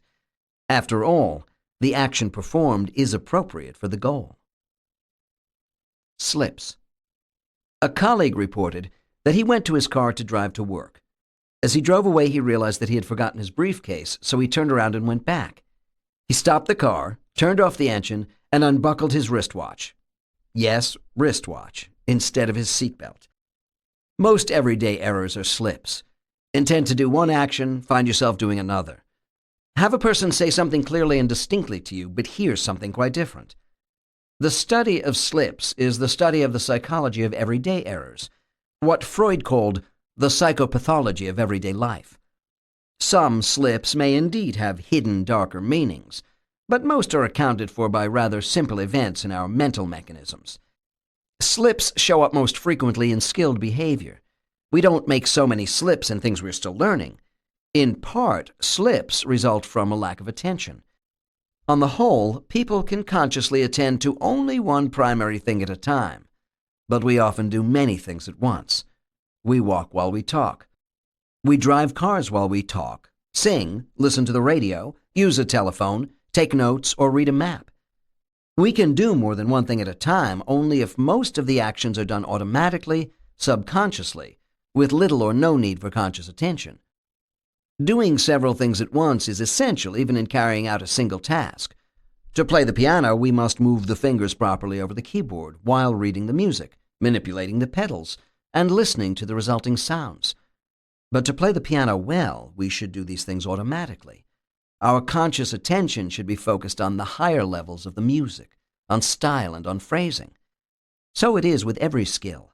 The low-level physical movements should be controlled subconsciously. Types of slips. Some slips result from the similarities of actions, or an event in the world may automatically trigger an action. Sometimes our thoughts and actions may remind us of unintended actions which we then perform. We can place slips into one of 6 categories: capture errors, description errors, data-driven errors, associative activation errors, loss of activation errors, and mode errors. Capture errors. I was using a copying machine, and I was counting the pages. I found myself counting 1, 2, 3, 4, 5, 6, 7, 8, 9, 10, Jack, Queen, King. I have been playing cards lately. Consider the common slip called the capture error, in which a frequently done activity suddenly takes charge instead of captures the one intended. You are playing a piece of music without too much attention, and it is similar to another which you know better. Suddenly, you are playing the more familiar piece. Or you go off to your bedroom to change your clothes for dinner and find yourself in bed. This slip was first reported by William James in 1890. Or you finish typing your thoughts on your word processor or text editing program, turn off the power, and go off to other things, neglecting to save any of your work. Or you get into your car on Sunday and go to the store and find yourself at the office. The capture error appears whenever two different action sequences have their initial stages in common, with one sequence being unfamiliar and the other being well practiced. Seldom, if ever, does the unfamiliar sequence capture the familiar one. Description errors. A former student reported that one day he came home from jogging, took off his sweaty shirt and rolled it up in a ball, intending to throw it in the laundry basket. Instead, he threw it in the toilet. It wasn't poor aim. The laundry basket and toilet were in different rooms. In the common slip known as the description error, the intended action has much in common with others that are possible. As a result, unless the action sequence is completely and precisely specified, the intended action might fit several possibilities. Suppose that my tired student in the example formed a mental description of his intended action, something like, throw the shirt into the opening at the top of the container. This description would be perfectly unambiguous and sufficient were the laundry basket the only open container in sight. But when the open toilet was visible, its characteristics matched the description and triggered the inappropriate action. This is a description error because the internal description of the intention was not sufficiently precise. Description errors usually result in performing the correct action on the wrong object. Obviously, the more the wrong and right objects have in common, the more likely the errors are to occur. Description errors, like all slips, are more likely when we are distracted, bored, involved in other activities, under extra stress, or otherwise not inclined to pay full attention to the task at hand. Description errors occur most frequently when the wrong and right objects are physically near each other. People have reported a number of description errors to me. Two clerks in a department store were both on the telephone to verify credit cards while simultaneously dealing with a customer and filling out a credit card form. One sales clerk had passed in back of the other to reach the charge forms. When this clerk finished preparing the sales slip, she hung up the handset on the wrong telephone, thereby terminating the other clerk's call. A person intended to put the lid on a sugar bowl, but instead put it on a coffee cup with the same size opening. I had a report of someone who planned to pour orange juice into a glass, but instead poured it into a coffee cup adjacent to the glass. Another person told me of intending to pour rice from a storage jar into a measuring cup, but instead pouring cooking oil into the measuring cup. Both the oil and the rice were kept in glass containers on the counter. Some things seem designed to cause slips. Long rows of identical switches are perfect setups for description errors. Intend to flip one switch, instead flip a similar-looking one. It happens in industrial plants, aircraft, homes, anywhere. When different actions have similar descriptions, there is a good chance of mishap, especially when the operator is experienced and well-practiced and therefore not paying full attention, and if there are more important things to do. Data-driven errors. I was assigning a visitor a room to use. I decided to call the department secretary to tell her the room number. I used the telephone in the alcove outside the room with the room number in sight. Instead of dialing the secretary's phone number, which I use frequently and know very well, I dialed the room number. Much human behavior is automatic. For example, brushing away an insect. Automatic actions are data-driven, triggered by the arrival of the sensory data. But sometimes data-driven activities can intrude into an ongoing action sequence, causing behavior that was not intended. Associative activation errors. My office phone rang. I picked up the receiver and bellowed, "Come in!" at it. If external data can sometimes trigger actions, so too can internal thoughts and associations. The ringing of the telephone and knocking on the door both signal the need to greet someone. Other errors occur from associations among thoughts and ideas. Associative activation errors are the slips studied by Freud. You think something that ought not to be said, and then, to your embarrassment, you say it. Loss of activation errors. I have to go to the bedroom before I start working in the dining room. I start going there and realize as I am walking that I have no idea why I am going there. Knowing myself, I keep going, hoping that someone in the bedroom will remind me. I get there but still cannot recall what I wanted. So I go back to the dining room. There I realize that my glasses are dirty. With great relief, I go back to the bedroom, get my handkerchief, and wipe my glasses clean. One of the more common slips is simply forgetting to do something. More interesting is forgetting part of the act, remembering the rest, as in the story above where the goal was forgotten, but the rest of the action continued unimpaired.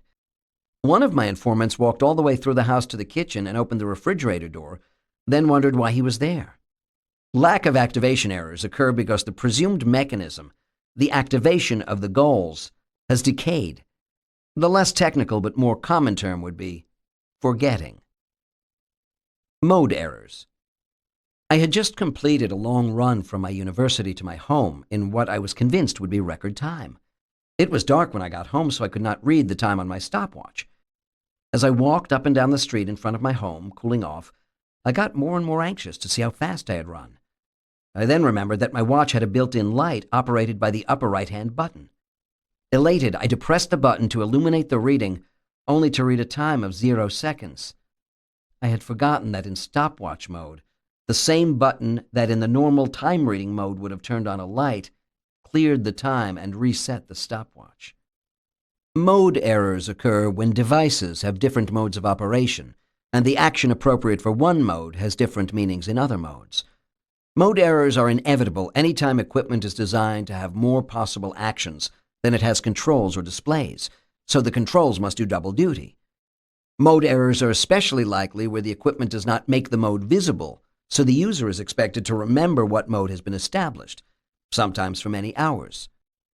Mode errors are common with digital watches and computer systems, especially text editors. Several accidents in commercial aviation can be attributed to mode errors, especially in the use of the automatic pilots, which have a large number of complex modes. Detecting slips. Although slips are relatively easy to detect because there is a clear discrepancy between goal and result, detection can only take place if there is feedback. If the result of the action is not visible, how can a misaction be detected? Even when a mismatch is noted, the person may not believe that the error occurred. Some trail of the sequence of actions that was performed is valuable. Even when an error has been detected, it may not be clear what the error was. Alice was driving a van and noticed that the rear-view mirror on the passenger side was not adjusted properly. Alice meant to say to the passenger on the right, "Please adjust the mirror," but instead said, "Please adjust the window." The passenger, Sally, was confused and asked, "What should I do? What do you want?" Alice repeated the request, "Adjust the window for me."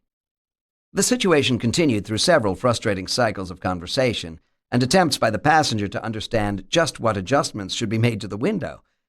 The error correction mechanism adopted by the driver was to repeat the erroneous sentence more and more loudly. In this example, it was easy to detect that something was wrong, but hard to discover what. Alice believed the problem was that she couldn't be understood or heard. She was monitoring the wrong part of the action sequence. She had a problem of level. Actions can be specified at many different levels. Suppose I were driving my car to the bank. At any given moment, the action being performed could be described at many different levels. Driving to the bank. Turning into the parking lot. Making a right turn. Rotating the steering wheel clockwise. Moving my left hand upward and to the right and my right hand downward.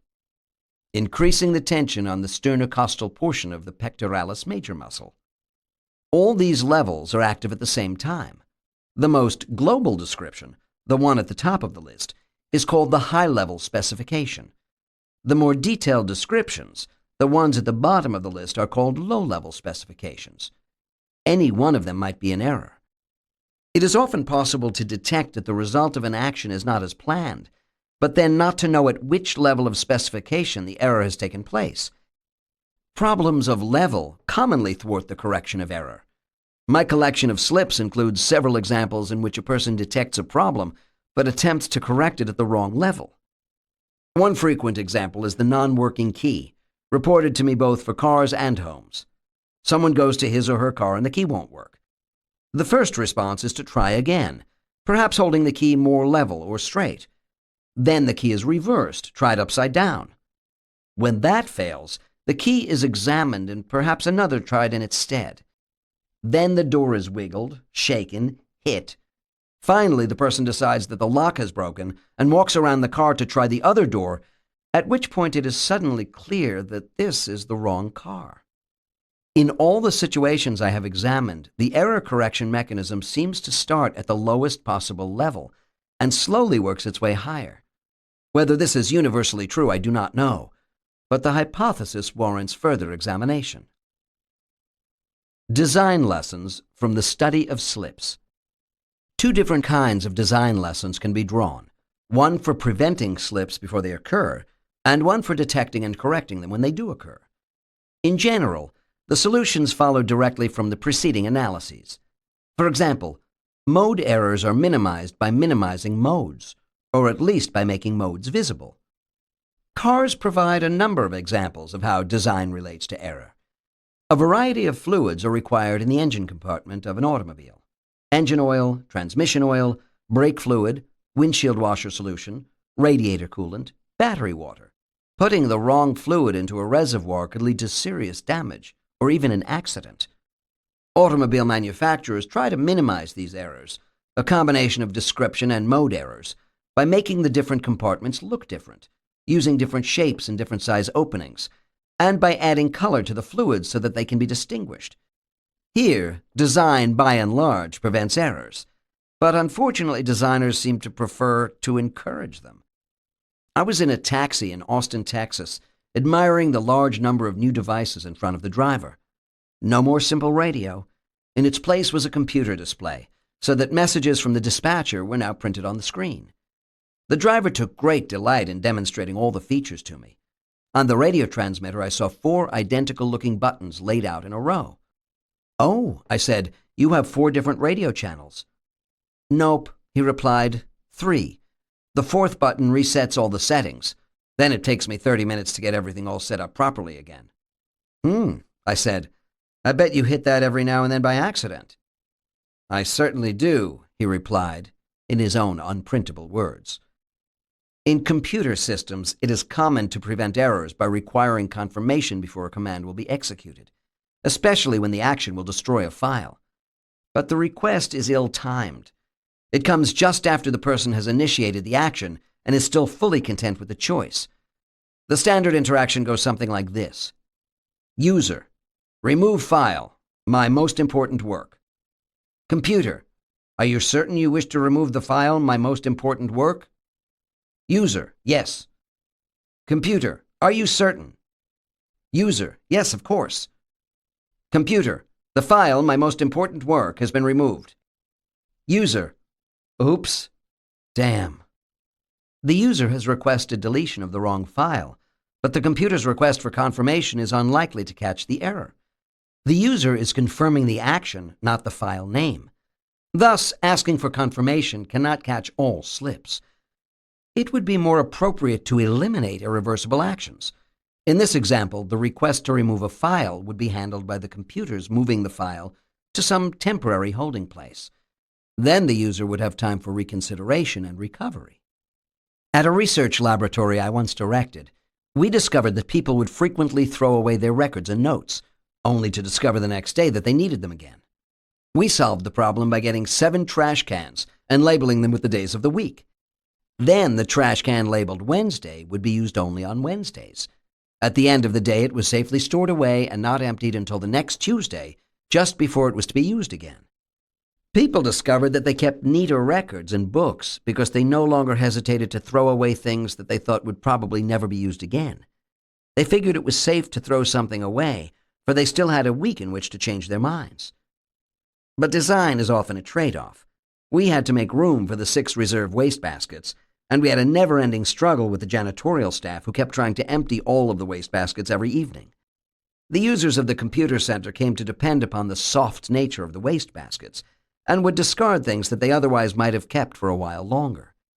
When there was an error, sometimes on the part of the janitorial staff, sometimes on our part in cycling the wastebaskets properly, then it was a calamity. When you build an error-tolerant mechanism, people come to rely upon it, so it had better be reliable. Mistakes as errors of thought. Mistakes result from the choice of inappropriate goals. A person makes a poor decision, misclassifies a situation, or fails to take all the relevant factors into account. Many mistakes arise from the vagaries of human thought, often because people tend to rely upon remembered experiences rather than on more systematic analysis. We make decisions based upon what is in our memory. Memory is biased toward overgeneralization and overregularization of the commonplace, and overemphasis on the discrepant. Some models of human thought. Psychologists have chronicled the failures of thought, the non-rationality of real behavior. Even simple tasks can sometimes throw otherwise clever people into disarray. Even though principles of rationality seem as often violated as followed, we still cling to the notion that human thought should be rational, logical, and orderly. Much of law is based upon the concept of rational thought and behavior. Much of economic theory is based upon the model of the rational human who attempts to optimize personal benefit, utility, or comfort. Many scientists who study artificial intelligence use the mathematics of formal logic, the predicate calculus, as their major tool to simulate thought. But human thought and its close relatives, problem-solving and planning, seem more rooted in past experience than in logical deduction. Mental life is not neat and orderly. It does not proceed smoothly and gracefully in neat logical form. Instead, it hops, skips, and jumps its way from idea to idea, tying together things that have no business being put together, forming new creative leaps, new insights and concepts. Human thought is not like logic. It is fundamentally different in kind and in spirit. The difference is neither worse nor better, but it is the difference that leads to creative discovery and to great robustness of behavior. Thought and memory are closely related, for thought relies heavily upon the experiences of life. Indeed, much problem-solving and decision-making takes place through attempts to remember some previous experience that can serve as a guide for the present. There have been many theories of human memory.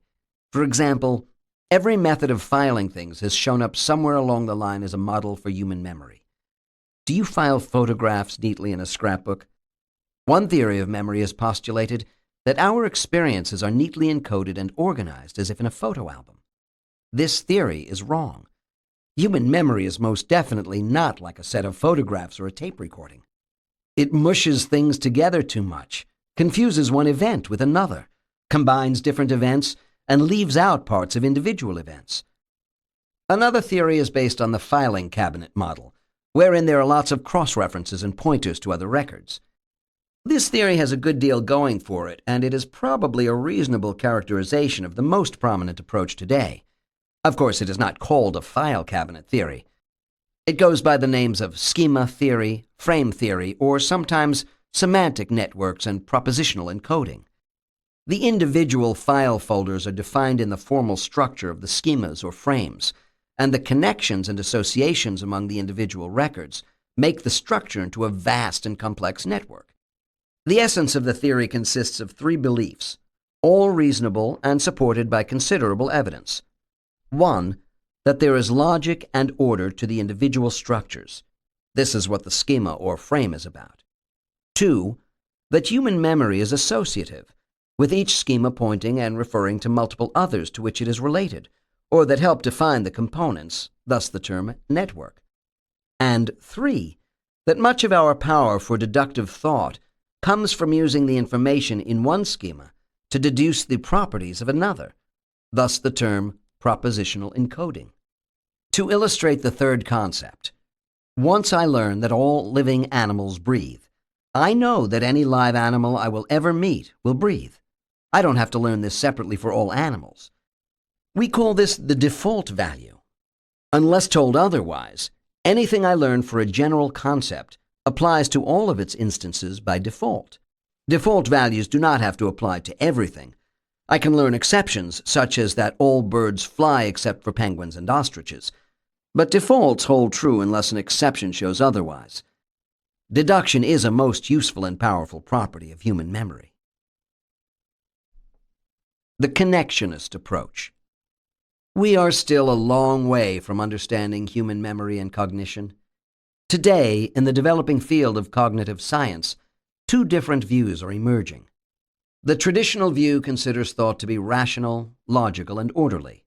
This approach uses mathematical logic as the scientific means to explain thought. Adherents of this approach have pioneered the development of schemas as the mechanism of human memory. A newer approach is rooted in the working of the brain itself. Those of us who follow this new approach call it connectionism, but it also goes under the names of neural nets, neural models, and parallel distributed processing. It is an attempt to model the way in which the brain itself is structured, with billions of brain cells connected into groups, many cells connected to tens of thousands of others, many all working at the same time. This approach follows the rules of thermodynamics more than it does the rules of logic. Connectionism is still tentative, still unproven. I believe that it has the potential to explain much of what puzzled us before, but part of the scientific community thinks that it is fundamentally flawed. The brain consists of billions of nerve cells, neurons, each connected to thousands of other cells. Each neuron sends simple signals to the neurons to which it is connected, each signal attempting to increase or decrease the activity of its recipient. The connectionist approach to the study of thought mimics these connections. Each connectionist unit is connected to many other units. The signals are either positive in value, called activation signals, or negative in value, called inhibition. Each unit adds up the total influence of the signals that it receives, and then sends along its outward connections a signal whose value is a function of that sum. That's about all there is to it. The elements are all simple. The complexity and power come from the fact that there are a large number of interconnected units trying to influence the activities of the others. All this interconnection leads to massive interaction among the units, with the signals sometimes leading to fights and conflicts, sometimes to cooperation and stability. After a while, however, the system of interconnected units will eventually settle down to a stable state that represents a compromise among the opposing forces. Thoughts are represented by stable patterns of activity. New thoughts are triggered whenever there is some change in the system, oftentimes because some new information arrives at the senses and changes the pattern of activation and inhibition. We can think of the interactions as the computational part of thought. When one set of units sends signals activating another, this can be interpreted as offering support for a cooperative interpretation of events. When one set of units sends signals suppressing another, it is because the two usually offer competing interpretations. The result of all this support and competition is a compromise. Not the correct interpretation, simply one that is as consistent as possible with all possibilities under active consideration. This approach suggests that much of thought results from a kind of pattern matching system, one that forces its solutions to be analogous to past experiences, and one that does not necessarily follow the formal rules of logical inference. The relaxation of interacting connectionist structures into patterns happens relatively quickly and automatically, below the surface of consciousness. We are conscious only of the end states, not of the means for getting there. As a result, in this view of the mind, our explanations of our own behavior are always suspect, for they amount to stories made up after the fact to explain the thoughts that we already have. Much of our knowledge is hidden beneath the surface of our minds, inaccessible to conscious inspection. We discover our own knowledge primarily through our actions. We can also find out by testing ourselves, by trying to retrieve examples from memory, self-generated examples. Think of an example, Then think of another example. Find a story that explains them. Then we believe that story and call it the reason or explanation for our behavior. The problem is that the story changes dramatically depending upon what examples we select. And the examples we select depend upon a large set of factors, some under our control, some not. The connectionist approach to memory might also be called the multiple exposure theory of memory. Suppose, unbeknownst to you, your camera broke so that the film wouldn't wind. Every picture you took went right on top of all the others. If you had taken pictures of different scenes, you might still be able to make out the individual parts. But suppose you had taken a picture of a high school graduating class, one person at a time. Each person took a turn sitting in the chair in front of the fixed camera. Each smiled. Each had a picture taken. Afterward, when you developed the film, you would find just one picture, a composite of all those faces. All the individual records would still be there, but on top of one another, difficult to separate out. You'd have the average high school graduate. Throw everything into memory on top of one another. That is a crude approximation of the connectionist approach to memory. Actually, things aren't thrown together until after a lot of processing has gone on. And memory isn't really like a multiple exposure. Still, this is not a bad characterization of the connectionist approach.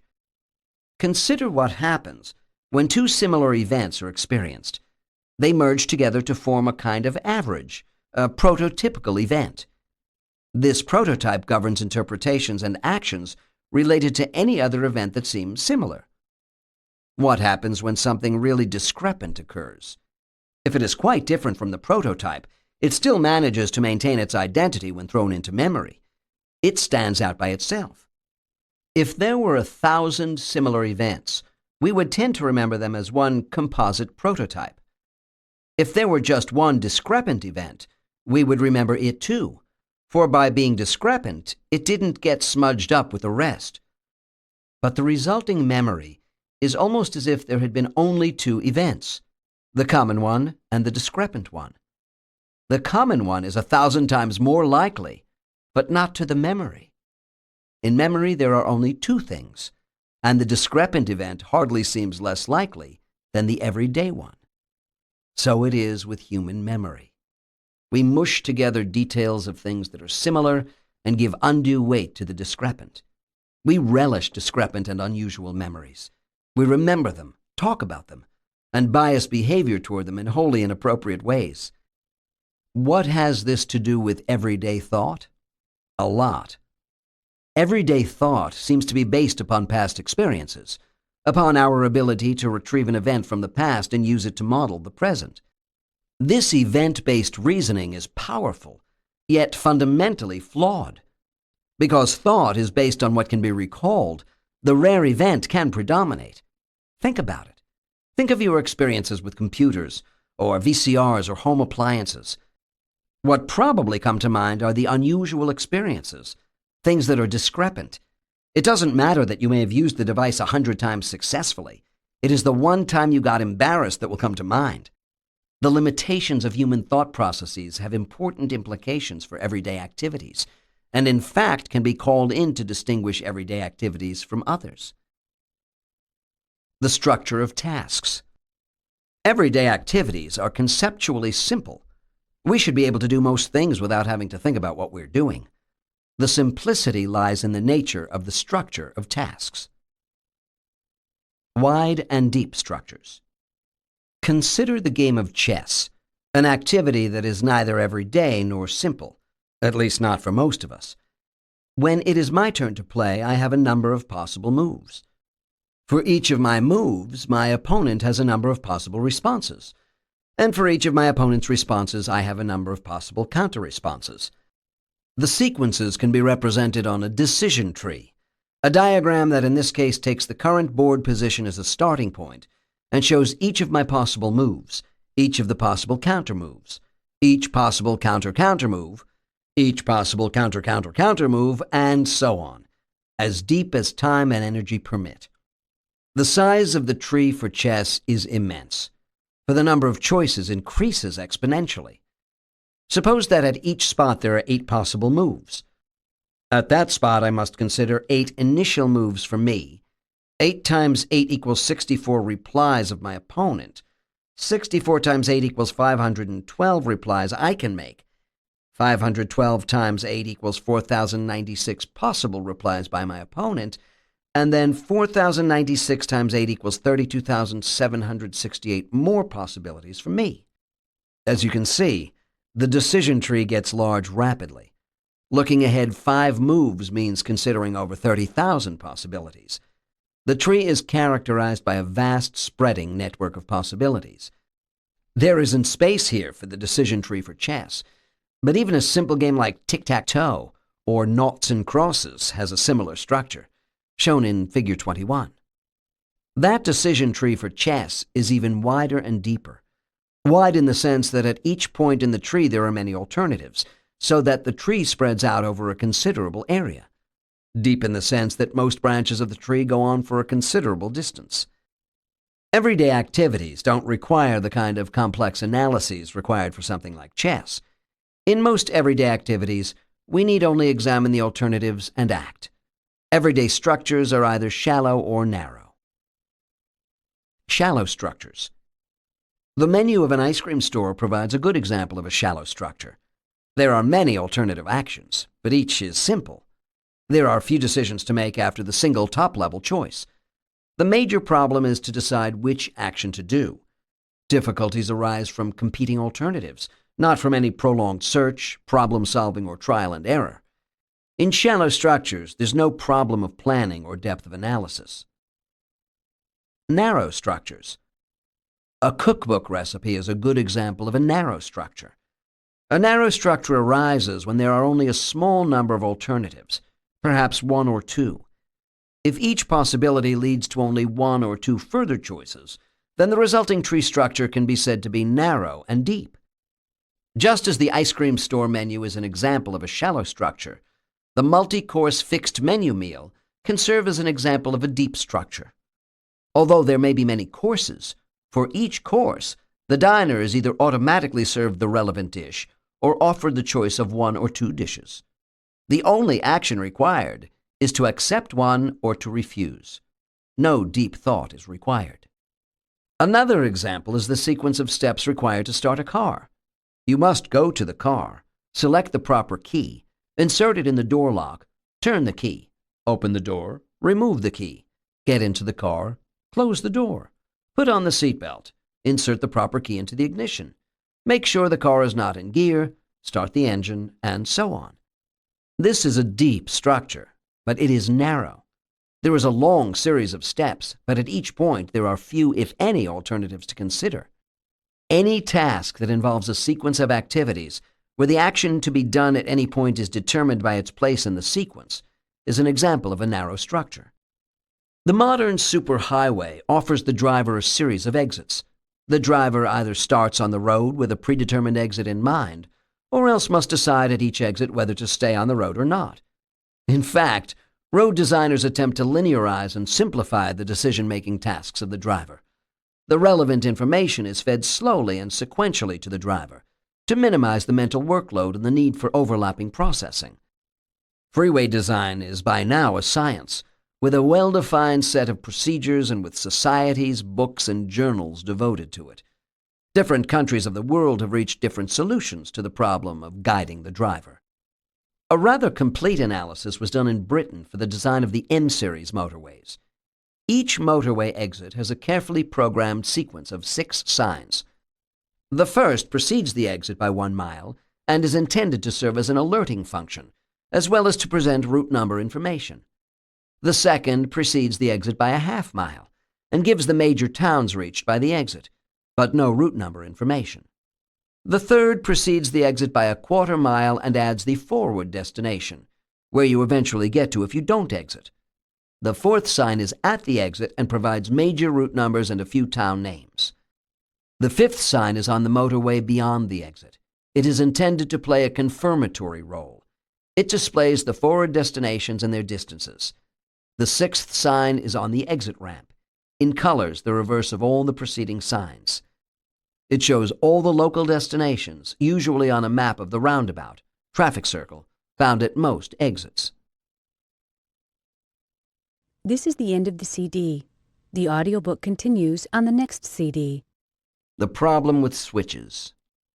At any lecture I give, my first demonstration needs no preparation. I can count on the light switches of the room or auditorium to be unmanageable. Lights, please, someone will say. Then fumble, fumble, fumble. Who knows where the switches are and which lights they control? The lights seem to work smoothly only when a technician is hired to sit in a control room somewhere, turning them on and off.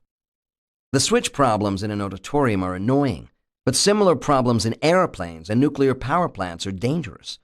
The controls all look the same. How do the operators avoid the occasional mistake, confusion, or accidental bumping against the wrong control? Or misaim? They don't. Fortunately, airplanes and power plants are pretty robust. A few errors every hour are not important, usually. One type of popular small airplane has identical-looking switches for flaps and landing gear right next to one another. You might be surprised to learn how many pilots, while on the ground, have decided to raise the flaps and instead raise the wheels. This very expensive error happened frequently enough that the National Transportation Safety Board wrote a report about it. The analysts politely pointed out that the proper design principles to avoid these errors have been known for 30 years. Why were those design errors still being made? Basic switches and controls should be relatively simple to design well, but there are two fundamental difficulties. The first is the grouping problem, how to determine which switch goes with which function. The second is the mapping problem. For example, when there are many lights and an array of switches, how can you determine which switch controls which light? The switch problem becomes serious only when there are many of them. It isn't a problem in situations with one switch, and it is only a minor problem when there are two switches. But the difficulties mount rapidly with more than two switches at the same location. Multiple switches are more likely to occur in offices, auditoriums, and industrial locations than in homes. Which switch controls which function? Switches for unrelated functions are often placed together, usually with no distinguishing marks to help the user know which switch controls which function. Designers love rows of identical-looking switches. The switches look good, are easy to mount, are inexpensive to build, and please the aesthetic sensibilities of the viewer. But they make it easy to err. With identical switches all in a row, it is difficult to distinguish the switch for the coffee maker from the switch to the central power for the computer, or the set the time switch from the turn off the radio switch, or the landing gear switch from the flap control switch. Consider my car radio. 25 controls, many apparently arbitrary, all tiny so that they will fit the limited space available.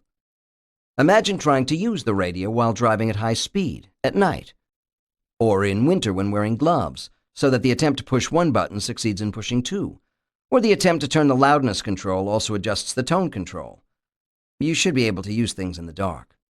A car radio should be usable with a minimum of visual cues, but the radio designers probably designed it in the laboratory, with little or no thought about the car or the driver. For all I know, the design won a prize for its visual aesthetics.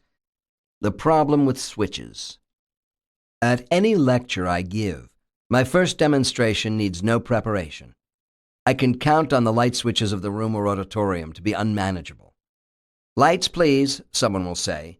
Then fumble, fumble, fumble. Who knows where the switches are and which lights they control?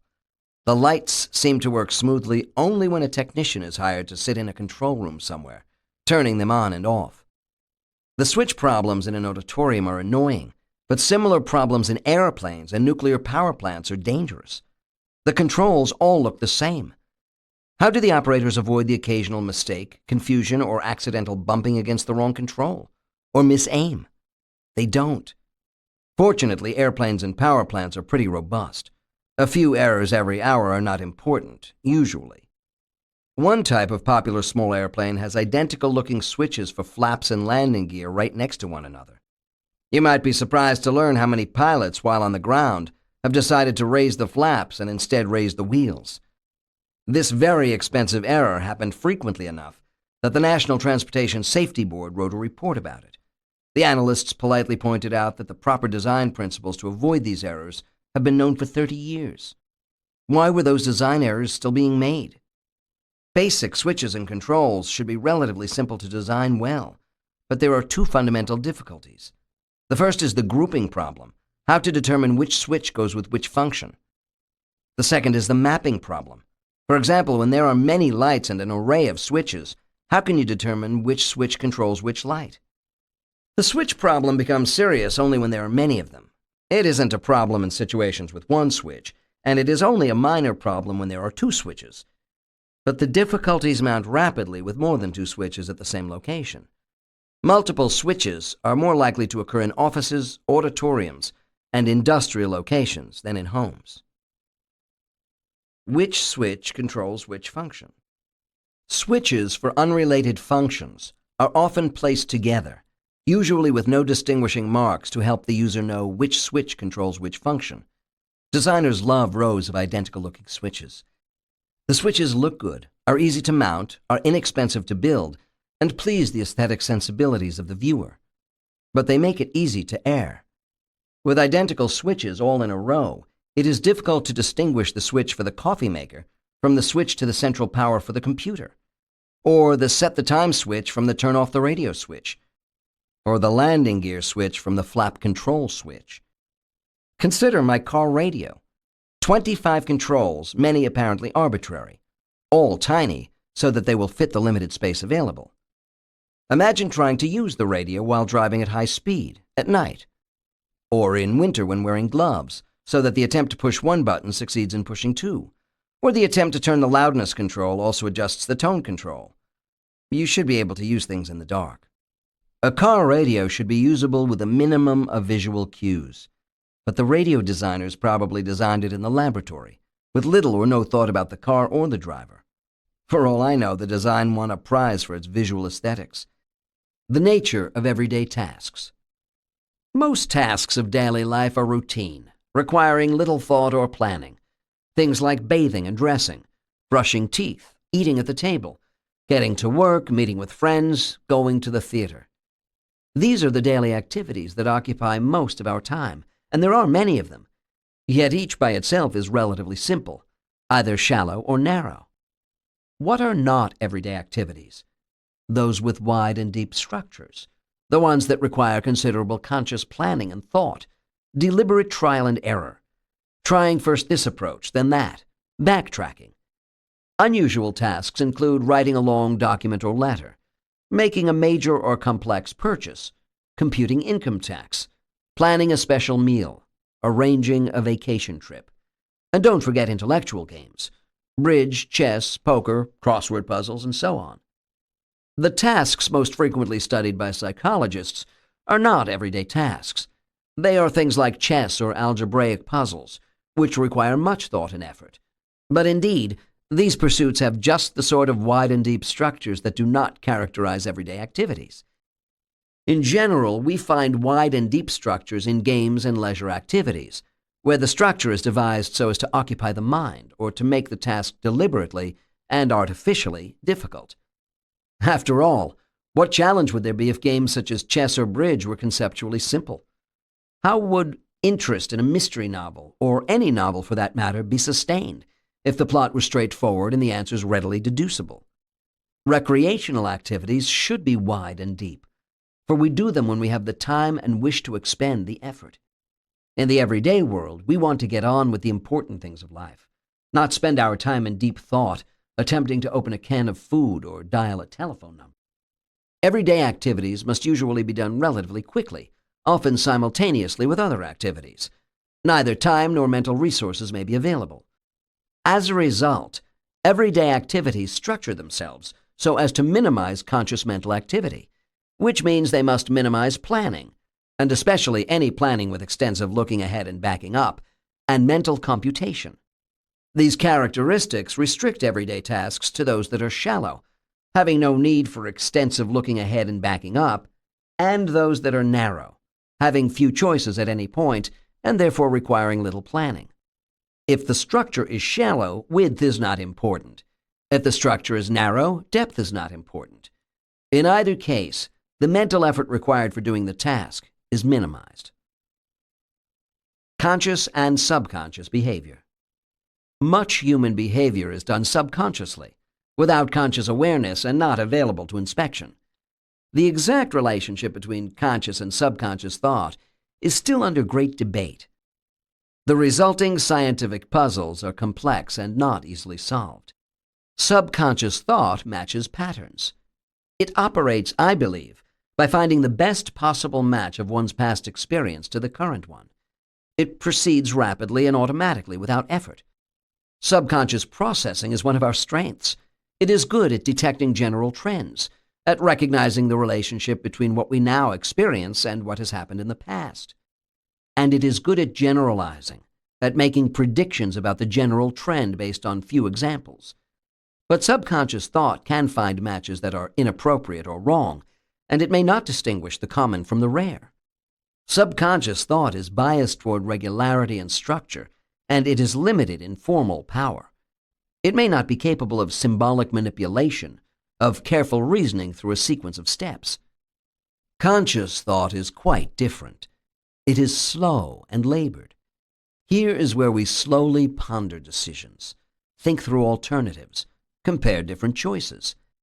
Conscious thought ponders first this approach, then that, comparing, rationalizing, finding explanations. Formal logic, mathematics, decision theory, these are the tools of conscious thought. Both conscious and subconscious modes of thought are powerful and essential aspects of human life. Both can provide insightful leaps and creative moments, and both are subject to errors, misconceptions, and failures. Conscious thought tends to be slow and serial. Conscious processing seems to involve short-term memory and is thereby limited in the amount that can be readily available. Try consciously to solve the children's game called tic-tac-toe, or noughts and crosses, and you will discover that you can't. Not if you try to explore all the alternatives. How can I claim that a trivial children's game cannot be done in the head? Because you don't really play the game by thinking it through. You play by memorizing the patterns, by transforming the game into something simpler. Try playing the following game. Start with the 9 numbers 1, 2, 3, 4, 5, 6, 7, 8, and 9. You and your opponent alternate turns, each time taking a number. Each number can be taken only once, so if your opponent has selected a number, you cannot also take it. The first person to have any 3 numbers that total 15 wins the game. This is a difficult game. You will find it is very hard to play without writing it down. But this game is identical to tic-tac-toe. Why should it be hard if tic-tac-toe is easy? To see the relationship between the game of 15 and tic-tac-toe, simply arrange the 9 digits into a square pattern, 3 rows, one on top of another. Going from the left to right, the digits in the first row are 8, 1, and 6. In the second row, 3, 5, and 7. And in the third row, 4, 9, and 2. Now you can see the connection. Any 3 numbers that solve the 15 problem also solve tic-tac-toe. And any tic-tac-toe solution is also a solution to 15. So why is one easy and the other hard?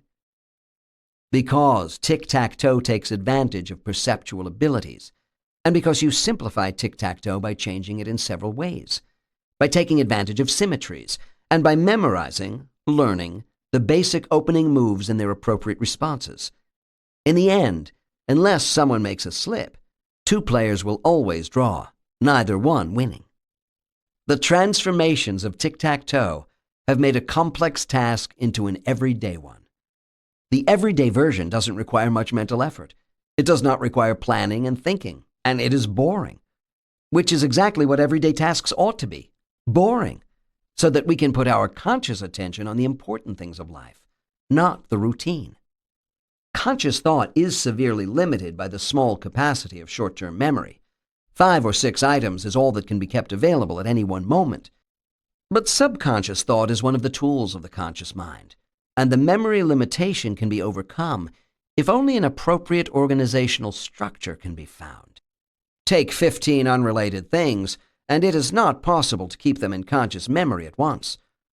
Organize them into a structure, and it is easy, for only that one structure has to be kept in conscious memory. As a result of this power of organization to overcome the limits of working memory, Explanation and understanding become essential components of conscious thought. With understanding and explanation, the number of things that can be kept consciously in mind expands enormously. Now consider how mistakes might be made. By mismatch, by taking the current situation and falsely matching it with something in the past.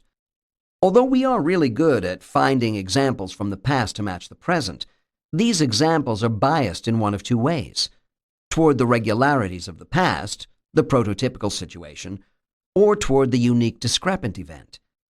But suppose the current event is different from all that has been experienced before. It is neither common nor unique. It is simply rare. We won't deal well with it. We are apt to classify the rare with either the common or the unique, and either of these choices is wrong. The same powers that make us so good at dealing with the common and the unique lead to severe errors with the rare.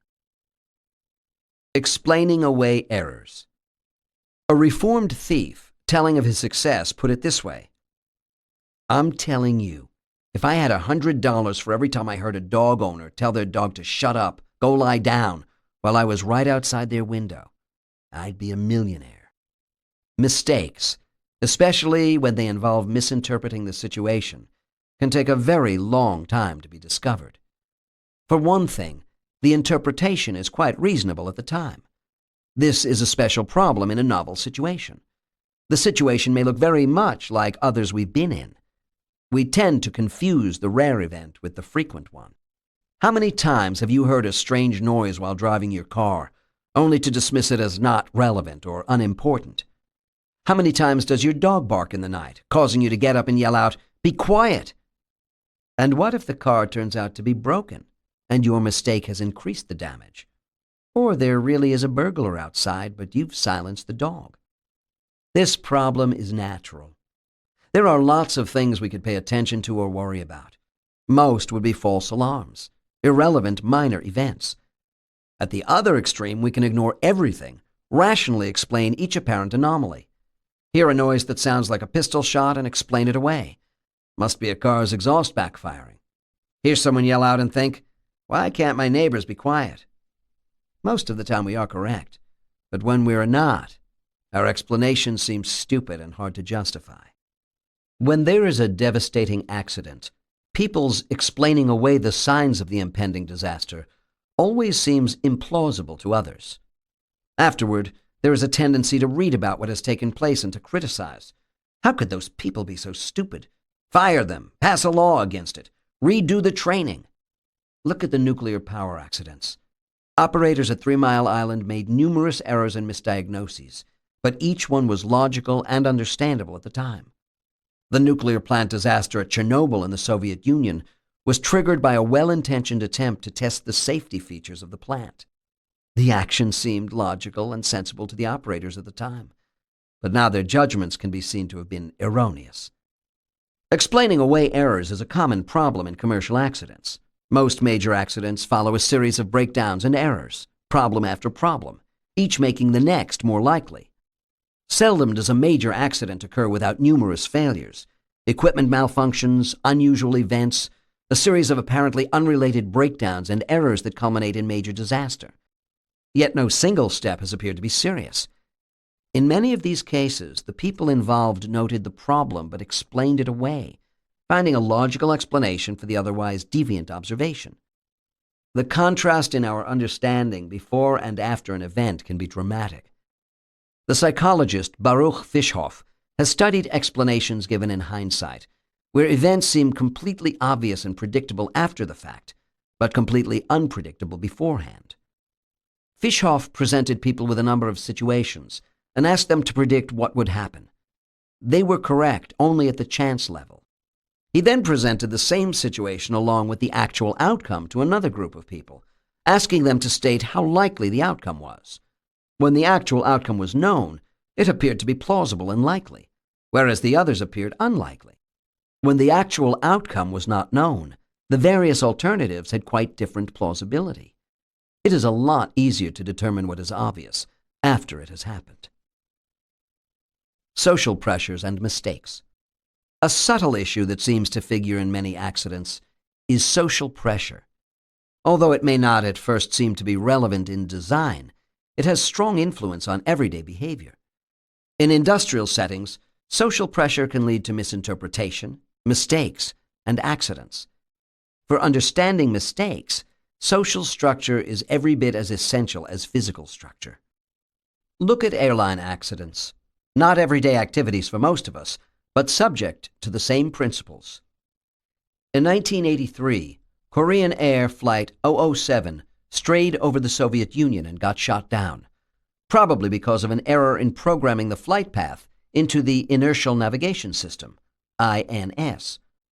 Although each checkpoint was discrepant, apparently the deviations were easily explained away if the crew substituted for each point the checkpoint reading for the previous INS point.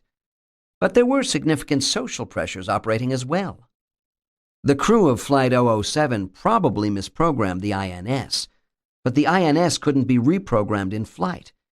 If an error were detected, the aircraft would have to go back to the original airport, land, jettisoning fuel to get to a safe landing weight, and then reset the INS and take off again. An expensive proposition. 3 Korean air flights had returned to their airport in the 6 months preceding the Flight 007 incident, and the airline had told its pilots that the next pilot who returned would be punished. Was this a factor in the accident?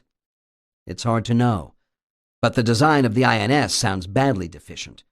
The social pressures on the crew not to find or admit to an error in the INS were clearly strong, but punishment for following a safety procedure is never wise. The proper approach would be to redesign either the INSs or the procedures for using them. The real culprit almost always is the design. Design that makes it easy to make wrong settings, or to misread an instrument, or to misclassify an event. Design of the social structure that makes false reporting of danger punishable. Turn a nuclear power plant off by mistake, and you cost the company hundreds of thousands of dollars. You'll probably lose your job. Fail to turn it off when there is a real incident, and you might lose your life. If you refuse to fly a crowded airliner because the weather looks bad, the company loses lots of money and the passengers get very angry. Take off under those situations, and most of the time it works out fine, which encourages risk-taking. But every so often there is a disaster. Tenerife, the Canary Islands, in 1977. A KLM Boeing 747 that was taking off crashed into a Pan American 747 that was taxiing on the runway, killing 583 people. The KLM plane should not have tried to take off then, but the weather was starting to get bad, and the crew had already been delayed for too long. Even being on the Canary Islands was a diversion from the scheduled flight. They had to land there because bad weather had prevented them from landing at their scheduled destination. They had not received clearance to take off, and the Pan American flight should not have been on the runway, but there was considerable misunderstanding between the pilots and the air traffic controllers. Furthermore, the fog was coming in, so neither plane could see the other. There were time pressures and economic pressures acting together. The Pan American pilots questioned their orders to taxi on the runway, but they continued anyway. The co-pilot of the KLM flight voiced minor objections to the pilot, suggesting that they were not yet cleared for takeoff. All in all, a tragedy occurred due to a complex mixture of social pressures and logical explaining away of discrepant observations. The Air Florida flight from National Airport, Washington, D.C., crashed at takeoff into the 14th Street Bridge over the Potomac River, killing 78 people, including 4 who were on the bridge. The plane should not have taken off because there was ice on the wings, but it had already been delayed over an hour and a half. This and other factors may have predisposed the crew to hurry. The accident occurred despite the first officer's, the co-pilot's, concern. Although the first officer expressed concern that something was not right to the captain 4 times during the takeoff, the captain took no action to reject the takeoff. Again, we see social pressures, coupled with time and economic forces. Designing for error. Error is often thought of as something to be avoided or something done by unskilled or unmotivated people. But everyone makes errors. Designers make the mistake of not taking error into account. Inadvertently, they can make it easy to err and difficult or impossible to discover error or to recover from it. Consider the London stock market story that opened this chapter. The system was poorly designed. It should not be possible for one person with one simple error to cause such widespread damage? Here is what designers should do. 1. Understand the causes of error and design to minimize those causes. 2. Make it possible to reverse actions, to undo them, or make it harder to do what cannot be reversed. 3. Make it easier to discover the errors that do occur and make them easier to correct. 4. Change the attitude toward errors. Think of an object's user as attempting to do a task, getting there by imperfect approximations. Don't think of the user as making errors. Think of the actions as approximations of what is desired. When someone makes an error, there usually is good reason for it. If it was a mistake, the information available was probably incomplete or misleading. The decision was probably sensible at the time. If it was a slip, it was probably due to poor design or distraction. Errors are usually understandable and logical once you think through their causes. Don't punish the person for making errors. Don't take offense. But most of all, don't ignore it. Try to design the system to allow for errors. Realize that normal behavior isn't always accurate. Design so that errors are easy to discover and corrections are possible. How to deal with error and how not to. Consider the error of locking your keys into your car. Some cars have made this error much less likely. You simply can't lock the doors, not easily anyway, except by using the key. So you're pretty much forced to have the keys with you. I call this kind of design a forcing function. More on this topic in the next section. In the United States, cars are required to be designed so that if the door is opened while the keys are in the ignition, a warning sound comes on. In theory, if you walk away from your car, leaving the keys in the ignition, the buzzer will call you back. Yet the signal must be ignored as often as it must be attended to. It must be ignored when you open the door of your car while the engine is running so you can hand someone something. On these occasions, it is annoying. You know the door is open, and sometimes you want to or need to leave the keys in the car. There goes the buzzer. It can't distinguish deliberate actions from erroneous ones. Warning signals are usually not the answer. Consider the control room of a nuclear power plant or the cockpit of a commercial aircraft. Thousands of instruments, each designed by someone who thought it was necessary to put in a warning signal for it. Many of the signals sound the same. Most can be ignored anyway because they tell the operator about something that is already known. And when a real emergency happens, all the warning signals seem to go on at once. Each competes with the others to be heard, preventing the person from concentrating upon the problem. Built-in warning features are bypassed for several reasons. One is that they can go off in error, disrupting perfectly sensible proper behavior.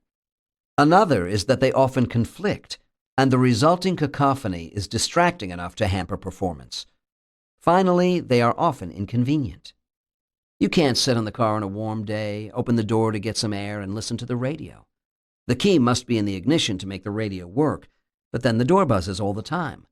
So we disconnect those warning signals, tape them over, silence the bell, unscrew the light bulbs. Warnings and safety methods must be used with care and intelligence, taking into account the trade-offs for the people who are affected. Forcing functions. Forcing functions are a form of physical constraint. Situations in which the actions are constrained so that failure at one stage prevents the next step from happening. Starting a car has a forcing function associated with it. You must put the ignition key into the ignition switch. Some time ago, the button that activated the starter motor was separate from the ignition key, so that it was possible to attempt to start the car without the keys. The error was made frequently.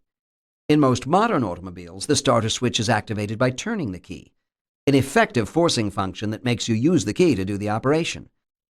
There is no analogous forcing function for removing the key upon leaving the automobile. As we have already seen, those automobiles that have door locks that can be operated only by a key from outside the vehicle do introduce a forcing function. If you want to lock the door, you can't leave the key in the car. If a forcing function is really desired, it is usually possible to find one, although at some cost for normal behavior.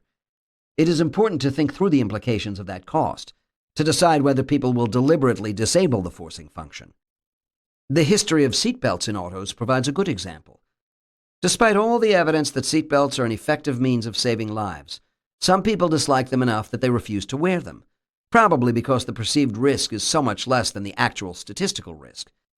For a short period, the United States tried a forcing function on seatbelts. A special interlock was installed on each new car. If the driver's and passengers' belts were not fastened, the car would not start and a buzzer would sound. This forcing function was so disliked that most drivers had their mechanics disconnected. The law was quickly changed. There seemed to be three problems. First, many people did not want to wear seatbelts and they resented the mechanical forcing function. Second, the forcing function couldn't distinguish legitimate cases in which the seatbelt should not be buckled from illegitimate ones. Thus, if you wanted to carry a package in the passenger seat, the weight-sensing element in the seat registered a person, so the car wouldn't start unless the passenger seat's buckle was fastened. Third, the mechanisms were not reliable, so they often failed, buzzing, stopping the engine, and being an overall nuisance. Those people who couldn't figure out how to disconnect the forcing function simply buckled the belts permanently, fastening the buckle when the seat was unoccupied and stuffing it under the seat. So, if a passenger really wanted to use the belt, it couldn't be done.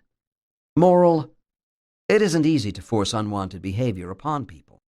And if you are going to use a forcing function, make sure it works right, is reliable, and distinguishes legitimate violations from illegitimate ones. Forcing functions are the extreme case of strong constraints that make it easy to discover erroneous behavior. Not every situation allows such strong constraints to operate, but the general principle can be extended to a wide variety of situations. In the field of safety engineering, forcing functions show up under other names, in particular as specialized methods for the prevention of accidents. Three such methods are interlocks, lock-ins, and lock-outs. An interlock forces operations to take place in proper sequence. Microwave ovens and television sets use interlocks as forcing functions to prevent people from opening the door of the oven or taking off the back of the television set without first turning off the electric power. The interlock disconnects the power the instant the door is opened or the back removed. The pin on a fire extinguisher or hand grenade and the safety on a rifle are other examples of interlocks. These forcing functions prevent the accidental use of the devices. A lock-in keeps an operation active, preventing someone from prematurely stopping it. The sad stories of those who turn off word processors without first saving their work could be avoided with the use of a lock-in. Suppose the on-off switch were a soft switch, not really disconnecting the power, but sending a signal to the program to quit, checking that all files had been saved, and then, after all the appropriate housekeeping operations had been completed, turning off the power. Of course, a normal power switch should also exist as an override for special situations, or for when a software problem causes the soft switch to fail. A lockout device is one that prevents someone from entering a place that is dangerous, or prevents an event from occurring. A good example of a lockout occurs in stairways of public buildings, at least in the United States. In cases of fire, people have a tendency to flee in panic, down the stairs, down, past the ground floor and into the basement, where they are trapped. The solution, required by the fire laws, is not to allow simple passage from the ground floor to the basement.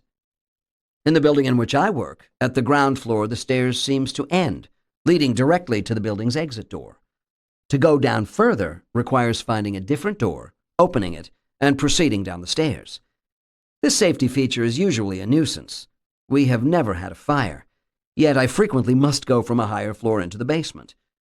It's a minor nuisance, however, and it is worth the cost if it can save lives when there is a fire. Forcing functions are almost always a nuisance in normal usage. The clever designer has to minimize the nuisance value while retaining the safety forcing function mechanism to guard against the occasional tragedy. There are other useful devices that make use of a forcing function. In some public restrooms, there's a package shelf inconveniently placed on the wall just behind the cubicle door, held in a vertical position by a spring. You lower the shelf to the horizontal position, and the weight of a package keeps it there. Why not supply a permanent shelf, always horizontal, placed so that it wouldn't interfere with the opening of the door? There is room. A little thought reveals the answer. The shelf's position is a forcing function. When the shelf is lowered, it blocks the door. So to get out of the cubicle, you have to remove whatever is on the shelf and raise it out of the way. And that forces you to remember your packages. Clever design. It is common to forget items. Examples spring readily to mind. Making copies of a document, but leaving the original inside the machine and walking off with only the copy. Using a bank or credit card to withdraw money from an automatic teller machine, then walking off without the card. This was a frequent enough error that many machines now have a forcing function. You must remove the card before the money will be delivered. Of course, then you can walk off without your money. But this is less likely than forgetting the card because money is the goal of using the machine. The possibility exists, so the forcing function isn't perfect. Leaving a child behind at a rest stop during a car trip. I also heard about a new mother who left her infant in the dressing room of a department store. Losing a pen because it was taken out to write a note or a check in some public location, then put down for a moment while doing some other task, such as giving the check to the salesperson. The pen is forgotten in the activities of putting away the checkbook, picking up the goods, talking to the salesperson or friends, and so on. Or the reverse, borrowing a pen, using it, and then putting it away in pocket or purse, even though it is someone else's. This slip is an example of a capture error. Forcing functions don't always show up where they should. Sometimes their absence causes all sorts of unnecessary confusion. Read the caution statement from the game instructions shown in Figure 22. All those exclamation marks, and the caution is repeated throughout the instruction manual. It won't do any good. The Nintendo Entertainment System is meant to be used by children. The instruction manual probably won't be around. Even if it is, a group of active children anxious to try a different game won't bother with it. I watched my own child follow the instruction faithfully for several days, then fail when asked to stop playing and come to dinner. I forgot on the few attempts I made to master the game. The only possible virtue of the warning is to protect the manufacturer. When the children repeatedly burn out the electronic circuits, the company can disclaim liability, asserting that the children violated the instructions. Proper design calls for a forcing function here. There are several viable schemes. The cover over the game pack compartment could control an interlock so that it automatically turned off the power whenever it was opened. Or the power switch could move a lever blocking the top of the game pack compartment so that the packs could not be removed or inserted unless the lever were out of the way, turning off the power. There are other possibilities. My point is, of course, that the design should have included one. Without the forcing function, failure to heed the warning is almost guaranteed. A design philosophy. There are lots of ways for a designer to deal with errors. The critical thing, however, is to approach the topic with the proper philosophy. The designer shouldn't think of a simple dichotomy between errors and correct behavior. Rather, the entire interaction should be treated as a cooperative endeavor between person and machine, one in which misconceptions can arise on either side. This philosophy is much easier to implement on something like a computer, which has the ability to make decisions on its own, than on things like doors and power plants, which do not have such intelligence. But the philosophy of user-centered system design still holds. Think of the user's point of view. Assume that every possible mishap will happen, so protect against it. Make actions reversible. Try to make them less costly. All the required principles have been thoroughly discussed in this book. Put the required knowledge in the world. Don't require all the knowledge to be in the head. Yet do allow for more efficient operation when the user has learned the operations, has gotten the knowledge in the head. Use the power of natural and artificial constraints, physical, logical, semantic, and cultural. Use forcing functions and natural mappings. Narrow the gulfs of execution and evaluation. Make things visible, both for execution and evaluation. On the execution side, make the options readily available. On the evaluation side, make the results of each action apparent. Make it possible to determine the system state readily, easily, and accurately, and in a form consistent with the person's goals, intentions, and expectations. Chapter 6. The Design Challenge.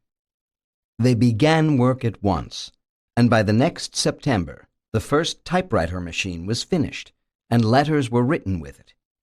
It worked successfully so far as to write rapidly and correctly, but trial and experience showed it to be far short of an acceptable practical writing machine. One device after another was conceived and developed till 25 or 30 experimental instruments were made, each succeeding one a little different from and a little better than the one preceding. They were put into the hands of stenographers, practical persons who were presumed to know better than anyone else what would be needed and satisfactory. Of these, James O. Clephane of Washington, D.C. was one. He tried the instruments as no one else had tried them. He destroyed them, one after another, as fast as they could be made and sent him, till the patience of Mr. Sholes, the inventor, was exhausted. But Mr. Densmore insisted that this was the very salvation of the enterprise, that it showed the weak spots and defects, and that the machine must be made so that anybody could use it, or all efforts might as well be abandoned. That such a test was a blessing and not a misfortune, for which the enterprise should be thankful. The natural evolution of design. Much good design evolves. The design is tested, problem areas are discovered and modified, and then it is continually retested and remodified until time, energy, and resources run out. This natural design process is characteristic of products built by craftspeople, especially folk objects.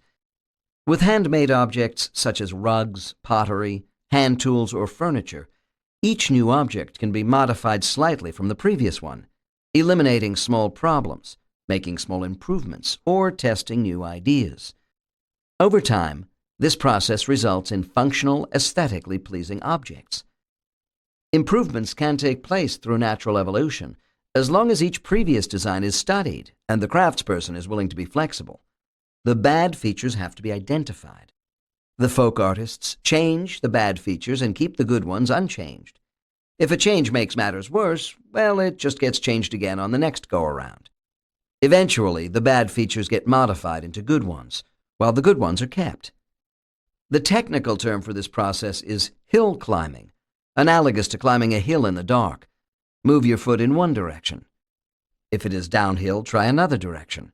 If the direction is uphill, take one step. Keep doing this until you have reached a point where all steps would be downhill. Then you are at the top of the hill, or at least at a local peak. Forces that work against evolutionary design. Natural design does not work in every situation.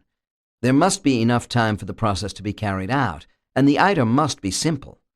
Modern designers are subject to many forces that do not allow for the slow, careful crafting of an object over decades and generations.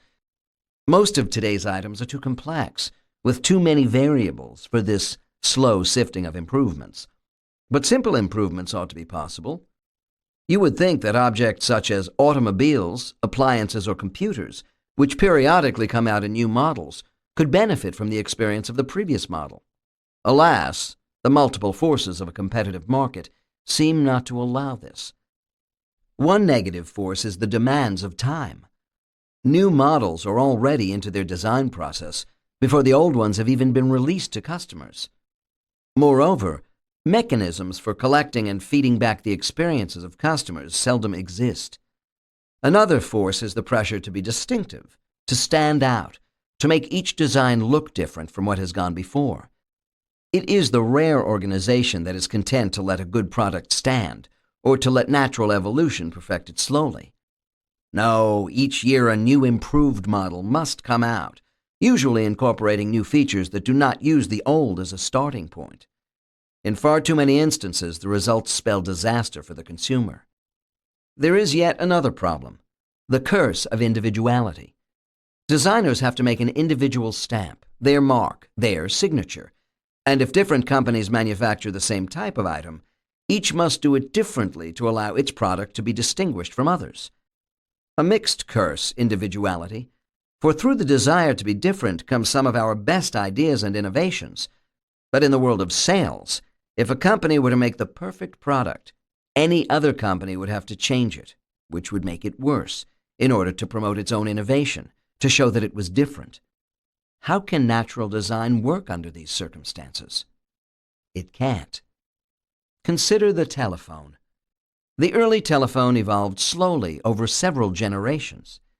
It once was a most awkward device, with handset and microphone, one held with each hand. You had to turn a crank to generate a signal that would ring the bell at the other end of the line. Voice transmission was poor. Over the years, improvements were slowly made in size and shape, reliability, and features that simplified its use. The instrument was heavy and robust. Drop it on the floor, and not only did it still work, but you seldom lost the telephone connection.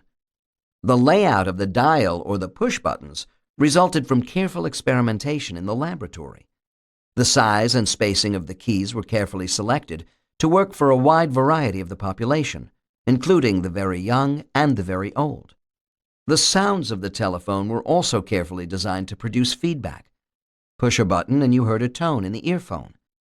Speak into the microphone, and a carefully determined percentage of your own voice was fed back into the earphone, the better to help you regulate how loudly you were talking. The clicks, buzzes, and other noises you heard while a connection was being established provided useful indications of progress. All these minor aspects of the telephone were arrived at slowly, over years of development, protected by the monopoly status of most national telephone systems. In today's wildly competitive market, there is a fierce desire to bring out a product that appeals to a wide body of people and that is distinctive and different. The market demands speed and novelty. Many of the most useful refinements are being lost. Push buttons are apt to be arranged haphazardly, with the keys oversized or tiny. The sounds have been taken away. Many telephones don't even give feedback when the buttons are pushed. All the folklore of design has been lost with the brash new engineers who can't wait to add yet the latest electronic gimmickry to the telephone, whether needed or not. One simple detail can make the point. The ridge of plastic next to the switch hook, the button under the receiver that, when depressed, hangs up the call. Ever knock the telephone off the table and onto the floor while you were talking? Wasn't it nice when you didn't get disconnected? Frustrating when you did? The monopolistic Bell system designers explicitly recognized this problem and designed with it in mind.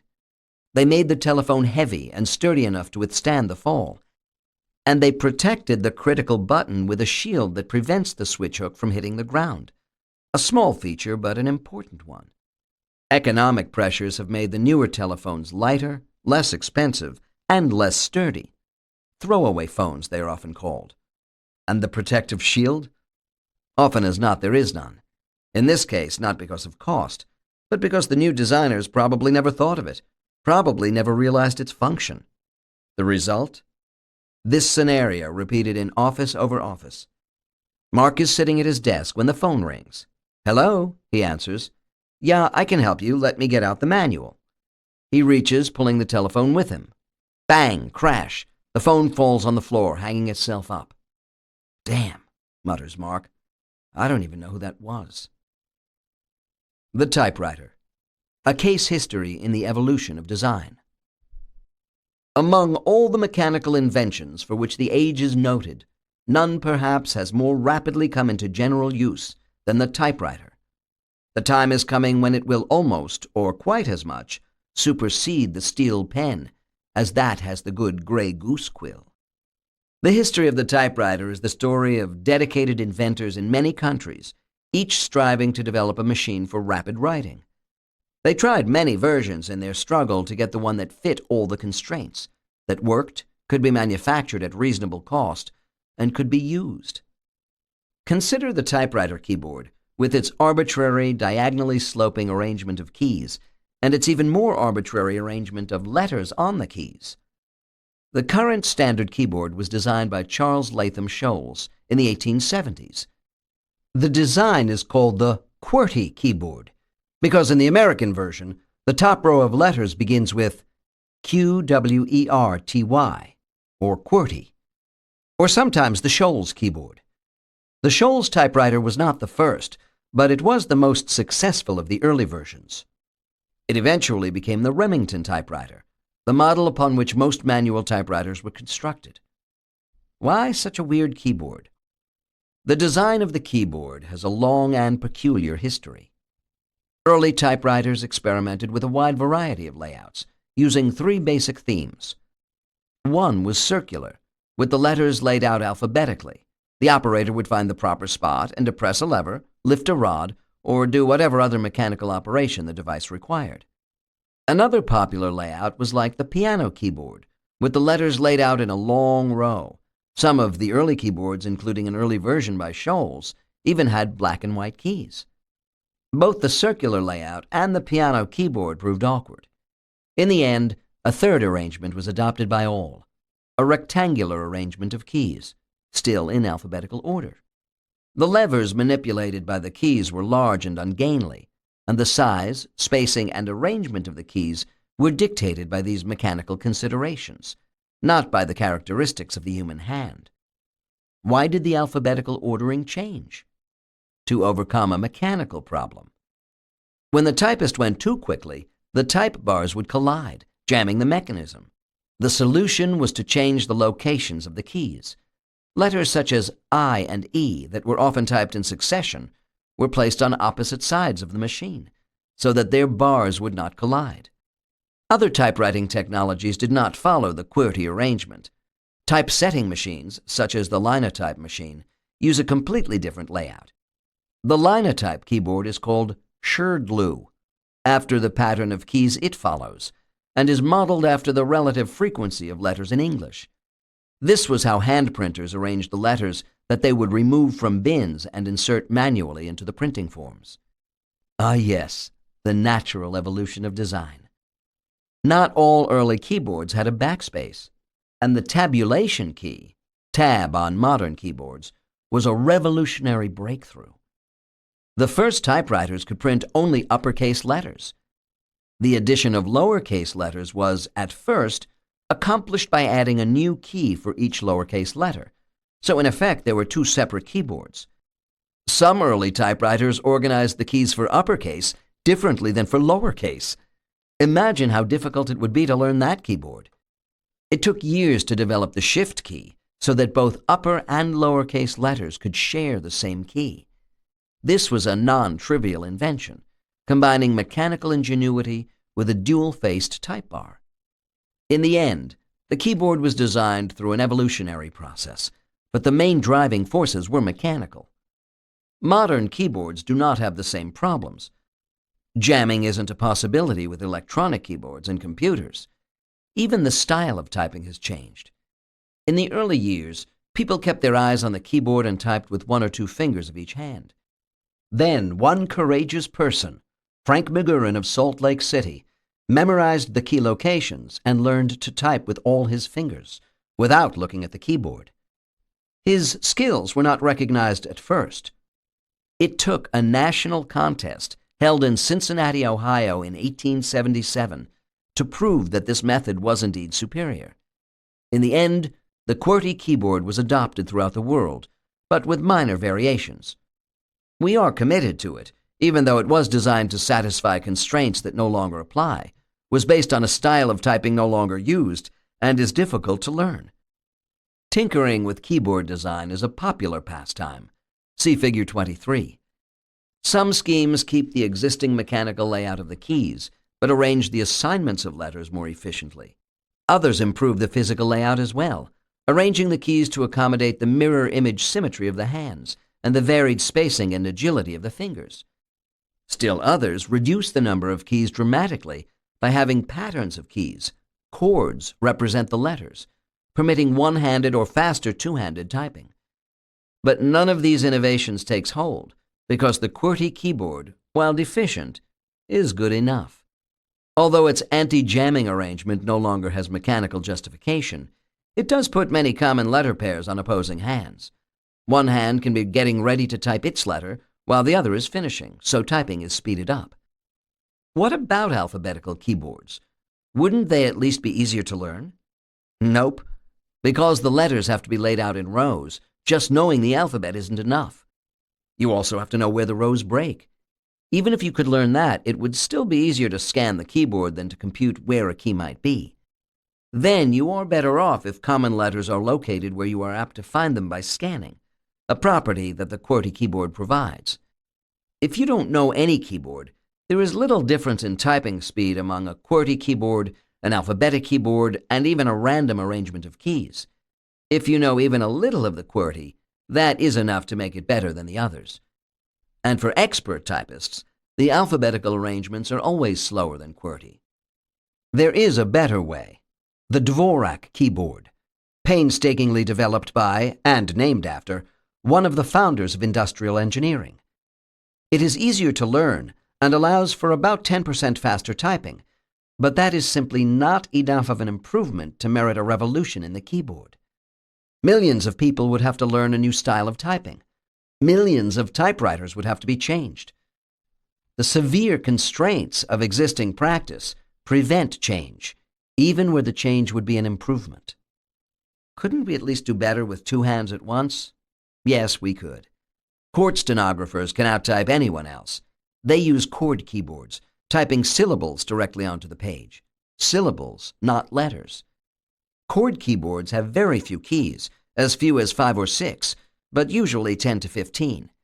Many chord keyboards allow you to type single letters or whole words with one depression of the hand on several keys. If you use all 10 fingers at the same time, then there are 1,023 possible combinations. That is enough for all the letters and numbers, lowercase and uppercase, plus a lot of words, if only you can learn the patterns. Chord keyboards have a horrible disadvantage. They are very hard to learn and very hard to retain. All the knowledge has to be in the head. Walk up to any regular keyboard and you can use it right away. Just search for the letter you want and push the key. With a chord keyboard, you have to press several keys simultaneously. There is no way to label the keys properly, and no way to know what to do just by looking. Some chord keyboards are incredibly clever and remarkably easy to learn, considering. I tried to learn one of the easier ones. 30 minutes practice and I knew the alphabet. But if I didn't use the keyboard for a week, I forgot the chords. The gain did not seem worth the effort. What about one-handed chord keyboards? Wouldn't it be worth a lot of time and effort to be able to type with one hand? Perhaps, if you are flying a jet aircraft with one hand and need to enter data into your computer with the other. But not for the rest of us. All this brings up an important lesson in design. Once a satisfactory product has been achieved, further change may be counterproductive, especially if the product is successful. You have to know when to stop. You can observe the design iterations and experiments with the computer keyboard. The layout of the basic keyboard is now standardized through international agreement, but computer keyboards need extra keys, and these are not standardized.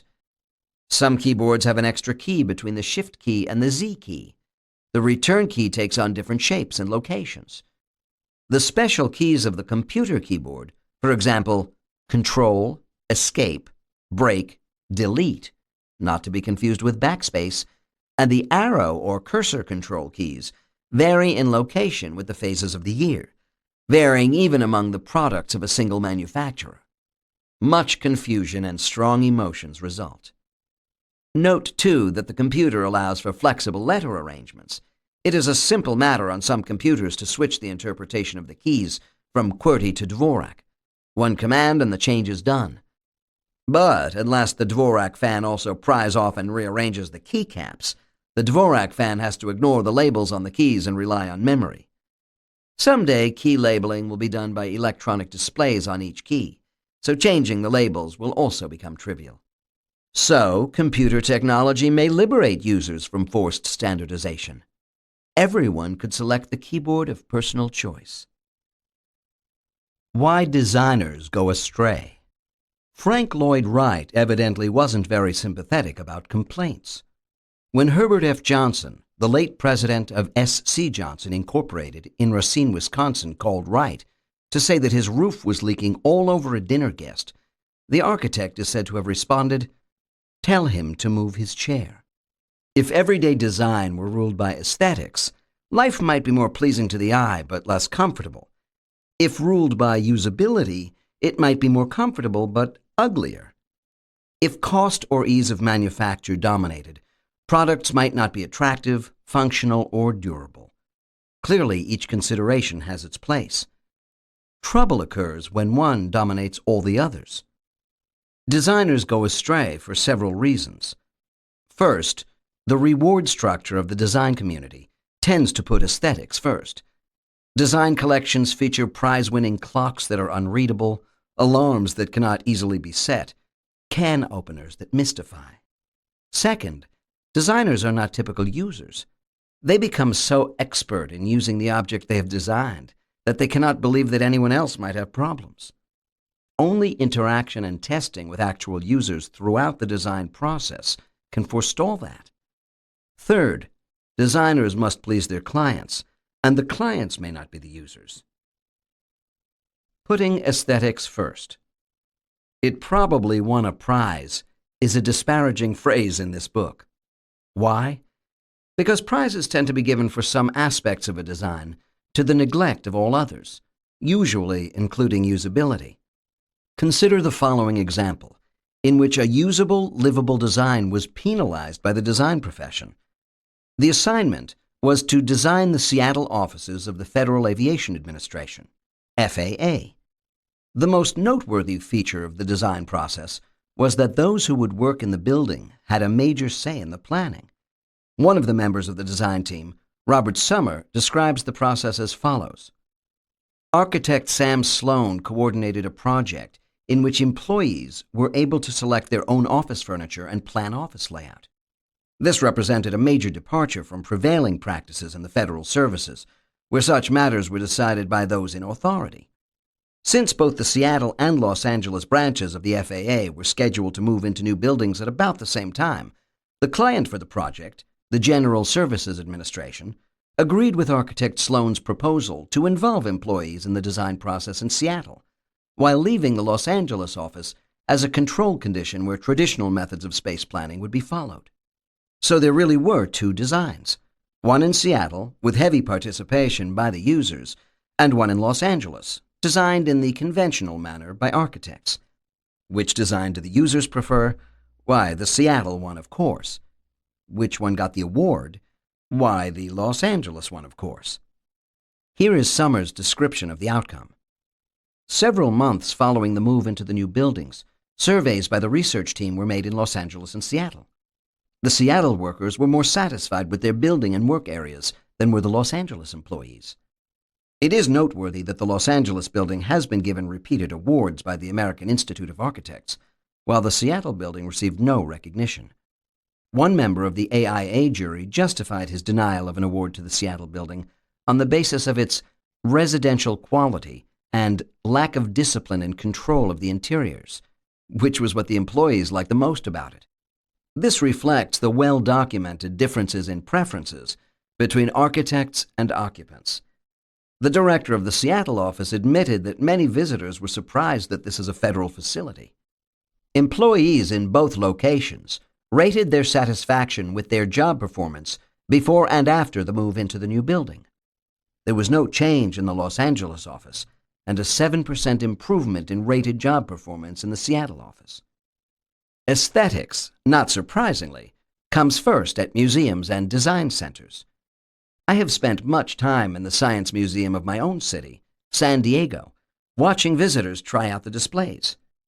The visitors try hard, and although they seem to enjoy themselves, it is quite clear that they usually miss the point of the display. The signs are highly decorative, but they are often poorly lit, difficult to read, and have lots of gushing language with little explanation. Certainly the visitors are not enlightened about science, which is supposed to be the point of the exhibit. Occasionally I help out when I see bewildered faces by explaining the scientific principles being demonstrated by the exhibit. After all, many of the exhibits in this sort of museum are really psychology demonstrations, many of which I explain in my own introductory classes. I am often rewarded with smiles and nods of understanding. I took one of my graduate classes there to observe and comment. We all agreed about the inadequacy of the signs, and moreover, we had useful suggestions. We met with a museum official and tried to explain what was happening. He didn't understand. His problems were the cost and durability of the exhibits. Are the visitors learning anything? We asked. He still didn't understand. Attendance at the museum was high. It looked attractive. It had probably won a prize. Why were we wasting his time? Many museums and design centers make prime examples of pretty displays and signs coupled with illegible and uninformative labels. Mostly, I suspect, it's because these buildings are judged as places of art, where the exhibits are meant to be admired, not to be learned from. I made several trips to the Design Centre in London to collect material for this book. I hoped it would have a good library and bookshop. It did, and good exhibits, demonstrating the proper principles for combining aesthetics, economics, usability, and manufacturability. I found the London Design Centre itself to be an exercise in poor design. Take the cafeteria. Just about impossible to use. Behind the counter, the four workers continually get in each other's way. The layout of the back counter facilities seems without structure or function. Food is carefully heated for the customer, but it gets cold by the time the customer gets through the line. The cafeteria has tiny round tables which are also too high. There are elegant round stools to sit on. The setup is impossible to use if you are elderly or young or have your hands full of packages. Of course, the design may have been a deliberate attempt to discourage use of the cafeteria.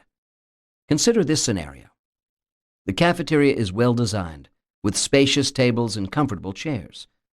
But it then becomes too popular, interfering with the true purpose of the design centre, which is to encourage good design among British manufacturers. The popularity of the centre and its cafeteria to tourists is unexpected. The design centre decides to discourage people from using the cafeteria. They take out the original tables and chairs and replace them with dysfunctional, uncomfortable ones, all in the name of good design. The goal in this case being to discourage people from using the cafeteria and lingering.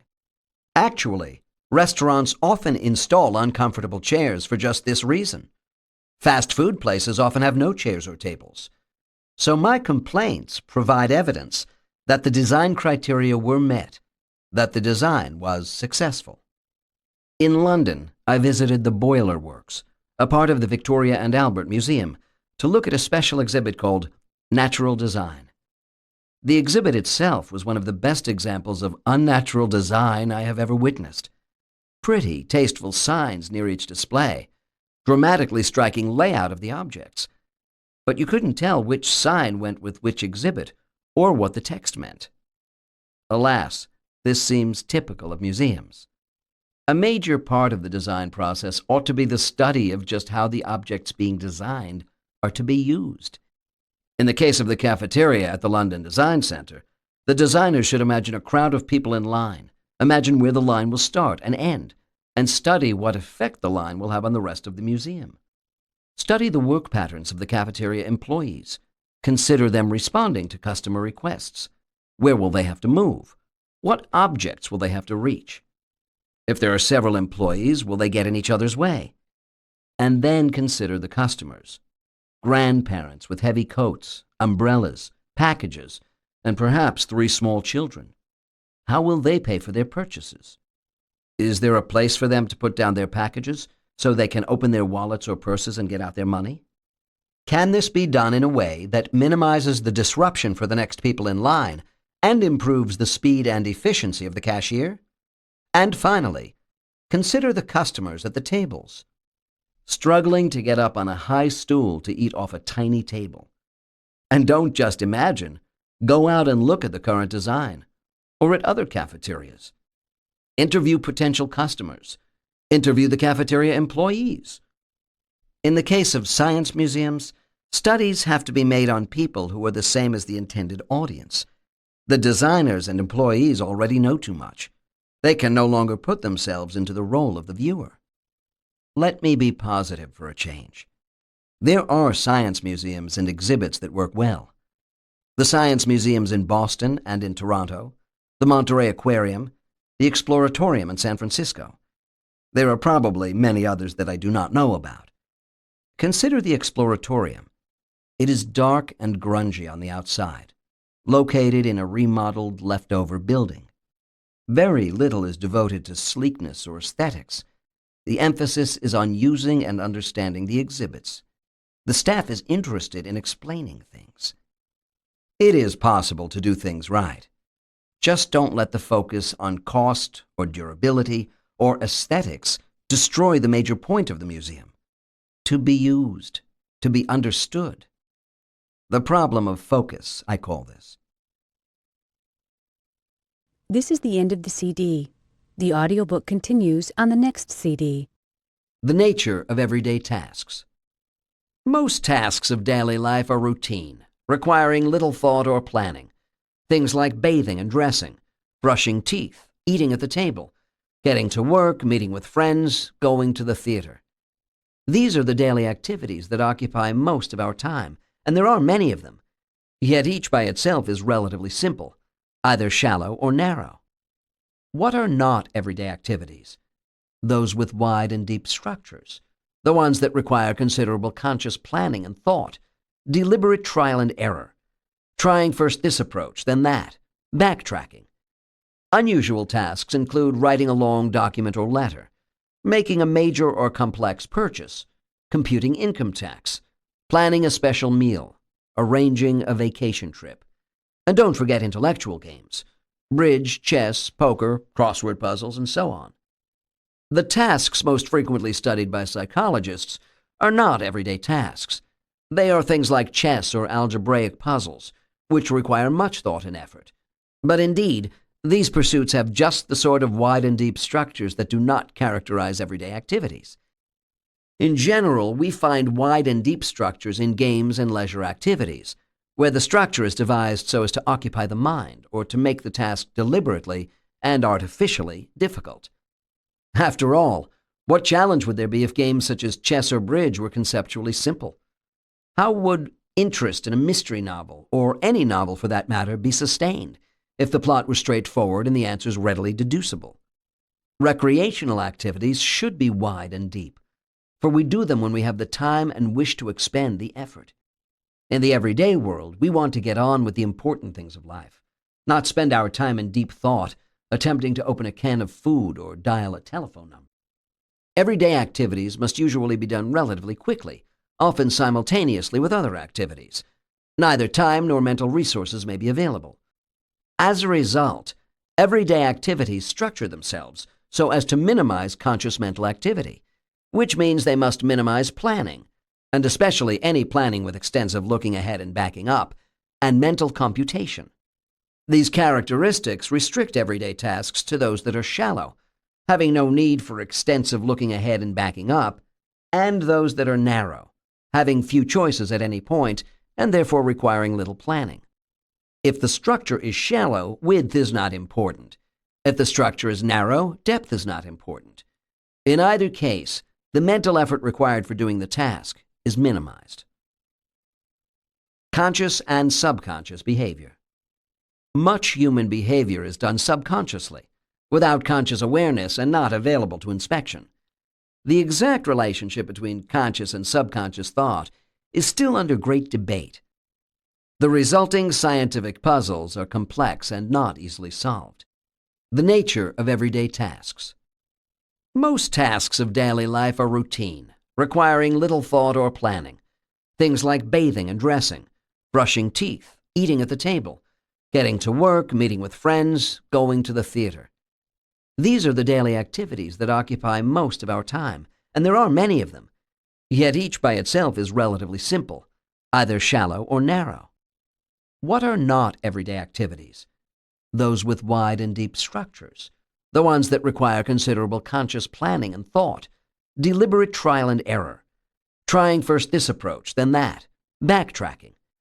Unusual tasks include writing a long document or letter, making a major or complex purchase, computing income tax, planning a special meal, arranging a vacation trip. And don't forget intellectual games, bridge, chess, poker, crossword puzzles, and so on. The tasks most frequently studied by psychologists are not everyday tasks. They are things like chess or algebraic puzzles, which require much thought and effort. But indeed, these pursuits have just the sort of wide and deep structures that do not characterize everyday activities. In general, we find wide and deep structures in games and leisure activities, where the structure is devised so as to occupy the mind or to make the task deliberately and artificially difficult. After all, what challenge would there be if games such as chess or bridge were conceptually simple? How would interest in a mystery novel, or any novel for that matter, be sustained if the plot were straightforward and the answers readily deducible? Recreational activities should be wide and deep, for we do them when we have the time and wish to expend the effort. In the everyday world, we want to get on with the important things of life, not spend our time in deep thought, attempting to open a can of food or dial a telephone number. Everyday activities must usually be done relatively quickly, often simultaneously with other activities. Neither time nor mental resources may be available. As a result, everyday activities structure themselves so as to minimize conscious mental activity, which means they must minimize planning, and especially any planning with extensive looking ahead and backing up, and mental computation. These characteristics restrict everyday tasks to those that are shallow, having no need for extensive looking ahead and backing up, and those that are narrow, having few choices at any point, and therefore requiring little planning. If the structure is shallow, width is not important. If the structure is narrow, depth is not important. In either case, the mental effort required for doing the task is minimized. Conscious and subconscious behavior. Much human behavior is done subconsciously, without conscious awareness and not available to inspection. The exact relationship between conscious and subconscious thought is still under great debate. The resulting scientific puzzles are complex and not easily solved. Designers are not typical users. Designers often think of themselves as typical users.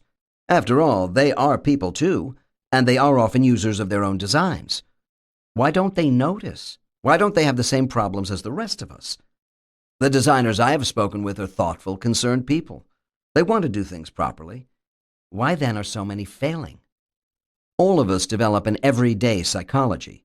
Professionals call it folk psychology, or sometimes naive psychology, and it can be as erroneous and misleading as the naive physics that we examined in Chapter 2.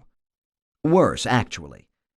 As human beings, we have access to our conscious thoughts and beliefs, but not to our subconscious ones. Conscious thoughts are often rationalizations of behavior, explanations after the fact. We tend to project our own rationalizations and beliefs onto the actions and beliefs of others. But the professional should be able to realize that human belief and behavior are complex, and that the individual is in no position to discover all the relevant factors. There is no substitute for interaction with and study of actual users of a proposed design. Steve Wozniak, the whiz-kid co-founder of Apple Computer, offered the first public glimpse of Core, his latest brainchild.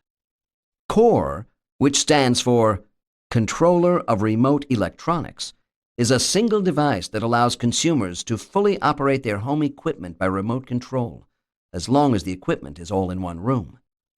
Core comes with a 40-page user manual, but Wozniak says users of his gizmo won't be daunted because initially, most will be techies. There is a big difference between the expertise required to be a designer and that required to be a user. In their work, designers often become expert with the device they are designing. Users are often expert at the task they are trying to perform with the device. Steve Wozniak designs a device to help people like himself, people who complain that their house is cluttered with too many remote control devices for their electronic components. So he produces a single controller that replaces the many. But the task is complex, the instruction manual thick. Not a problem, we are told. The initial users will be techies, just like Wozniak, presumably. But how accurate is that characterization? Do we even know that the technically ambitious, the techies, will really be able to understand and use the device? The only way to find out is to test the designs on users, people as similar to the eventual purchaser of the product as possible. Furthermore, the designer's interaction with potential users must take place from the very beginning of the design process, for it soon becomes too late to make fundamental changes. Professional designers are usually aware of the pitfalls, but most design is not done by professional designers. It is done by engineers, programmers, and managers. One designer described the issues to me this way. People, generally engineers or managers, tend to feel that they are humans. Therefore, they can design something for other humans just as well as the trained interface expert. It's really interesting to watch engineers and computer scientists go about designing a product. They argue and argue about how to do things, generally with a sincere desire to do the right thing for the user. But when it comes to assessing the trade-offs between the user interface and internal resources in a product, they almost always tend to simplify their own lives. They will have to do the work. They try to make the internal machine architecture as simple as possible. Internal design elegance sometimes maps to user interface elegance, but not always. Design teams really need vocal advocates for the people who will ultimately use the interface. Designers have become so proficient with the product that they can no longer perceive or understand the areas that are apt to cause difficulties. Even when designers become users, their deep understanding and close contact with the device they are designing means that they operate it almost entirely from knowledge in the head. The user, especially the first-time or infrequent user, must rely almost entirely on knowledge in the world. That is a big difference, fundamental to the design. Innocence lost is not easily regained. The designer simply cannot predict the problems people will have, the misinterpretations that will arise, and the errors that will get made. And if the designer cannot anticipate errors, then the design cannot minimize their occurrence or their ramifications. The designer's clients may not be users. Designers must please their clients, who are often not the end users. Consider major household appliances, such as stoves, refrigerators, dishwashers, and clothes washers and dryers, and faucets and thermostats for heating and air conditioning systems. They are often purchased by housing developers or landlords. In business, purchasing departments make decisions for large companies, and owners or managers make decisions in small companies. In all these cases, the purchaser is probably interested primarily in price, perhaps in size or appearance, most certainly not in usability. And once devices are purchased and installed, the purchaser has no further interest in them. The manufacturer is primarily concerned about these decision makers, its immediate customers, not the eventual users. In some situations, cost must be put first, especially in government or industry. In my university, copying machines are purchased by the Printing and Duplicating Center, then dispersed to the various departments. The copiers are purchased after a formal request for proposals has gone out to manufacturers and dealers of machines. The selection is almost always based solely on price, plus a consideration of the cost of maintenance. Usability, not considered. The state of California requires by law that universities purchase things on a price basis. There are no legal requirements regarding understandability or usability of the product. That is one reason we get unusable copying machines and telephone systems. If users complained strongly enough, usability could become a requirement in the purchasing specifications, and that demand could trickle back to the designers. But without this feedback, designers must often design the cheapest possible products because those are what sell. Designers face a tough task. They answer to their clients, and it may be hard to find out who the actual users are. Sometimes they are even prohibited from contacting the users, for fear they will incidentally reveal company plans for new products, or mislead users into believing that new products are about to be developed. The design process is a captive of corporate bureaucracy, with each stage in the process adding its own assessment and dictating the changes it believes essential for its concerns. The design is almost certainly altered as it leaves the designers and proceeds through manufacturing and marketing. All participants are well-intentioned, and their particular concerns are legitimate.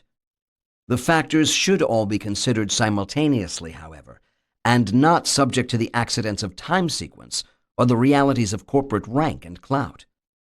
One designer wrote me this about his problems. Most designers live in a world where the gulf of evaluation is infinite. True, we often know the product too well to envision how people will use it, yet we are separated from the end users by multiple layers of corporate bureaucracy, marketing, customer services, etc.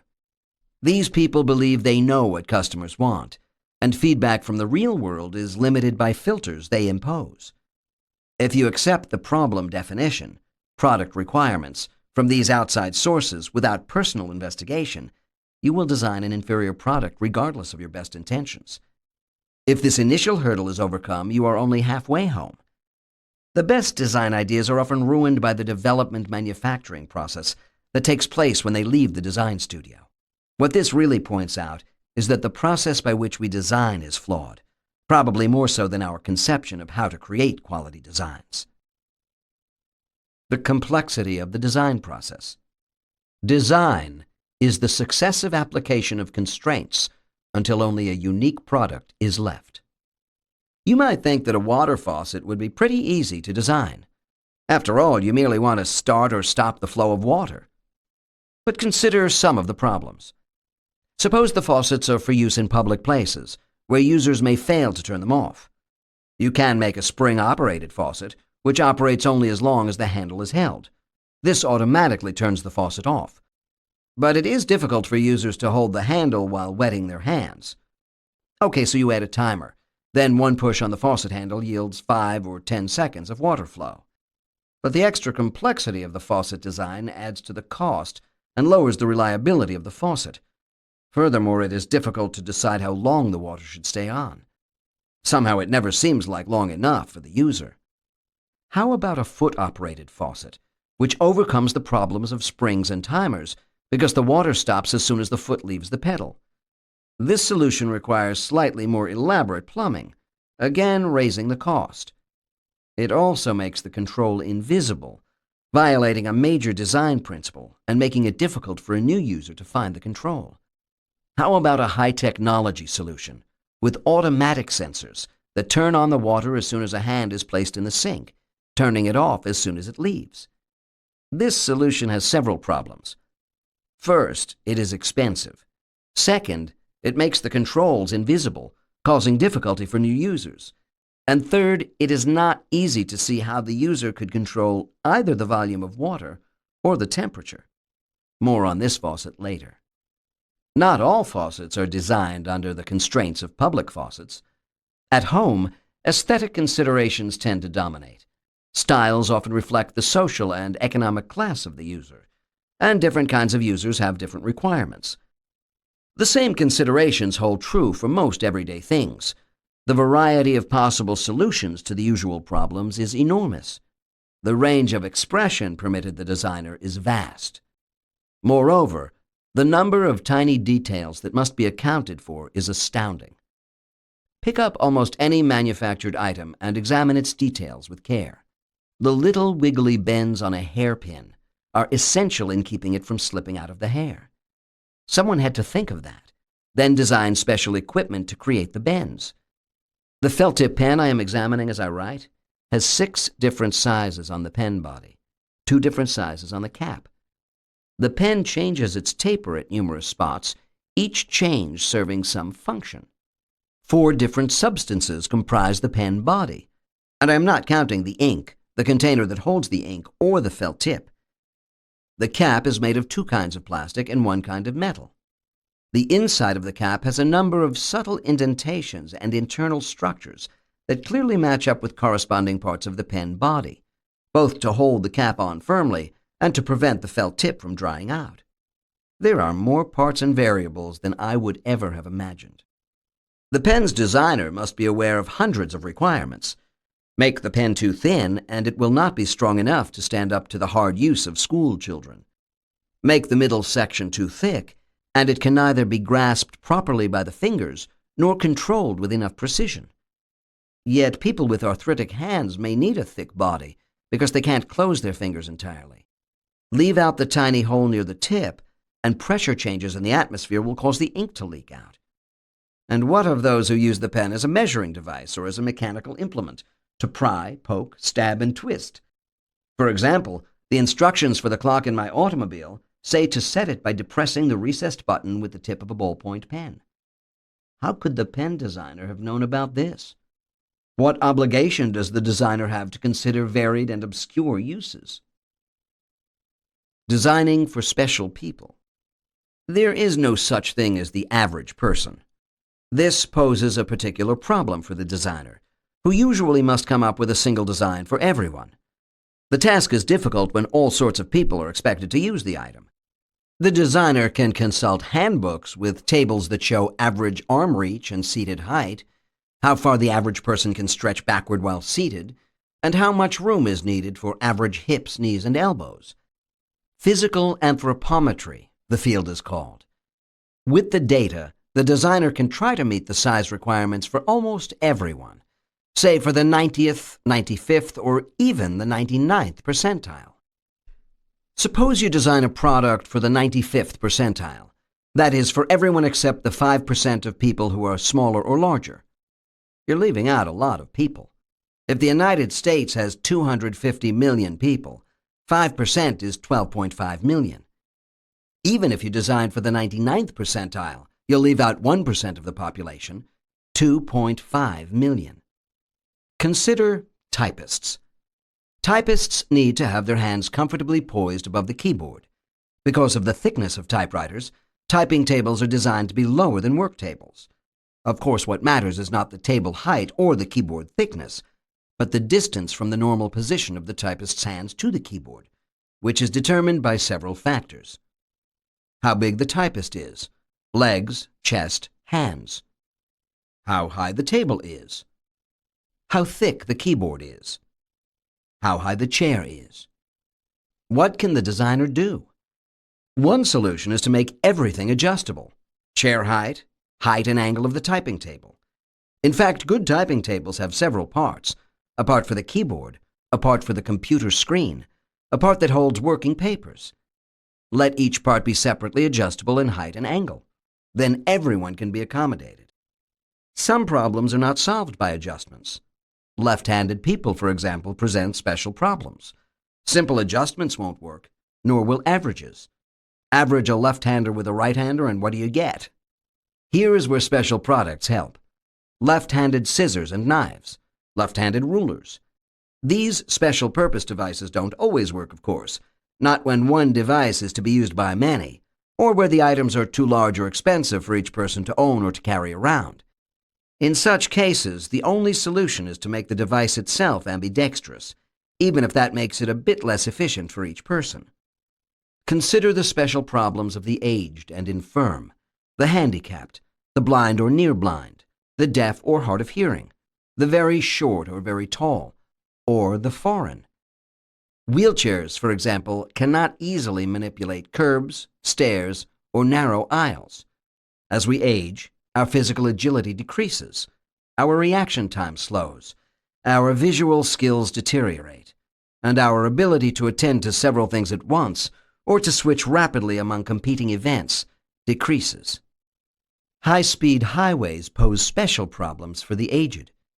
An automobile traveling at high speed on a crowded highway at dusk is already pushing the limit of the driver's capabilities. The elderly are pushed beyond their limit. The solution adopted by many elderly drivers is to travel very slowly, to adjust their speed to what their processing can handle comfortably. Unfortunately, the slow driver poses a hazard to other drivers. On high-speed highways, things are considerably safer if everyone travels at approximately the same speed. I see no simple solution to this problem. In many cities, especially in the United States, there is no easy way to get from one place to another except by private automobile. Yet the elderly can't be expected to stay home. The solution has got to be either increased public transportation or supplied drivers, or perhaps special streets or highway lanes with slower speed limits. Automated cars, the dream of science fiction writers and city planners, may still one day come about. They would take care of this problem. Those of you who are young, do not smirk. Our abilities begin to deteriorate relatively early, starting in our mid-20s. By our mid-40s, our eyes can no longer adjust sufficiently to focus over the entire range of distances, so most of us need reading glasses or bifocals. Bifocals make it harder to do fine work, harder to use computer terminals, whose screens seem to be designed for 20-year-olds. I type these words seated in front of my computer terminal, head tilted upward at an uncomfortable angle so that I can see the screen out of the bottom half of my eyeglasses. I can't figure out how to get comfortable. Lower the screen and it gets in the way of my typing. Use special computer glasses adjusted for screen size and distance, and I can't read all the notes and outlines scattered about me at various distances. Fortunately, I can change the size of the type that appears on the screen.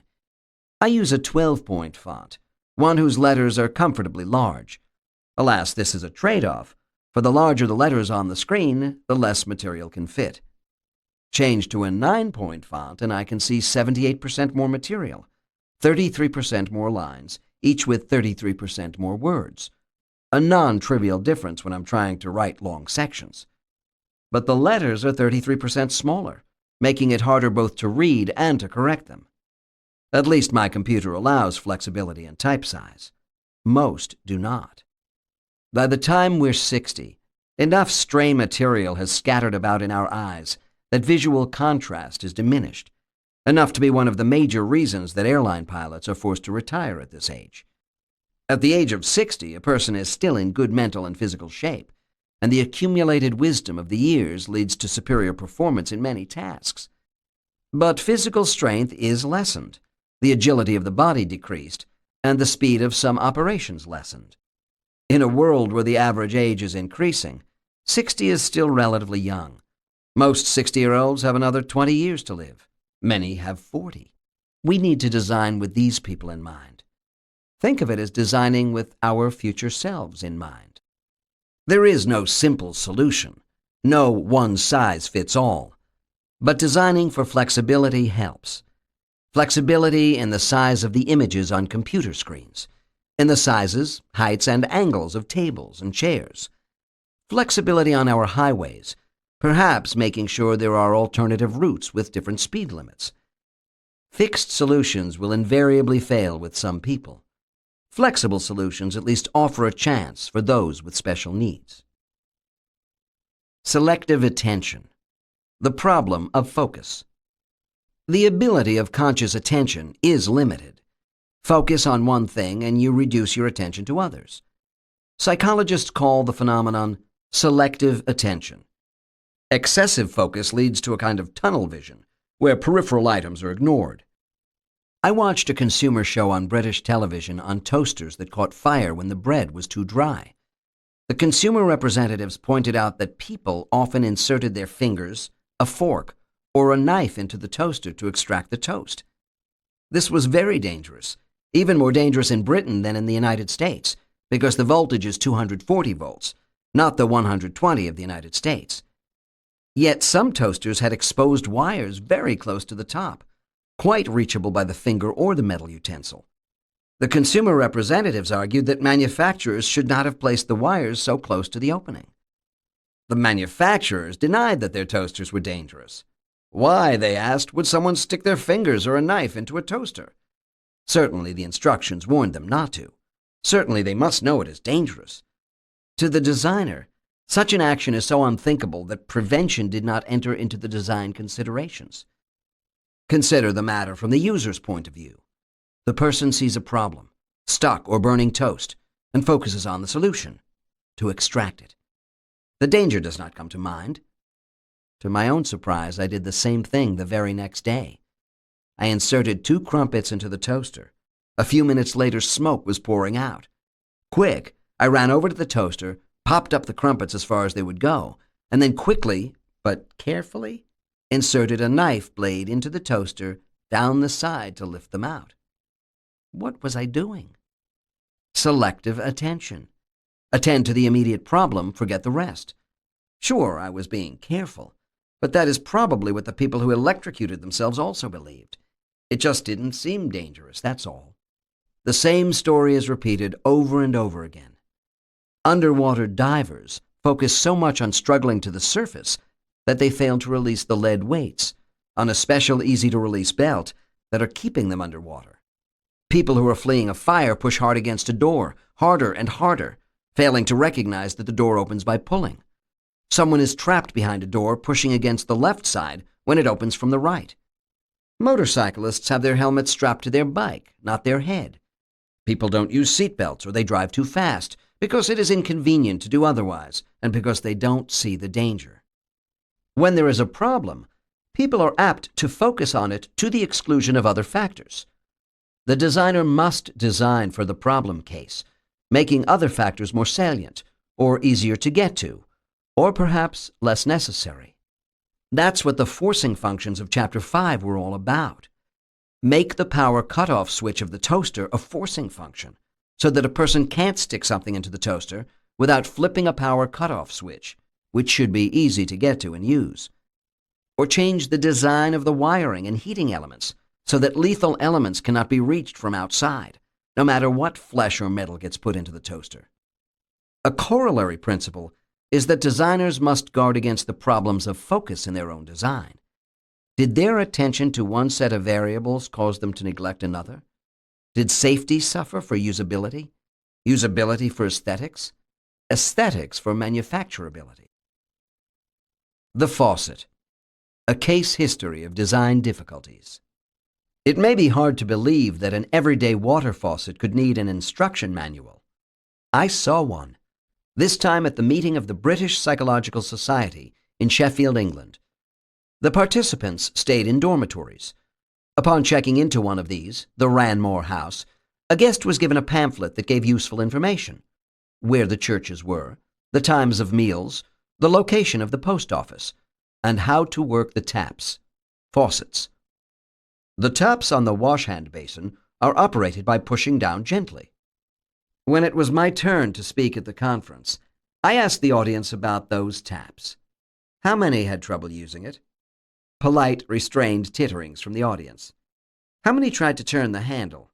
A large show of hands. How many had to seek help? A few honest folks raised their hands. Afterward, one woman came up to me and said that she had given up and had to walk up and down the halls until she found someone who could explain the taps to her. A simple sink, a simple-looking faucet, but it looks like it should be turned, not pushed. If you want the faucet to be pushed, make it look like it should be pushed. It can be done. The airlines do it right. Pity the poor house porters, always getting calls for help about the faucets. So instructions were put in the orientation sheet. Who would ever think of having to read instructions before using a faucet? At least put them on the faucets where they can't be missed. But when simple things need instructions, it is a certain sign of poor design. Why are faucets so hard to get right? Let us take a closer look at the two major variables. They will give us quite enough to do. The person who uses the faucets cares about two things: the water temperature and volume. Two things to control. We should be able to do that with two controls, one for each. Except that water comes in two pipes, hot and cold. And so the two things that are easiest to control, volume of hot water and volume of cold water, are not the two things we want to have controlled. Hence the designer's dilemma. There are three problems. Two relate to the mapping of intentions to actions, and the third is the problem of evaluation. Which faucet controls the hot, which the cold? What do you do to the faucet to make it increase or decrease the water flow? How do you determine if the volume or temperature is correct? The two mapping problems are solved through cultural conventions or constraints. It is a worldwide convention that the left faucet should be hot, the right cold. It is also a universal convention that screw heads are made to tighten with clockwise turning, loosen with counterclockwise. You turn off a faucet by tightening a screw thread, tightening a washer against its seat, thereby shutting off the flow of water. So clockwise turning shuts off the water, counterclockwise turns it on. Unfortunately, the constraints do not always hold. Most of the English people I asked were not aware that left hot, right cold was a convention. It is violated too often to be considered a convention in England. But the convention isn't universal in the United States. Look at the picture of a shower control from my own university. Refer to Figure 24. Here we have vertical faucets. Vertical? If left is the standard for hot, how does that translate to vertical arrangements? Is hot the top or the bottom? Weird. Sometimes a designer messes with the convention on purpose. The human body has a mirror image symmetry, says this pseudo-psychologist, so if the left hand moves clockwise, why the right hand should move counterclockwise. Watch out. Your plumber or architect may install a bathroom fixture where clockwise rotation turns the hot water off and the cold water on. Or is it the other way around? No matter. As you try to control the water temperature, soap running down over your eyes, groping to change the water control with one hand, soap or shampoo clutched in the other, you are guaranteed to get it wrong. The water is freezing, so you try to increase the amount of hot. You will probably turn on the shower, or the bath, or open the drain, or shut it, or turn off the hot water completely, or scald yourself. Whoever invented that mirror image nonsense should be forced to take a shower. Yes, there is some logic to it. To be a bit fair to the inventor of the scheme, it does work reasonably well as long as you always use the faucets by placing both hands on them at the same time, adjusting both controls simultaneously. It fails miserably, however, when one hand is used to alternate between the two controls. Then you cannot remember which direction does what. What about the evaluation problem? Feedback in the use of most faucets is rapid and direct, so turning them the wrong way is easy to discover and correct. The evaluate action cycle is easy to traverse. As a result, the discrepancy from normal rules is often not noticed, unless you are in the shower and the feedback occurs when you scald yourself. Older sinks have two separate spouts. Here, evaluation is difficult. You can wave your hand rapidly back and forth between the spouts, hoping thereby to get a good mix of temperatures, or you can fill up the basin, adjusting the amount of hot and cold water so that the accumulating mixture reaches the desired temperature. Usually you settle for anything in the neighborhood. Each problem alone isn't a big deal, but the total sum of all the trivial maldesign unnecessarily adds to the trauma of everyday life. Now consider the modern single-spout, single-control faucet. Technology to the rescue. Move the control one way, it adjusts temperature. Move it another, it adjusts volume. Hurrah! We control exactly the variables of interest, and the mixing spout solves the evaluation problem. Yes, these new faucets are beautiful, sleek, elegant, prize-winning, unusable. They solved one set of problems, only to create yet another. The mapping problems now predominate. Which control is associated with which action? What operations do you apply to the controls?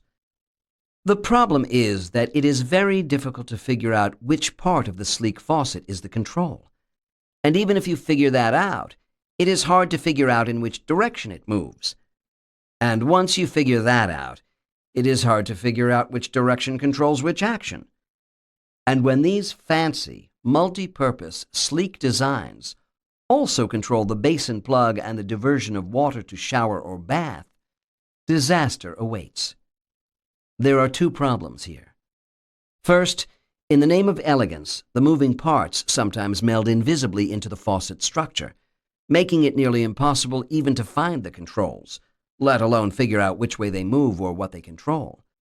Second, in the name of novelty, the new designs have forfeited the power of cultural constancy.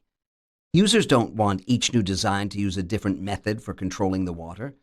Users need standardization. If all makers of faucets could agree on a standard set of motions to control amount and temperature, how about up and down to control amount, up meaning increase, and left and right to control temperature, left meaning hot? Then we could all learn the standards once and forever afterward use the knowledge for every new faucet we encountered. If you can't put the knowledge on the device, then develop a cultural constraint. Standardize what has to be kept in the head. There could be small variations in the standard. Suppose a designer wanted temperature to be controlled by a knob that turned, rather than by a lever that moved left and right. Fortunately, there is a natural mapping that relates turning to direction. A clockwise turning is the same as moving to the right, getting colder, and a counterclockwise turning is the same as moving to the left, hotter. Technological development never ceases. There is yet another solution to the control problem, one that has a slight virtue over the others. It is cheaper. One control turns the water on or off and lets you adjust either temperature or volume, but not both. All you have to do is locate the control and operate it. Think of all the mental energy and confusion you have been saved. We finally have a control that is truly easy to use. Success! Wait. We really do want to control both amount and temperature independently. This solution gives us only one control. So we can adjust temperature, but we get out whatever amount of water the designer thought was good for us. Or we can adjust the amount while getting an arbitrary temperature. The story of progress. Some variants on this faucet control only on or off. You have control over neither volume nor temperature. Sometimes there's no visible means to turn on the water. How does the novice user realize that one is supposed to wave the hands under the faucet? There is no sign of the required operation, no relevant information in the world. Perhaps you have a big sign. Do not adjust controls. Simply place hand under spout. The sign ruins the elegance, doesn't it? Interesting choice. Understandability or elegance? Of course, if such faucets became common, then people would know how to use them, and the signs could come down. Someday. 2 deadly temptations for the designer. Let's return to the designer's problems. I've mentioned the time and economic pressures on them. Now let me tell you of 2 deadly temptations that await the unwary. Temptations that lead toward products that are overly complex. Products that drive users to distraction. I call these creeping featureism and the worshipping of false images. Creeping featureism. I recently attended a demonstration of a new word processing program held in a large, crowded auditorium. A representative from the company sat in front of the computer, a video projector putting a large image of the computer screen onto the movie screen. The audience was skeptical. They were experts and knew the limitations of such programs. The demonstrator was smooth and convincing, composing an outline, expanding it into text, indenting the paragraphs, numbering them, changing their styles, flipping into a drawing program, drawing a figure, inserting the drawing into the text with the text flowing neatly around the drawing. You want 2 columns? Asked the demonstrator. Here it is. 3 columns? 4? Just name it. The screen flowed. 3 columns of text neatly lined up. Illustrations just where they ought to be. Page headers, footers, paragraph numbers, boldface italics. Large type, small type, footnotes neatly displayed at the end of columns. You could even highlight just the things that had been changed in the last revision. You could leave notes for yourself or a co-author, notes that would appear on the screen but need not be printed in the final text. The audience applauded. They called out for their favorite features. Usually the demonstrator would say, "Yes, I am glad you asked. Here it is," and whiz-bang, wave of hands, click of keys, swish of the mouse, and the screen would display the latest called-for feature. Sometimes the demonstrator would say, "Not yet. It will be in the second release, in a few months." Creeping featureism is the tendency to add to the number of features that a device can do, often extending the number beyond all reason. There is no way that a program can remain usable and understandable by the time it has all of those special purpose features. The word processor I use on my home computer comes with a 340-page reference manual, plus a 150-page introductory manual intended for first-time users, who probably can't understand the reference manual until they have first read the learning manual. Emacs, the text editor I use on my university computer, comes with a 250-page manual, which would be longer if you weren't assumed to be expert at many things. How can users cope? How can users protect themselves from themselves? After all, as the story of the demonstration illustrates, it is the users who request the features. The designers are simply obliging them. But each new set of features adds immeasurably to the size and complexity of the system. More and more things have to be made invisible, in violation of all the principles of design. No constraints, no affordances, invisible, arbitrary mappings. And all because the users have demanded features. Creeping featureism is a disease, fatal if not treated promptly. There are some cures, but as usual, the best approach is to practice preventive medicine. The problem is that the disease comes so naturally, so innocently. Analyze a task and you see how it can be made easier. Why, adding features seems so virtuous, following the very preachings of this book, simply trying to make life easier for everyone. But with extra features comes extra complexity. Each new feature adds yet another control, or display, or button, or instruction. Complexity probably increases as the square of the features. Double the number of features, quadruple the complexity. Provide 10 times as many features, multiply the complexity by 100. There are two paths to treating featureism. One is avoidance, or at the least, great restraint. Yes, allow features that seem absolutely necessary, but steel yourself to the rigors of doing without the rest. Once a device has multiple functions, there is no way to avoid having multiple controls and operations, multiple pages of instructions, multiple difficulties and confusions. The second path is organization. Organize, modularize, use the strategy of divide and conquer.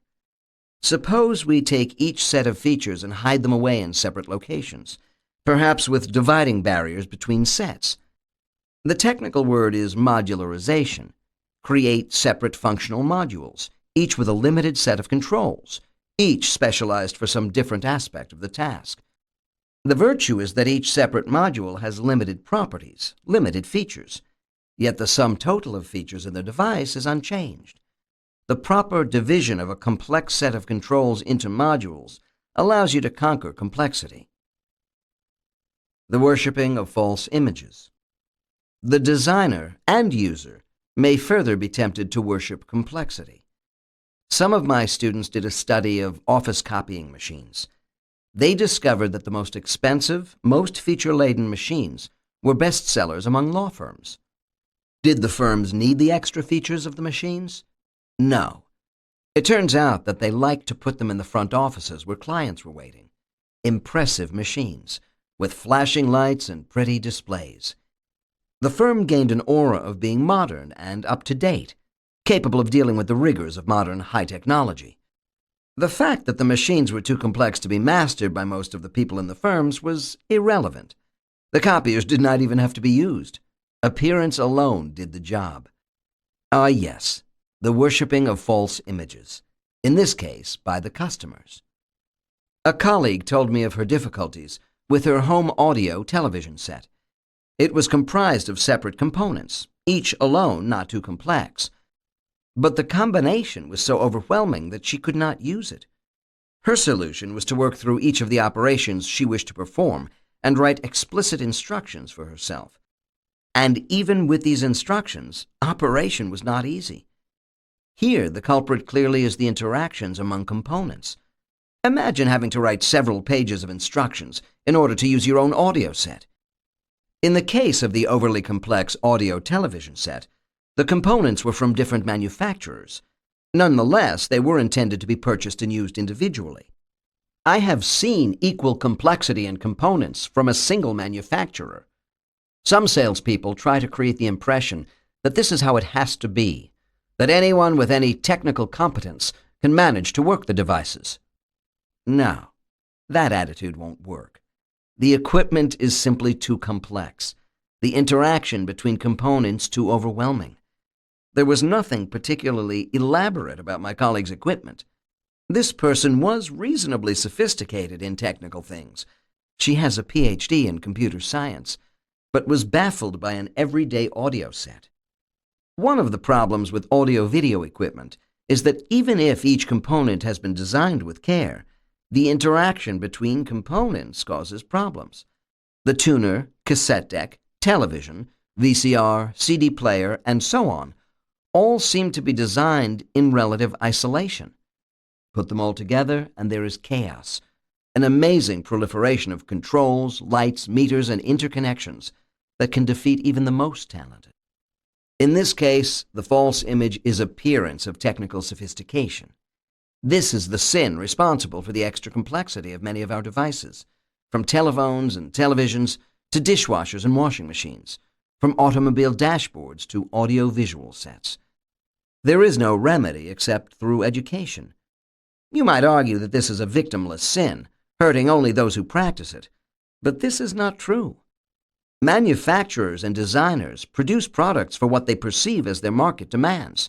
Therefore, if enough people sin in this way, and the evidence is that they do, then the rest of us must pay for the pleasures of a few. We pay in fancy, colorful-looking equipment that is nearly impossible to use. The foibles of computer systems. Now turn to the computer, an area where all the major difficulties of design can be found in profusion. In this realm, the user is seldom considered. There is nothing particularly special about the computer. It is a machine, a human artifact, just like the other sorts of things we have looked at, and it poses few problems that we haven't encountered already. But designers of computer systems seem particularly oblivious to the needs of users, particularly susceptible to all the pitfalls of design. The professional design community is seldom called in to help with computer products. Instead, design is left in the hands of engineers and programmers, people who usually have no experience and no expertise in designing for people. The abstract nature of the computer poses a particular challenge for the designer. The computer works electronically, invisibly, with no sign of the actions it is performing, and it is instructed through an abstract language, one that specifies the internal flow of control and movement of information, but one that is not particularly suited for the needs of the user. Specialized programmers work in these languages to instruct the system to perform its operations. The task is complex, and programmers must have a variety of skills and talents. The design of a program requires a combination of expertise, including technical skills, knowledge of the task, and knowledge of the needs and abilities of the users. Programmers should not be responsible for the computer's interaction with the user. That is not their expertise, nor should it be. Many existing programs for user applications are too abstract, requiring actions that make sense for the demands of the computer and to the computer professional, but that are not cohesive, sensible, necessary, or understandable to the everyday user. To make the system easier to use and to understand requires a large amount of extra work. I sympathize with the problems of the programmer, but I cannot excuse the general lack of concern for the users. How to do things wrong. Ever sit down to a typical computer? If so, you have encountered the tyranny of the blank screen. The person sits in front of the computer screen ready to begin. Begin what? How? The screen is either completely blank or contains non-informative symbols or words that give no hint of what is expected. There is a typewriter-like keyboard, but there is no reason to suppose that one key is preferable to any other. Anyway, isn't it true that one wrong keystroke can blow up the machine, or destroy valuable data, or accidentally get connected to some top-secret databank and then be investigated by the Secret Service?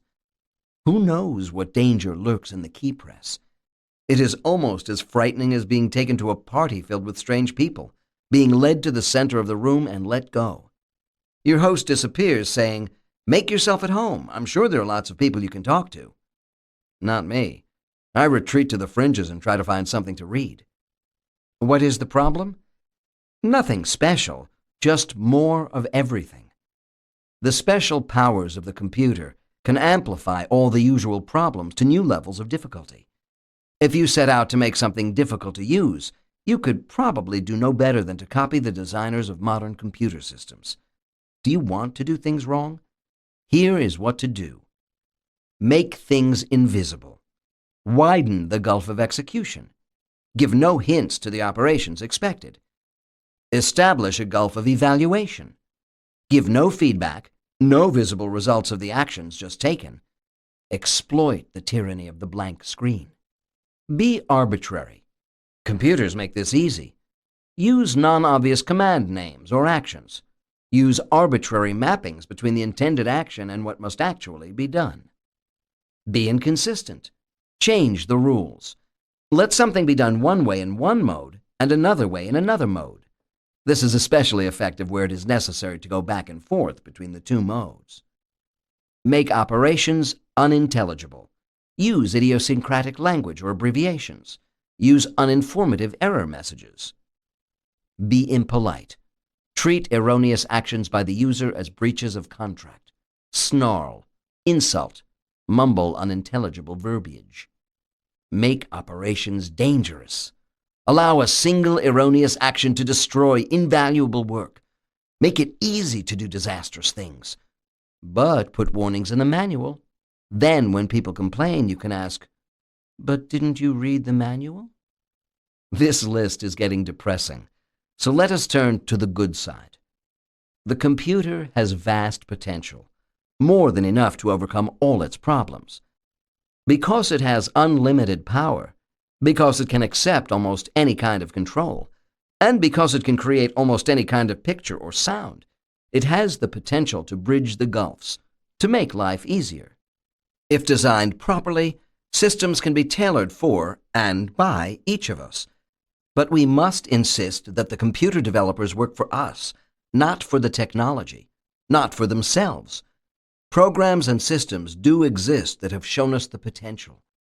They take the user into account, and they make it easier for us to do our tasks. Pleasurable, even. This is how it ought to be. Computers have the power not only to make everyday tasks easier, but to make them enjoyable as well. It's not too late to do things right. Computer technology is still young, still exploring its potential. The notion lingers that if you have not passed the secret rites of initiation into programming skills, you should not be allowed into the society of computer users. It is like the early days of the automobile. Only the brave, the adventurous, and the mechanically sophisticated need apply. Computer scientists have so far worked on developing powerful programming languages that make it possible to solve the technical problems of computation. Little effort has gone toward devising the languages of interaction. Every student programmer takes courses on the computational aspect of computers. But there are very few courses on the problems faced by the user.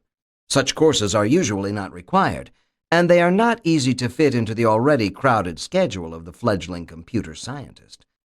As a result, most programmers fluently write computer programs that do wonderful things, but that are unusable by the non-professional.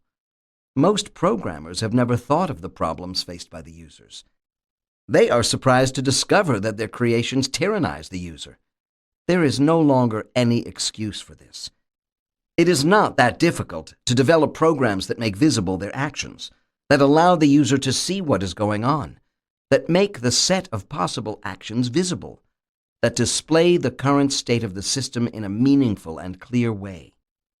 Let me give you some examples of excellent work, systems that do take into account the needs of the user. First, there is the spreadsheet, an accounting program that has changed the face of office bookkeeping.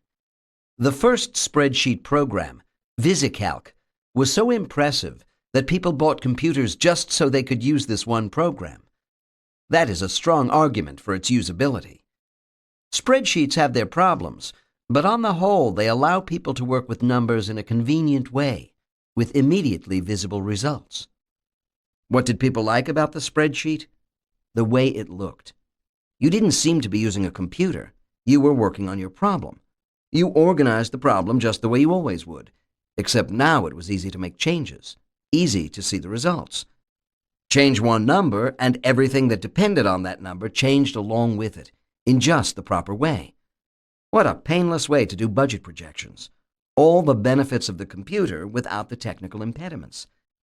In fact, the best computer programs are the ones in which the computer itself disappears, in which you work directly on the problem without having to be aware of the computer. Actually, VisiCalc had numerous problems. The concept was brilliant, but the execution was flawed. I'm not complaining about the designers, for they were limited by the power of an earlier generation of personal computers. Today's personal computers are much more powerful, and the spreadsheet programs are much easier to use. But the program established the model. It felt as if you were working directly on the problem, not on a computer. It is not easy to develop effective and usable computer systems. For one thing, it is expensive. Consider the principles described in this book: visibility, constraints, affordances, natural mappings, feedback. Applied to computer systems, these mean that, among other things, the computer must be capable of making things visible or audible, which requires large and high-quality visual displays, a variety of input devices, and plenty of computer memory. These require faster, more powerful computer circuits, and all this adds up to more expensive systems, more cost to manufacture, more cost to the consumer. It may not be immediately clear that the everyday users of computer systems are the ones who require the most powerful systems, with the most memory and the best display. Professional programmers can get by with less, but they know how to deal with more complex interactions and less effective displays. The first proper attempt to build an effective system was not a commercial success. This was the Xerox Star, a brainchild of the Xerox Corporation's Palo Alto Research Center. The developers recognized the importance of large, highly detailed display screens with plenty of graphics. They gave the machine the ability to have several different documents on the screen at the same time. And they introduced a pointing device, in this case, the mouse, for the user to specify a work area on the screen. The Xerox Star computer was a breakthrough in usable design, but the system was too expensive and too slow. Users liked the power and the ease of operation, but they needed better performance. The benefits of easy-to-use commands were completely outweighed by the slow response speed. The display could not always keep up with typing, and requests for explanation, the help system, sometimes took so long that a user could go for a cup of coffee while waiting for an answer to even the simplest question. Xerox showed the way, but suffered a common fate of pioneers. The spirit was willing, but the implementation weak. Fortunately for the consumer, the Apple Computer Company has followed through on Xerox's ideas, using the philosophy developed for the Xerox Star, and hiring away some of Xerox's people, to produce first the Apple Lisa, also too slow and expensive and a failure in the marketplace, and then the Macintosh, a success story. The approach followed by Xerox has been well documented. The major goal was consistency of operations, to make things visible so that the available options could always be determined, and to test each idea with users at every step of the development process. These are all the important characteristics of good system design. Apple's Macintosh computer makes extensive use of visual displays. These eliminate the blank screen. The user can see what alternative actions are possible. The computer also makes the actions relatively easy to do, and it standardizes procedures so that methods learned for one program apply to most other programs. There is good feedback. Many actions are done by moving a mouse, a small handheld pointing device that causes a marker to move to the appropriate location on the screen. The mouse provides good mapping of action to result, and the use of menus, choices spelled out on the screen, makes the operations easy to perform. The gulf of execution and the gulf of evaluation are both securely bridged. The Macintosh fails badly at many things, especially those for which it uses obscure combinations of key presses to accomplish some task. Many of the problems arise from the use of the mouse. The mouse has one button, which simplifies its use, but means that some actions must be specified by clicking the button several times, or by simultaneously holding down various combinations of keys on the keyboard and clicking the mouse button. These actions violate the basic design philosophy. They are difficult to learn, difficult to remember, and difficult to do. The buttons on the mouse problem. How many buttons should the mouse have? Various models use 1, 2, or 3, 3 being the most common number. Actually, some mice have more buttons. One design even has a chord keyboard on it. Fierce arguments rage over the correct number. The answer, of course, is that there is no correct answer. It is a trade-off. Increase the number of buttons and you simplify some operations, but you also increase the complexity of the mapping problem. Even 2 buttons lead to an inconsistent mapping of functions to buttons. Reduce to 1 button and the mapping problem goes away, but so too does some of the functionality. The Macintosh provides an example of what computer systems could be like. The design emphasizes visibility and feedback. Its human interface guidelines and its internal toolbox provide standards for the many programmers who designed for it. It has emphasized consideration for the user. Yes, there are several serious drawbacks to the Macintosh. It is far from perfect, and it isn't unique. Still, for its relative success in making usability and understanding into primary design objectives, I'd give the Apple Macintosh a prize. If only I thought more of prizes. Computer as chameleon. The computer is unusual among machines in that its shape, form, and appearance are not fixed. They can be anything the designer wishes them to be. The computer can be like a chameleon, changing shape and outward appearance to match the situation. The operations of the computer can be soft, being done in appearance rather than substance, and the appearance can be reversed with a change of mind by the user. As users, we can create explorable systems that can be learned through experimentation, without fear of failure or damage. Furthermore, the computer can take on the appearance of the task. It can disappear behind a facade, its system image. Explorable systems, inviting experimentation. One important method of making systems easier to learn and to use is to make them explorable, to encourage the user to experiment and learn the possibilities through active exploration. This is how many people learn about home appliances, or about a new stereo system, television set, or video game. Work the buttons while listening and looking to see what happens. The same can be true with computer systems. There are 3 requirements for a system to be explorable. 1. In each state of the system, the user must readily see and be able to do the allowable actions. The visibility acts as a suggestion, reminding the user of possibilities and inviting the exploration of new ideas and methods. 2. The effect of each action must be both visible and easy to interpret. This property allows users to learn the effects of each action, to develop a good mental model of the system, and to learn the causal relationships between actions and outcomes. The system image plays a critical role in making such learning possible. 3. Actions should be without cost. When an action has an undesirable result, it must be readily reversible. This is especially important with computer systems.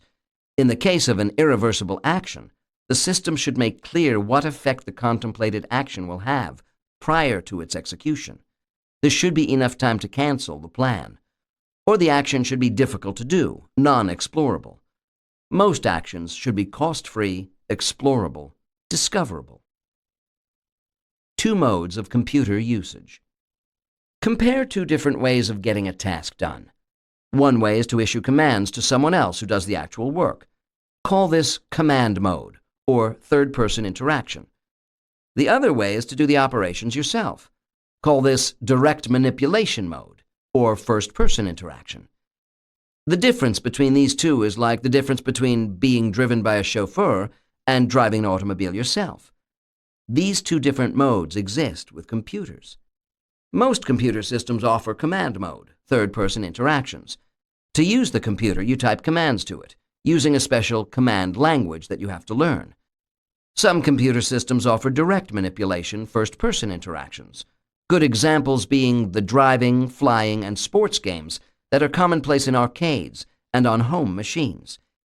In these games, the feeling of direct control over the actions is an essential part of the task.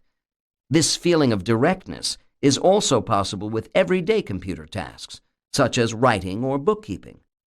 Spreadsheet programs and many text editors and word processing programs are good examples of direct manipulation systems used in business. Both forms of interaction are needed. Third-person interaction is well suited for situations in which the job is laborious or repetitive, as well as those in which you can trust the system or other person to do the job for you properly. Sometimes it is nice to have a chauffeur. But if the job is critical, novel, or ill-specified, or if you do not yet know exactly what is to be done, then you need direct first-person interaction. Now direct control is essential. An intermediary gets in the way. But direct manipulation first-person systems have their drawbacks. Although they are often easy to use, fun, and entertaining, it is often difficult to do a really good job with them. They require the user to do the task directly, and the user may not be very good at it. Colored pencils and musical instruments are good examples of direct manipulation systems. But I, for one, am not a good artist or musician. When I want good art or good music, I need professional assistance. So too with many direct manipulation computer systems. I find that I often need first-person systems for which there is a backup intermediary, ready to take over when asked, available for advice when needed. When I use a direct manipulation system, whether for text editing, drawing pictures, or creating and playing games, I do think of myself not as using a computer, but as doing the particular task. The computer is, in effect, invisible. The point cannot be overstressed. Make the computer system invisible. This principle can be applied with any form of system interaction, direct or indirect. The invisible computer of the future. Consider what the computer of the future might look like. Suppose I told you it wouldn't even be visible, that you wouldn't even know you were using one. What do I mean? Well, this is already true. You use computers when you use many modern automobiles, microwave ovens and games, or CD players and calculators. You don't notice the computer because you think of yourself as doing the task, not as using the computer. In the same sense, you don't go to the kitchen to use an electric motor. You go to use the refrigerator, or the blender, or the dishwasher.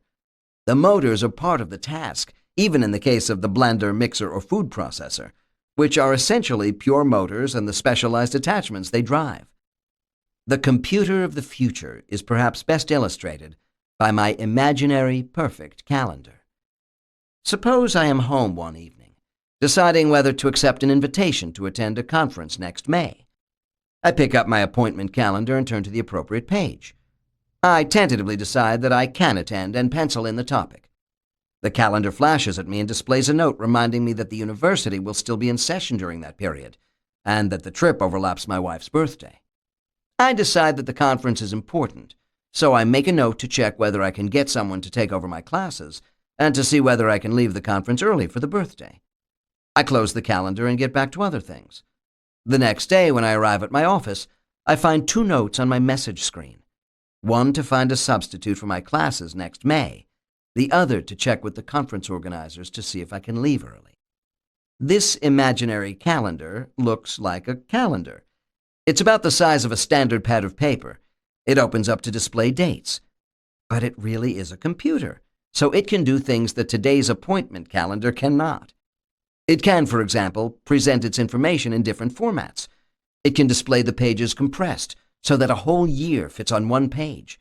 It can expand the display so that I see a single day in 30-minute intervals. Because I frequently use my calendar in conjunction with my travels, the calendar is also an address book, notepad, and expense account record. Most important, it can also connect itself to my other systems via a wireless infrared or electromagnetic channel. Thus, whatever I enter into the calendar gets transmitted to my office and home systems so that they are always in synchrony. If I make an appointment or change someone's address or telephone number on one system, the others get told.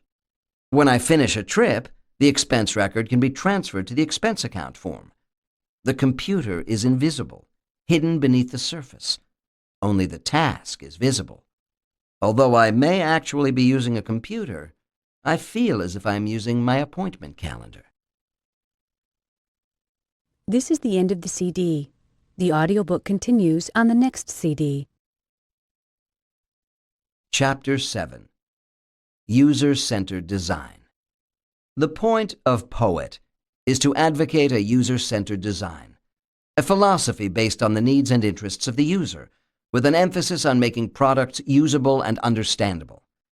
In this chapter, I summarize the main principles, discuss some implications, and offer suggestions for the design of everyday things. Design should make it easy to determine what actions are possible at any moment, make use of constraints, make things visible, including the conceptual model of the system, the alternative actions, and the results of actions, make it easy to evaluate the current state of the system, follow natural mappings between intentions and the required actions, between actions and the resulting effect, and between the information that is visible and the interpretation of the system state. In other words, make sure that 1. The user can figure out what to do, and 2. The user can tell what is going on. Design should make use of the natural properties of people and of the world. It should exploit natural relationships and natural constraints. As much as possible, it should operate without instructions or labels. Any necessary instruction or training should be needed only once. With each explanation, the person should be able to say, "Of course," or "Yes, I see." A simple explanation will suffice if there is reason to the design, if everything has its place and its function, and if the outcomes of actions are visible. If the explanation leads the person to think or say, "How am I going to remember that?" the design has failed. 7 principles for transforming difficult tasks into simple ones. How does the designer go about the task? As I've argued in Poet, the principles of design are straightforward. 1. Use both knowledge in the world and knowledge in the head. 2. Simplify the structure of tasks. 3. Make things visible. Bridge the gulfs of execution and evaluation. 4. Get the mappings right. 5. Exploit the power of constraints, both natural and artificial. 6. Design for error. 7. When all else fails, standardize. Use both knowledge in the world and knowledge in the head. I have argued that people learn better and feel more comfortable when the knowledge required for a task is available externally, either explicit in the world or readily derived through constraints. But knowledge in the world is useful only if there is a natural, easily interpreted relationship between that knowledge and the information it is intended to convey about possible actions and outcomes. Note, however, that when a user is able to internalize the required knowledge, that is, to get it into the head, performance can be faster and more efficient. Therefore, the design should not impede action, especially for those well-practiced, experienced users who have internalized the knowledge. It should be easy to go back and forth, to combine the knowledge in the head with that in the world. Let whichever is more readily available at the moment be used without interfering with the other, and allow for mutual support. 3 conceptual models. The operation of any device, whether it be a can opener, a power-generating plant, or a computer system, is learned more readily, and the problems are tracked down more accurately and easily if the user has a good conceptual model. This requires that the principles of operation be observable, that all actions be consistent with the conceptual model, and that the visible parts of the device reflect the current state of the device in a way consistent with that model. The designer must develop a conceptual model that is appropriate for the user, that captures the important parts of the operation of the device, and that is understandable by the user. 3 different aspects of mental models must be distinguished: the design model, the user's model, and the system image. The design model is the conceptualization that the designer has in mind. The user's model is what the user develops to explain the operation of the system. Ideally, the user's model and the design model are equivalent.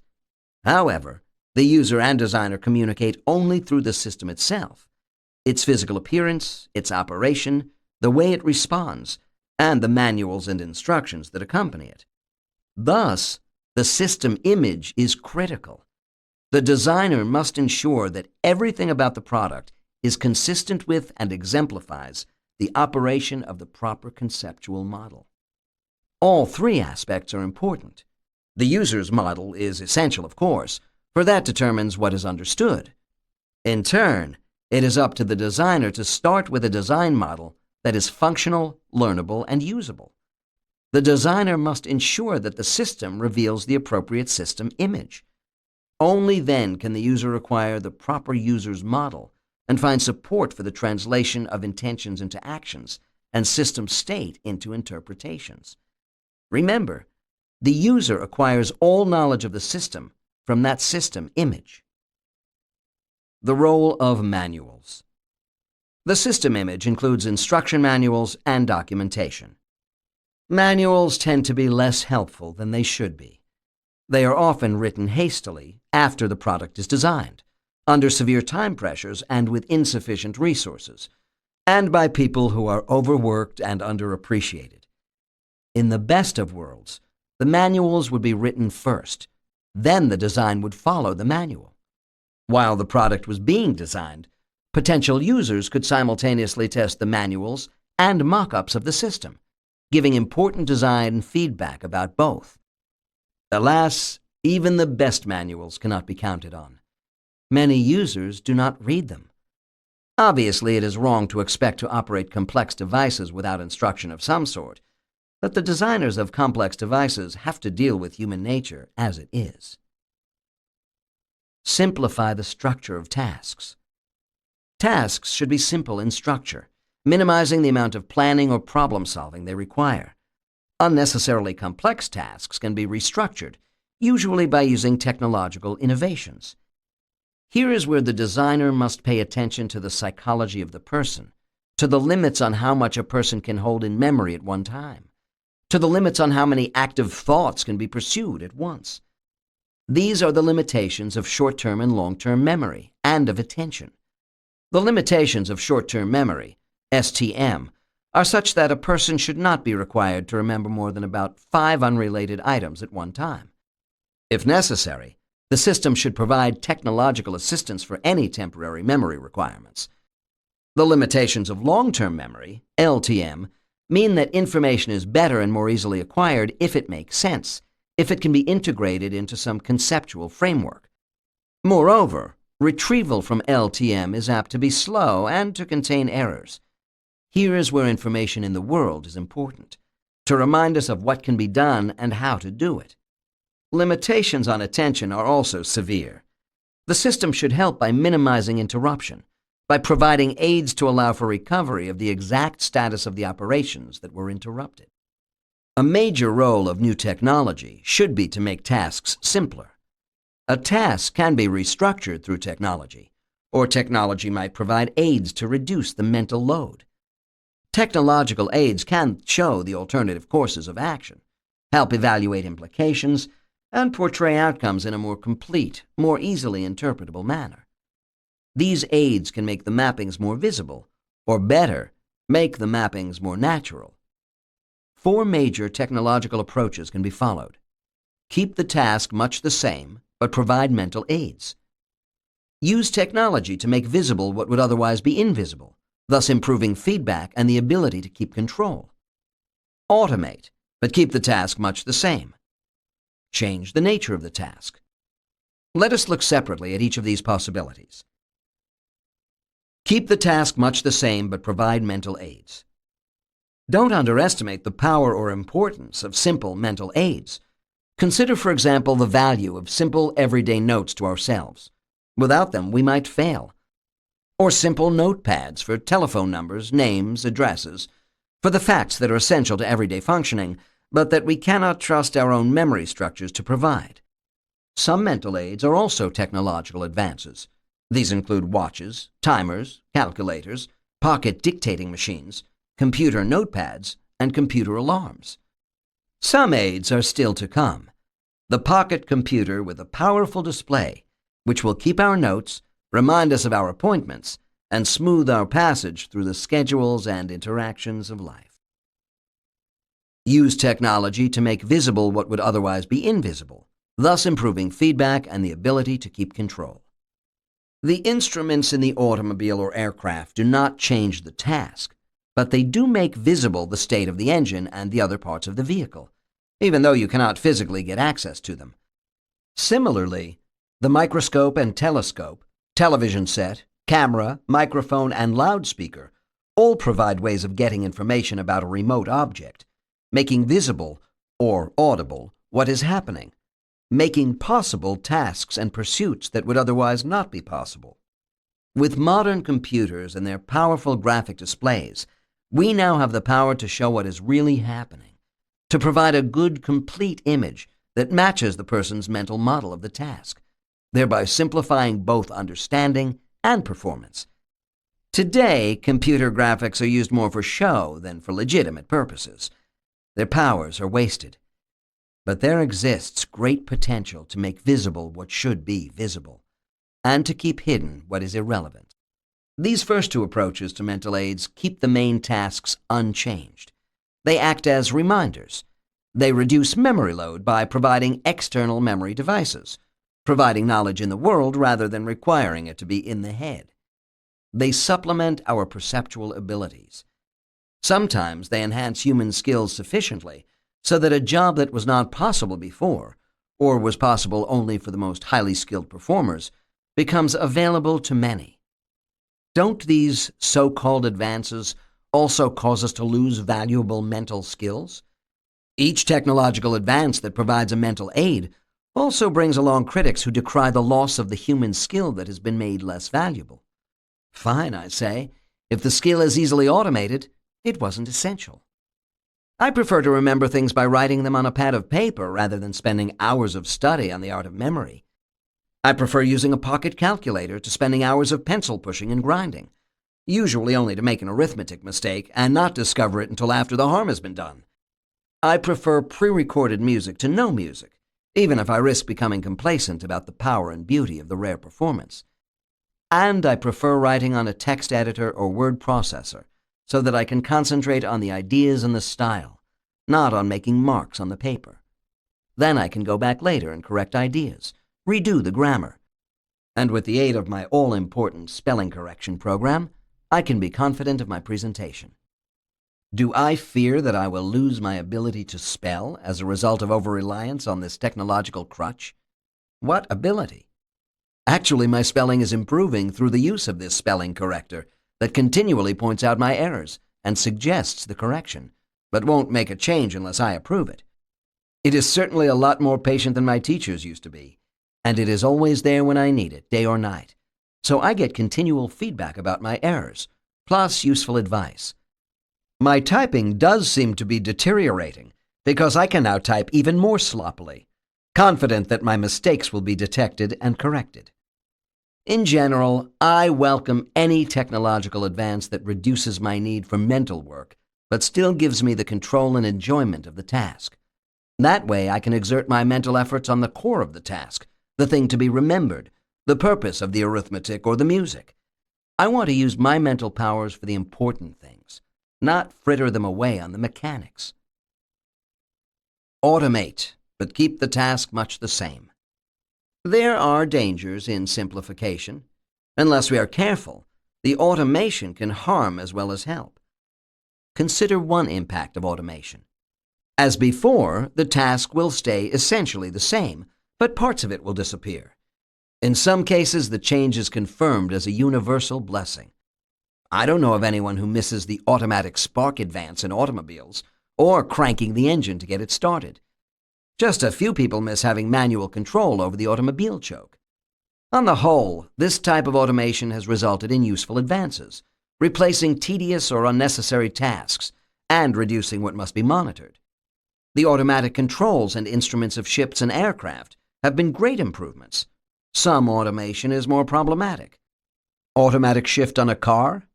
Do we lose some control, or does it help lighten the mental burden of driving? After all, we drive to get to a destination, so the need to monitor engine speed and gear shift position would seem quite irrelevant.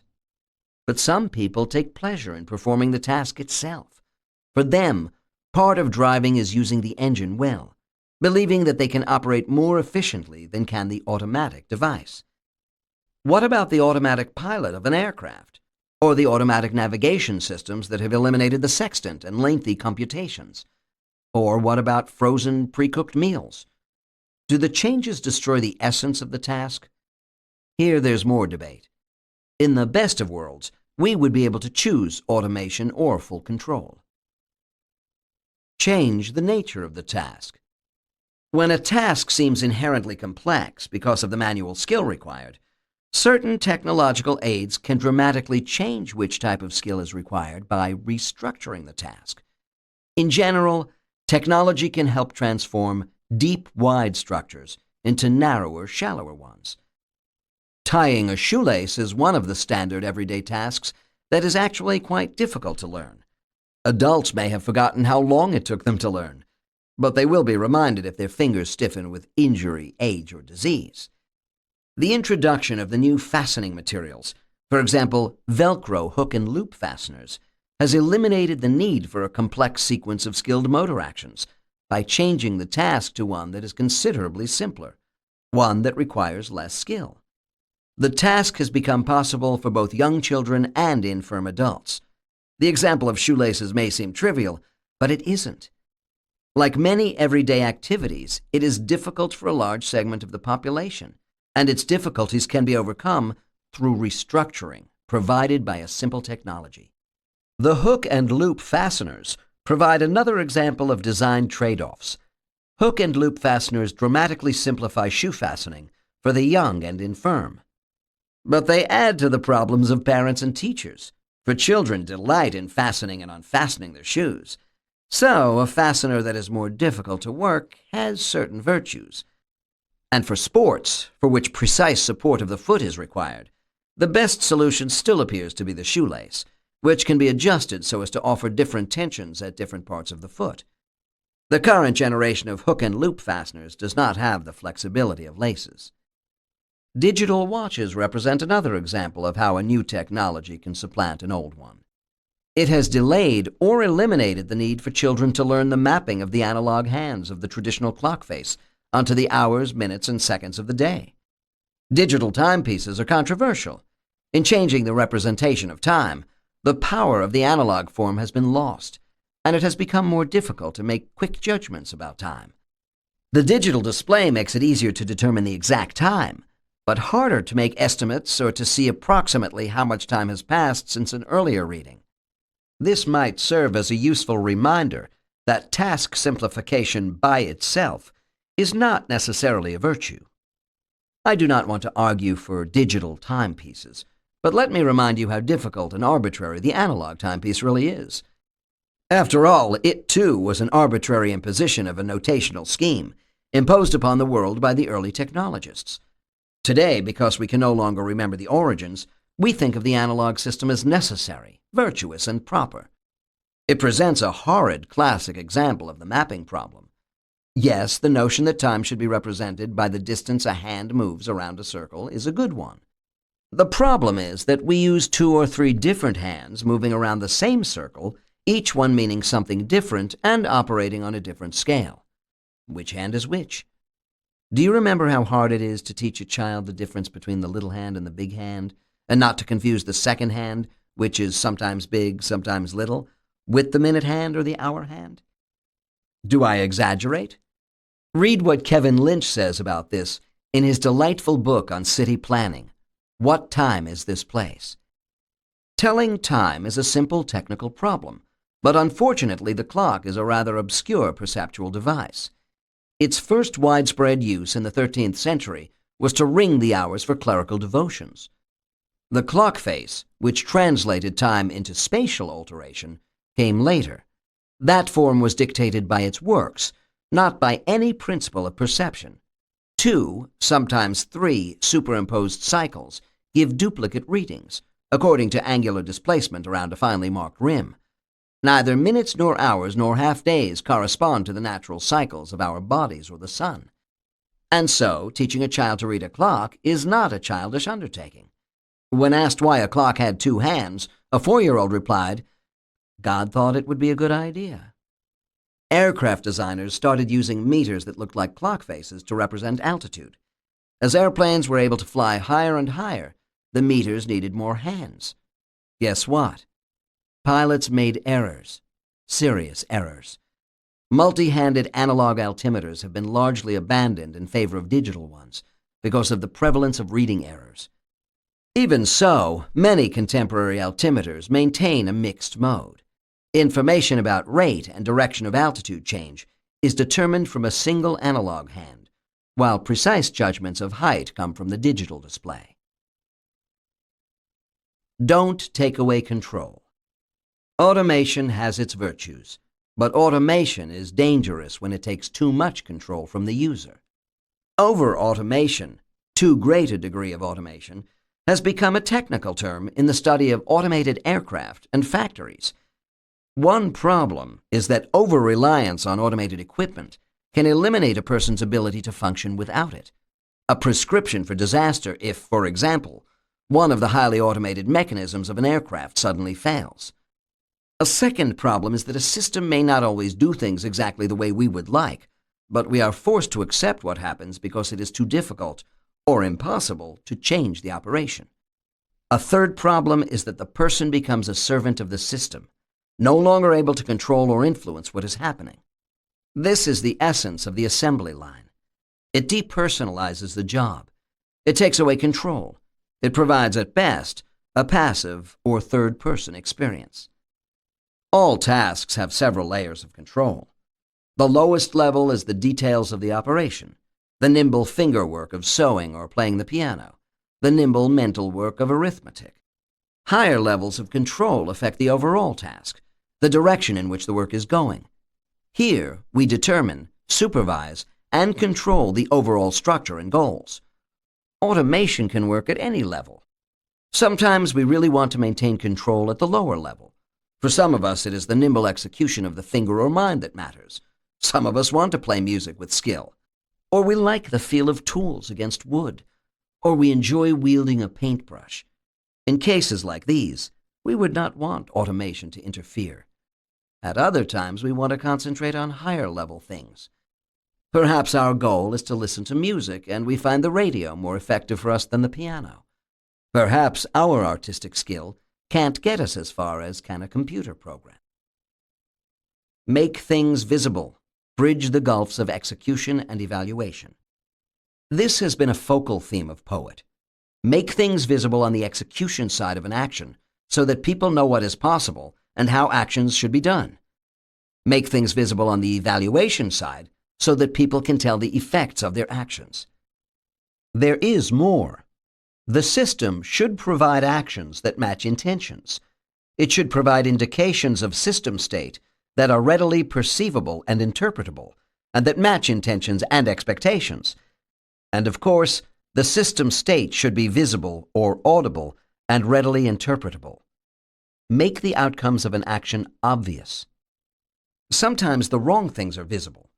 A friend of mine, a professor of computer science at my university, showed me his new CD player and its associated remote control. Sleek, functional. The remote control unit had a little metal loop protruding from one end. When I asked what it was for, my friend told me a story. When he first got the set, he assumed that the loop was an antenna for the remote unit, so he always aimed it at the CD player. It didn't seem to work well. He had to stand within a few feet of the CD while using the remote. He mumbled to himself that he had bought a poorly designed unit. Weeks later, he discovered that the metal hook was just a hook for hanging up the device. He had been aiming the remote at his own body. When he turned the remote around, it worked from far across the room. Here is a case of natural mappings that fails. The hook provided a natural mapping for function. It indicated which side of the remote control device should be pointed at the CD set. Unfortunately, it provided erroneous information. In making things visible, it is important to make the correct things visible. Otherwise, people form explanations for the things they can see, explanations that are likely to be false.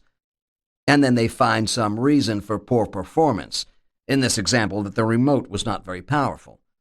People are very good at forming explanations, at creating mental models. It is the designer's task to make sure that they form the correct interpretations, the correct mental models. The system image plays the key role.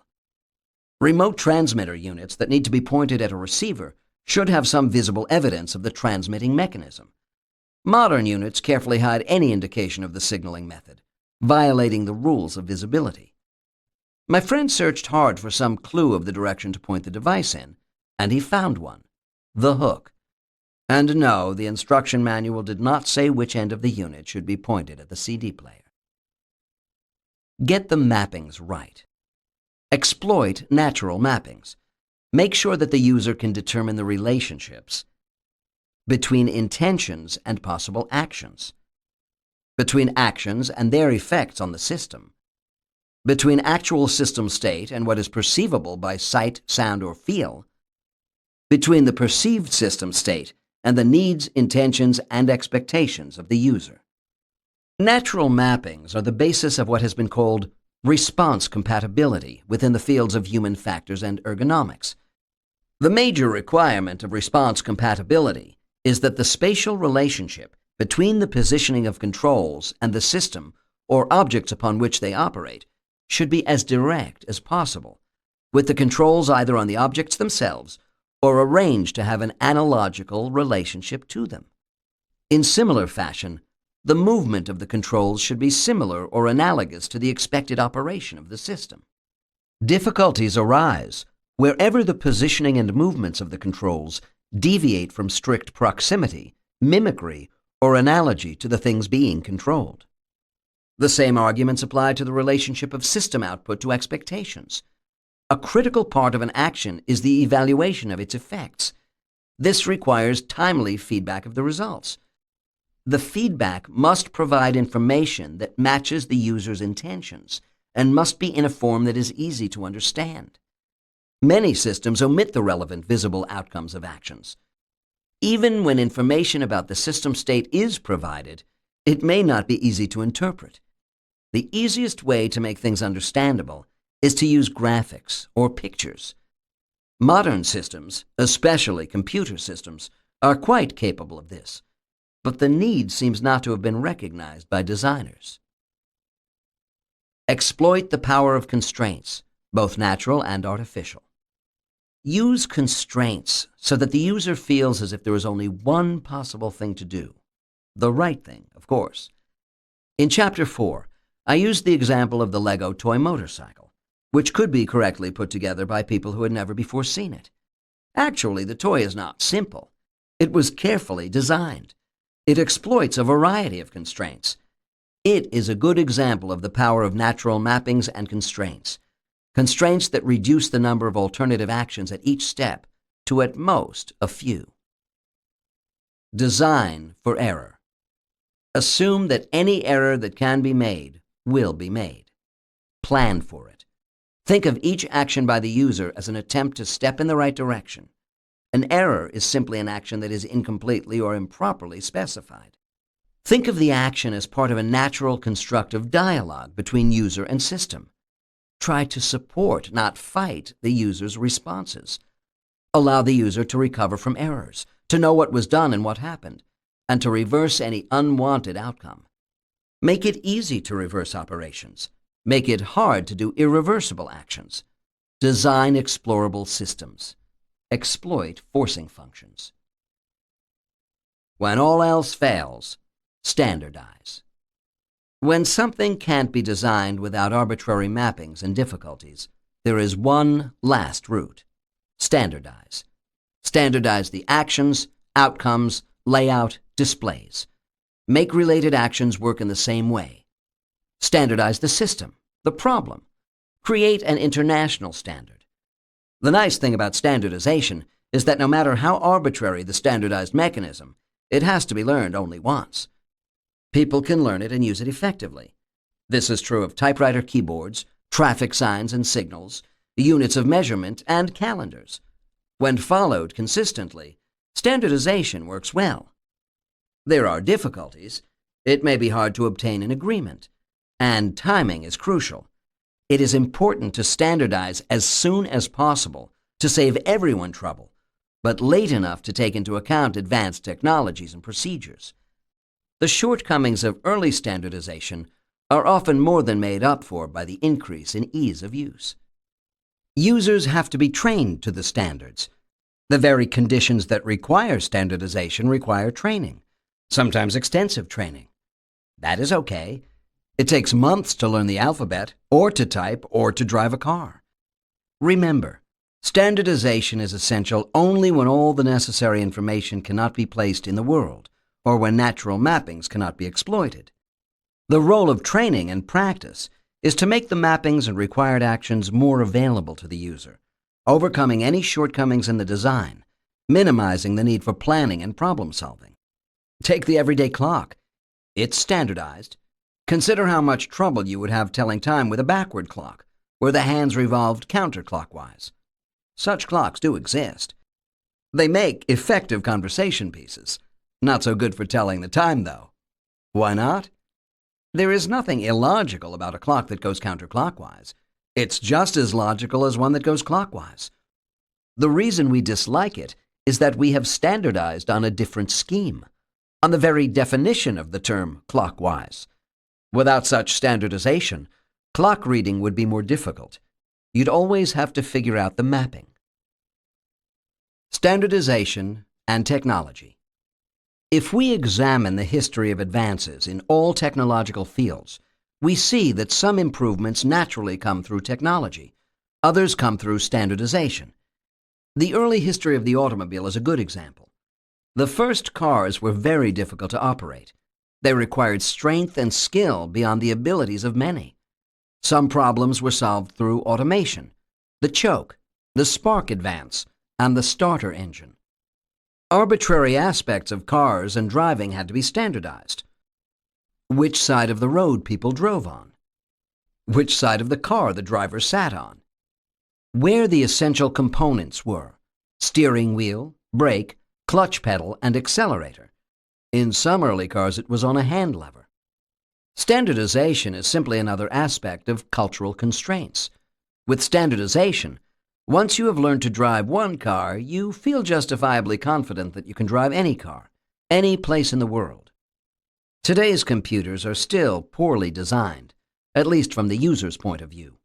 But one problem is simply that the technology is still very primitive, like the 1906 auto, and there is no standardization.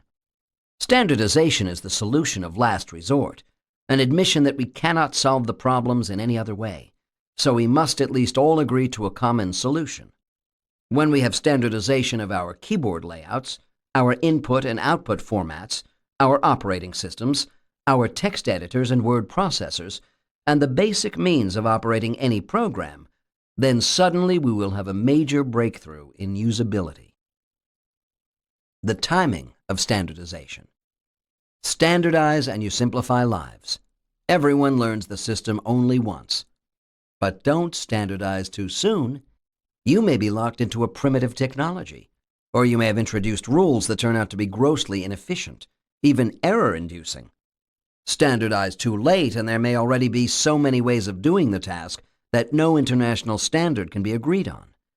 If there is agreement on an old-fashioned technology, it may be too expensive to change. The metric system is a good example. It is a far simpler and more usable scheme for representing distance, weight, volume, and temperature than the older British system: feet, pounds, seconds, degrees on the Fahrenheit scale. But industrial nations with a heavy commitment to the old measurement standards claim they cannot afford the massive costs and confusion of conversion. So we are stuck with two standards, at least for a few more decades. Would you consider changing how we specify time? The current system is arbitrary. The day is divided into 24 rather arbitrary units, hours. But we tell time in units of 12, not 24. So there have to be 2 cycles of 12 hours each, plus the special convention of AM and PM, so we know which cycle we are talking about. Then we divide each hour into 60 minutes and each minute into 60 seconds. What if we switch to metric divisions? Seconds divided into tenths, milliseconds, and microseconds. We would have days, millidays, and microdays. There would have to be a new hour, minute, and second. Call them the new hour, the new minute, and the new second. It would be easy. 10 new hours to the day, 100 new minutes to the new hour, 100 new seconds to the new minute.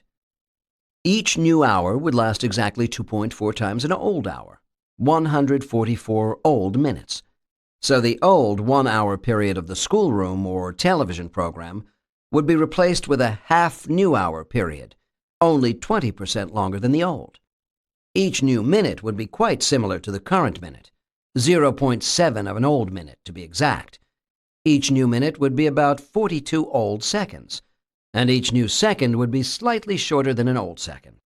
The differences in durations could be gotten used to. They aren't that large. And computations would be so much easier. I can hear the everyday conversations now. I'll meet you at noon, 5 new hours. Don't be late. It's only a half hour from now, 50 new minutes, okay? What time is it?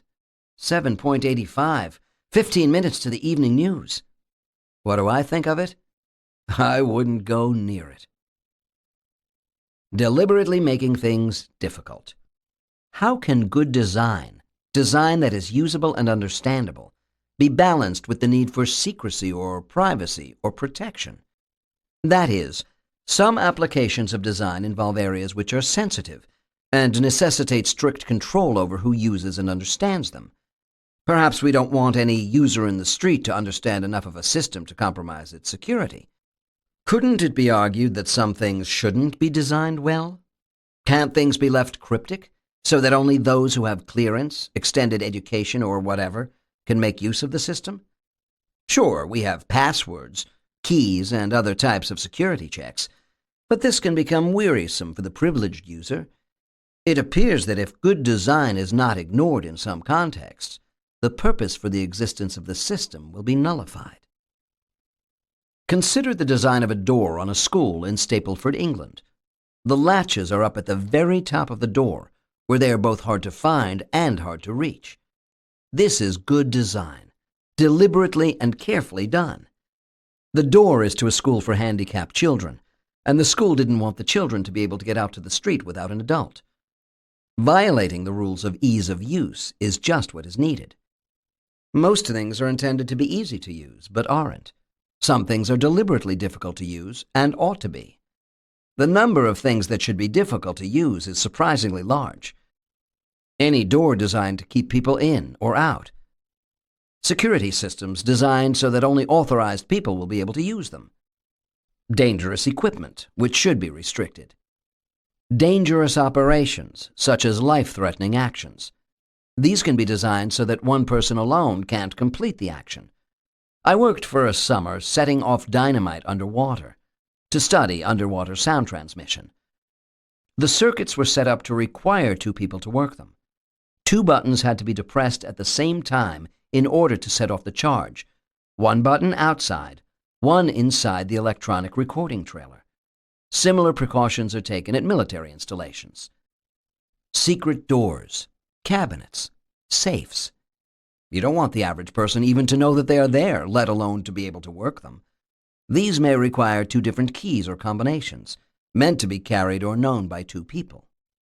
Cases deliberately intended to disrupt the normal routine action. In Chapter 5, I call these forcing functions. Examples include the acknowledgement required before permanently deleting a file from a computer storage system, safeties on pistols and guns, pins in fire extinguishers. Controls deliberately made big and spread far apart so that children will have difficulty operating them. Cabinets and bottles of medications and dangerous substances, deliberately made difficult to open to keep them secure from children. Games, a category in which designers deliberately flout the laws of understandability and usability. Games are meant to be difficult, and in some games, such as the adventure or Dungeons and Dragons games popular on home and office computers, the whole point of the game is to figure out what is to be done and how. Many things need to be designed for a certain lack of understandability or usability. The rules of design are equally important to know here, however, for two reasons. First, even deliberately difficult designs shouldn't be entirely difficult. Usually there is one difficult part, designed to keep unauthorized people from using the device. The rest of it should follow the normal good principles of design. Second, even if your job is to make something difficult to do, you need to know how to go about doing it. In this case, the rules are useful, for they state in reverse just how to go about the task. You systematically violate the rules. Hide critical components. Make things invisible. Use unnatural mappings for the execution side of the action cycle, so that the relationship of the controls to the things being controlled is inappropriate or haphazard. Make the actions physically difficult to do. Require precise timing and physical manipulation. Do not give any feedback. Use unnatural mappings for the evaluation side of the action cycle, so that the system state is difficult to interpret. Safety systems pose a special problem in design. Oftentimes, the design feature added to ensure safety eliminates one danger only to create a secondary one. When workers dig a hole in a street, they must put up barriers to prevent people from walking into the hole. The barriers solve one problem, but they themselves pose another danger, often circumvented by adding signs and flashing lights to warn of the barriers. Emergency doors, lights, and alarms must often be accompanied by warning signs or barriers that control when and how they can be used. Consider the school door I mentioned earlier. Under normal use, this design adds to the safety of the children. But what if there was a fire? Even non-handicapped adults might have trouble with the door as they rush to get out. What about short or handicapped teachers? How could they open the door? The solution to one problem, unauthorized exit of school children, can easily create a major new problem in times of fire. How could this problem be solved? Probably with a push bar located within everyone's reach on the door, but connected to an alarm so that in normal circumstances it would not be used. Designing a Dungeons & Dragons game. One of my students worked for a computer company helping develop a new Dungeons & Dragons game.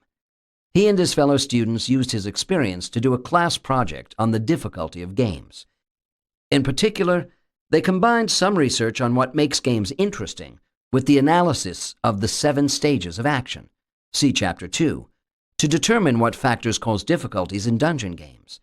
As you might imagine, making things difficult is a tricky business. If a game isn't difficult enough, experienced players lose interest. On the other hand, if it is too difficult, the initial enjoyment gives way to frustration. In fact, several psychological factors hang in a delicate balance: challenge, enjoyment, frustration, and curiosity. As the students reported, once the curiosity is lost and the frustration level becomes too high, it is hard to get a person's interest to return to the game.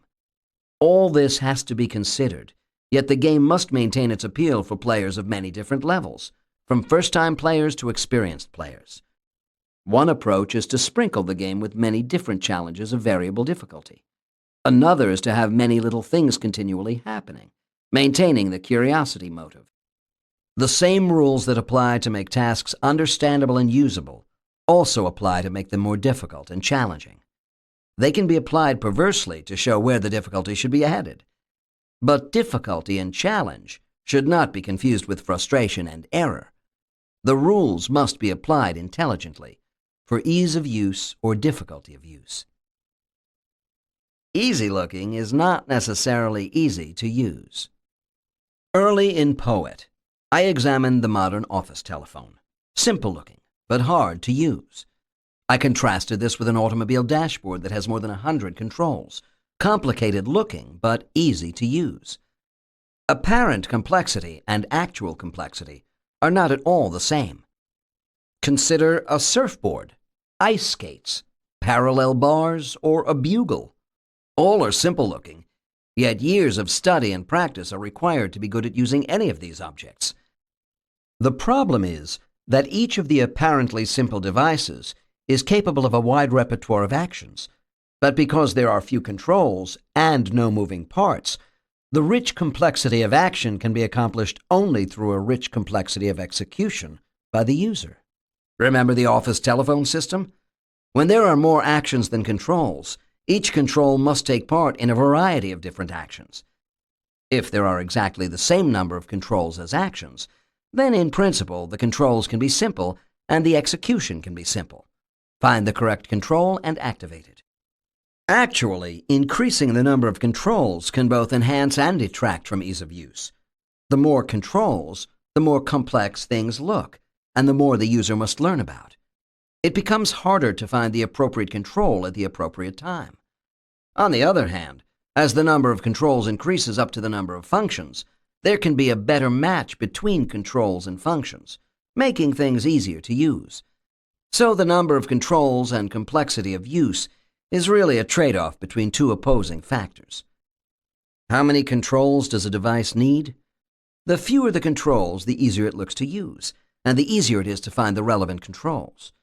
As the number of controls increases, specific controls can be tailored for specific functions. The device may look more and more complex, but it will be easier to use. We studied this relationship in our laboratory.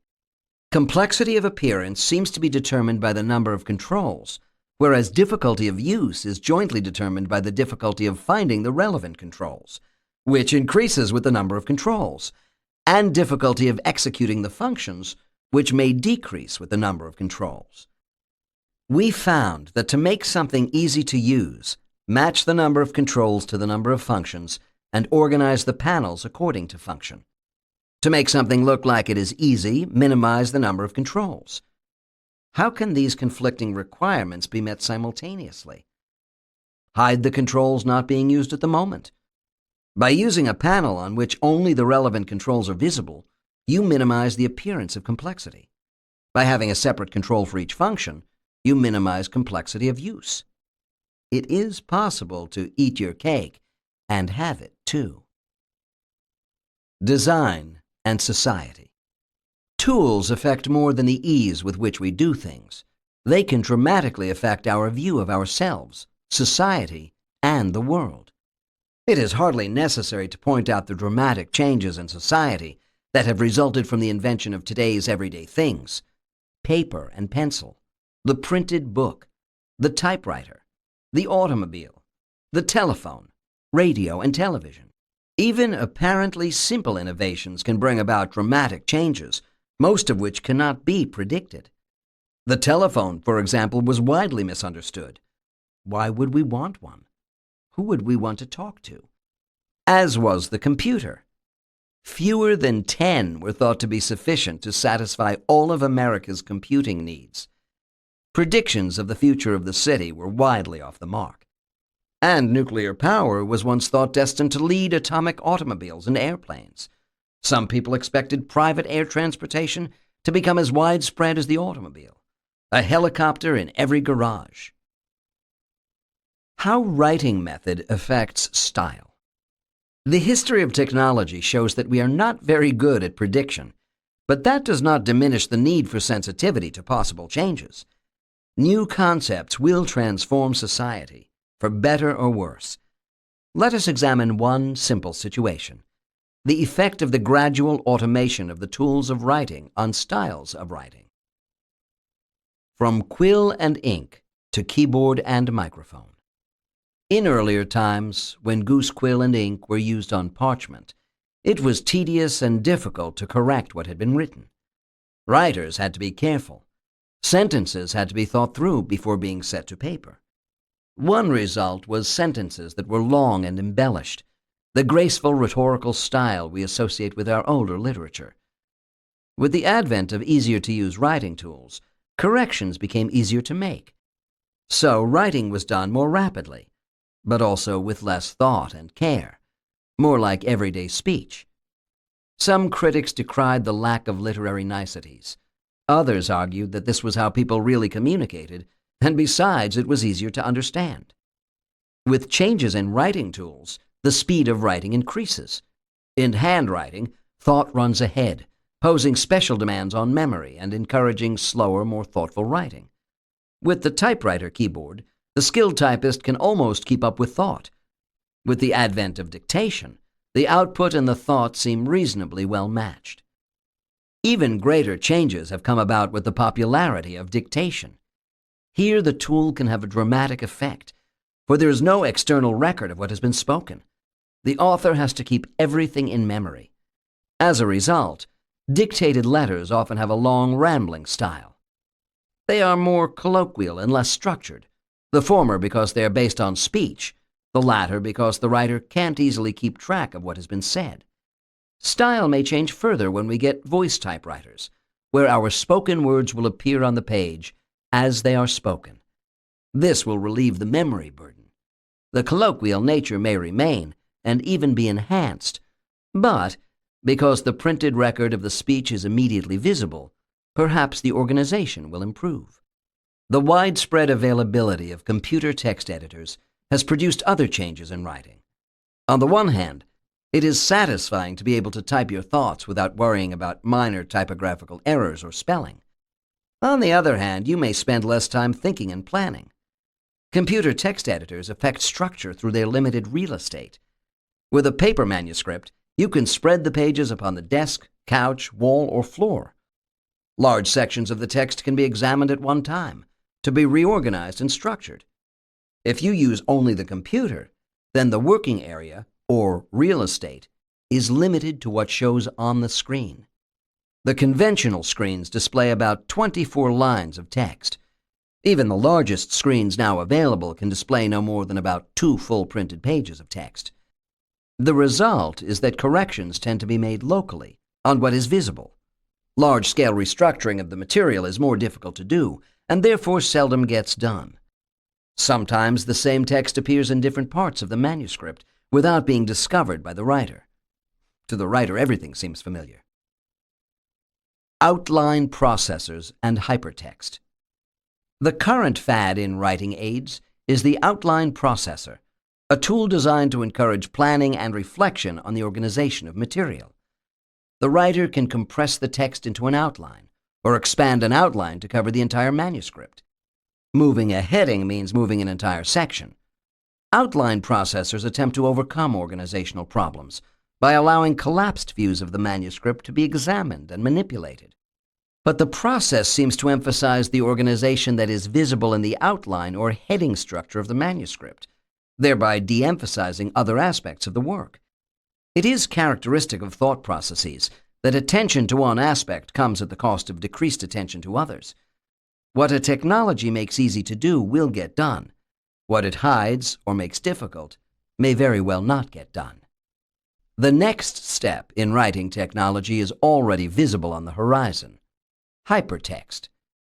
Here we have another set of possibilities, another set of difficulties, in this case for both writer and reader. Writers frequently complain that the material they are trying to explain is complex, multidimensional. The ideas are all interconnected, and there is no single sequence of words to convey them properly. Moreover, readers vary enormously in skill, interest, and prior knowledge. Some need expansion of the most elementary ideas. Some want more technical details. Some wish to focus on one set of topics. Others find those uninteresting. How on earth can a single document satisfy them all, especially when that document must be in a linear sequence, words following words, chapters following chapters? It has always been considered part of the skill of a writer to be able to take otherwise chaotic material and order it appropriately for the reader. Hypertext relieves the author of this burden. In theory, it also frees the reader from the constraints of the linear order. The reader can pursue the material in whatever order seems most relevant or interesting. Hypertext makes a virtue out of lack of organization, allowing ideas and thoughts to be juxtaposed at will. The writer throws out the ideas, attaching them to the page where they seem first relevant. The reader can take any path at all through the book. See an interesting word on the page? Point at it, and the word expands into text. See a word you don't understand, and a touch gives the definition. Who could be against such a wonderful idea?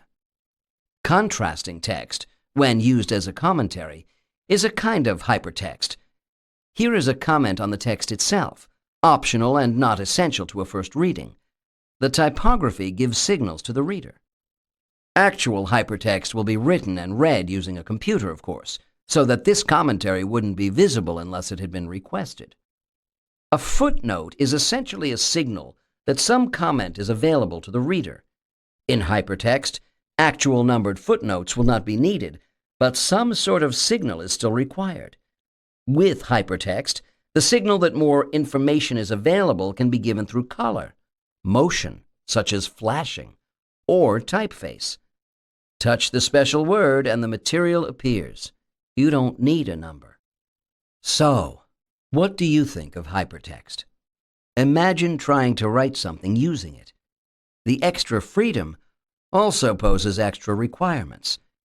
If hypertext really becomes available, especially in the fancy versions now being talked about, where words, sounds, video, computer graphics, simulations, and more are all available at the touch of the screen, well, it is hard to imagine anyone capable of preparing the material. It will take teams of people. I predict that there will be much experimentation and much failure before the dimensions of this new technology are fully explored and understood. One thing that does bother me, however, is the belief that hypertext will save the author from having to put material in linear order. Wrong. To think this is to allow for sloppiness in writing and presentation. It is hard work to organize material, but that effort on the part of the writer is essential for the ease of the reader. Take away the need for this discipline, and I fear that you pass the burden on to the reader, who may not be able to cope and may not care to try. The advent of hypertext is apt to make writing much more difficult, not easier. Good writing, that is. The home of the future, a place of comfort or a new source of frustration. Even as this book is being completed, new sources of pleasure and frustration are entering our lives. Two developments are worthy of mention, both intended to serve the ever-promised house of the future. One most wonderful development is the smart house, the place where your every want is taken care of by intelligent, omniscient appliances. The other promised development is the house of knowledge, whole libraries available at our fingertips, the world's information resources available through our telephone, television set, home computer, rooftop satellite antenna. Both developments have great potential to transform lives in just the positive ways promised, but they are also apt to explode every fear and complexity discussed in this book into reality 1,000 times over. Imagine all of our electrical appliances connected together via an intelligent information bus. This bus, the technical term for a set of wires that acts as communication channels among devices, allows home lamps, ovens, and dishwashers to talk to one another. The central home computer senses the car pulling into the driveway, so it signals the front door to unlock, the hall lights to go on, and the oven to start preparing the meal. By the time you arrive in the house, your television set has already turned on to your favorite news station. Your favorite appetizer is available in the kitchen, and the cooking of the meal has begun. Some of these systems speak to you, with voice synthesizers inside their computer brains. Most have sensors that detect room temperature, the outside weather, and the presence of people. All assume a master controlling device through which the house occupants inform the system of their every want. Many allow for telephone control. Going to miss your favorite show on television? Call home and instruct your VCR to record it for you. Coming home an hour later than expected? Call your home oven and delay the starting time of the meal. Can you imagine what it would take to control these devices? How would you tell your oven when to turn on? Would you do this through the buttons available at your friendly pay telephone? Or would you lug around a portable controlling unit? In either case, the complexity boggles the mind. Do the designers of these systems have some secret cure for the problems described throughout this book? Or have they perhaps already mastered the lessons within? Hardly. An article entitled "The Smartest House in America" in the technical magazine for design engineers, Design News, shows the normal set of arbitrary control devices, overly complex panels, and conventional computer screens and keyboards. The modern cooktop, accompanied by the caption, "For the Ultimate Chef," has 2 gas burners, 4 electric burners, and a barbecue grill controlled through a row of 8 identical-looking, evenly spaced knobs. It is easy to imagine positive uses for intelligent home appliances.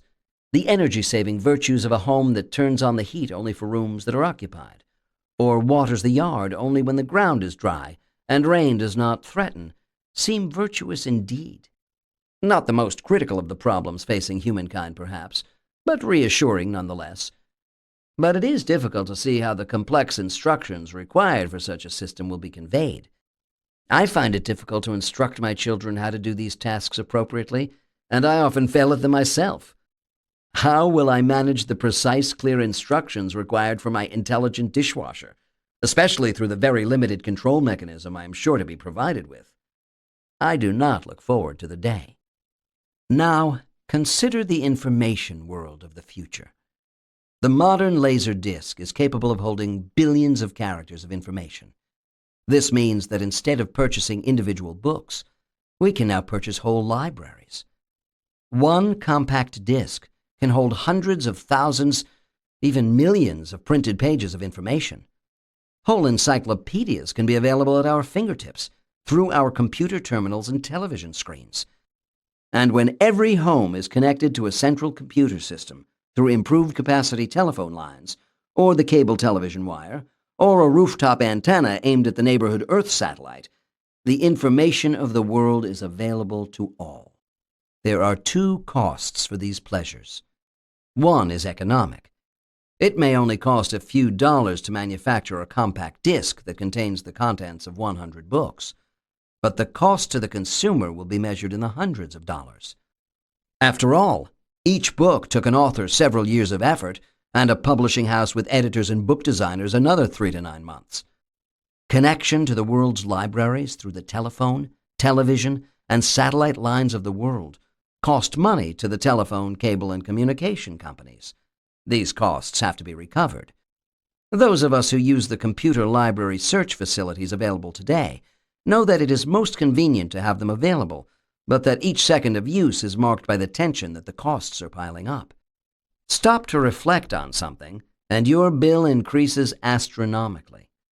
The true costs of these systems are high, and the user's continual thought that each use exacts a cost is not reassuring. The second cost is the difficulty of finding anything in such large databases. I can't always find my car keys or the book I was reading last night. When I read an interesting article and store it away in my files for some unknown but probable future use, I know at the time I stick it away that I may never be able to remember where I put it. If I already have these difficulties with my own limited possessions and books, imagine what it will be like when trying to find something in the libraries and databases of the world, where the organization was done by someone else who had no idea of what my needs were. Chaos. Sheer chaos. The society of the future.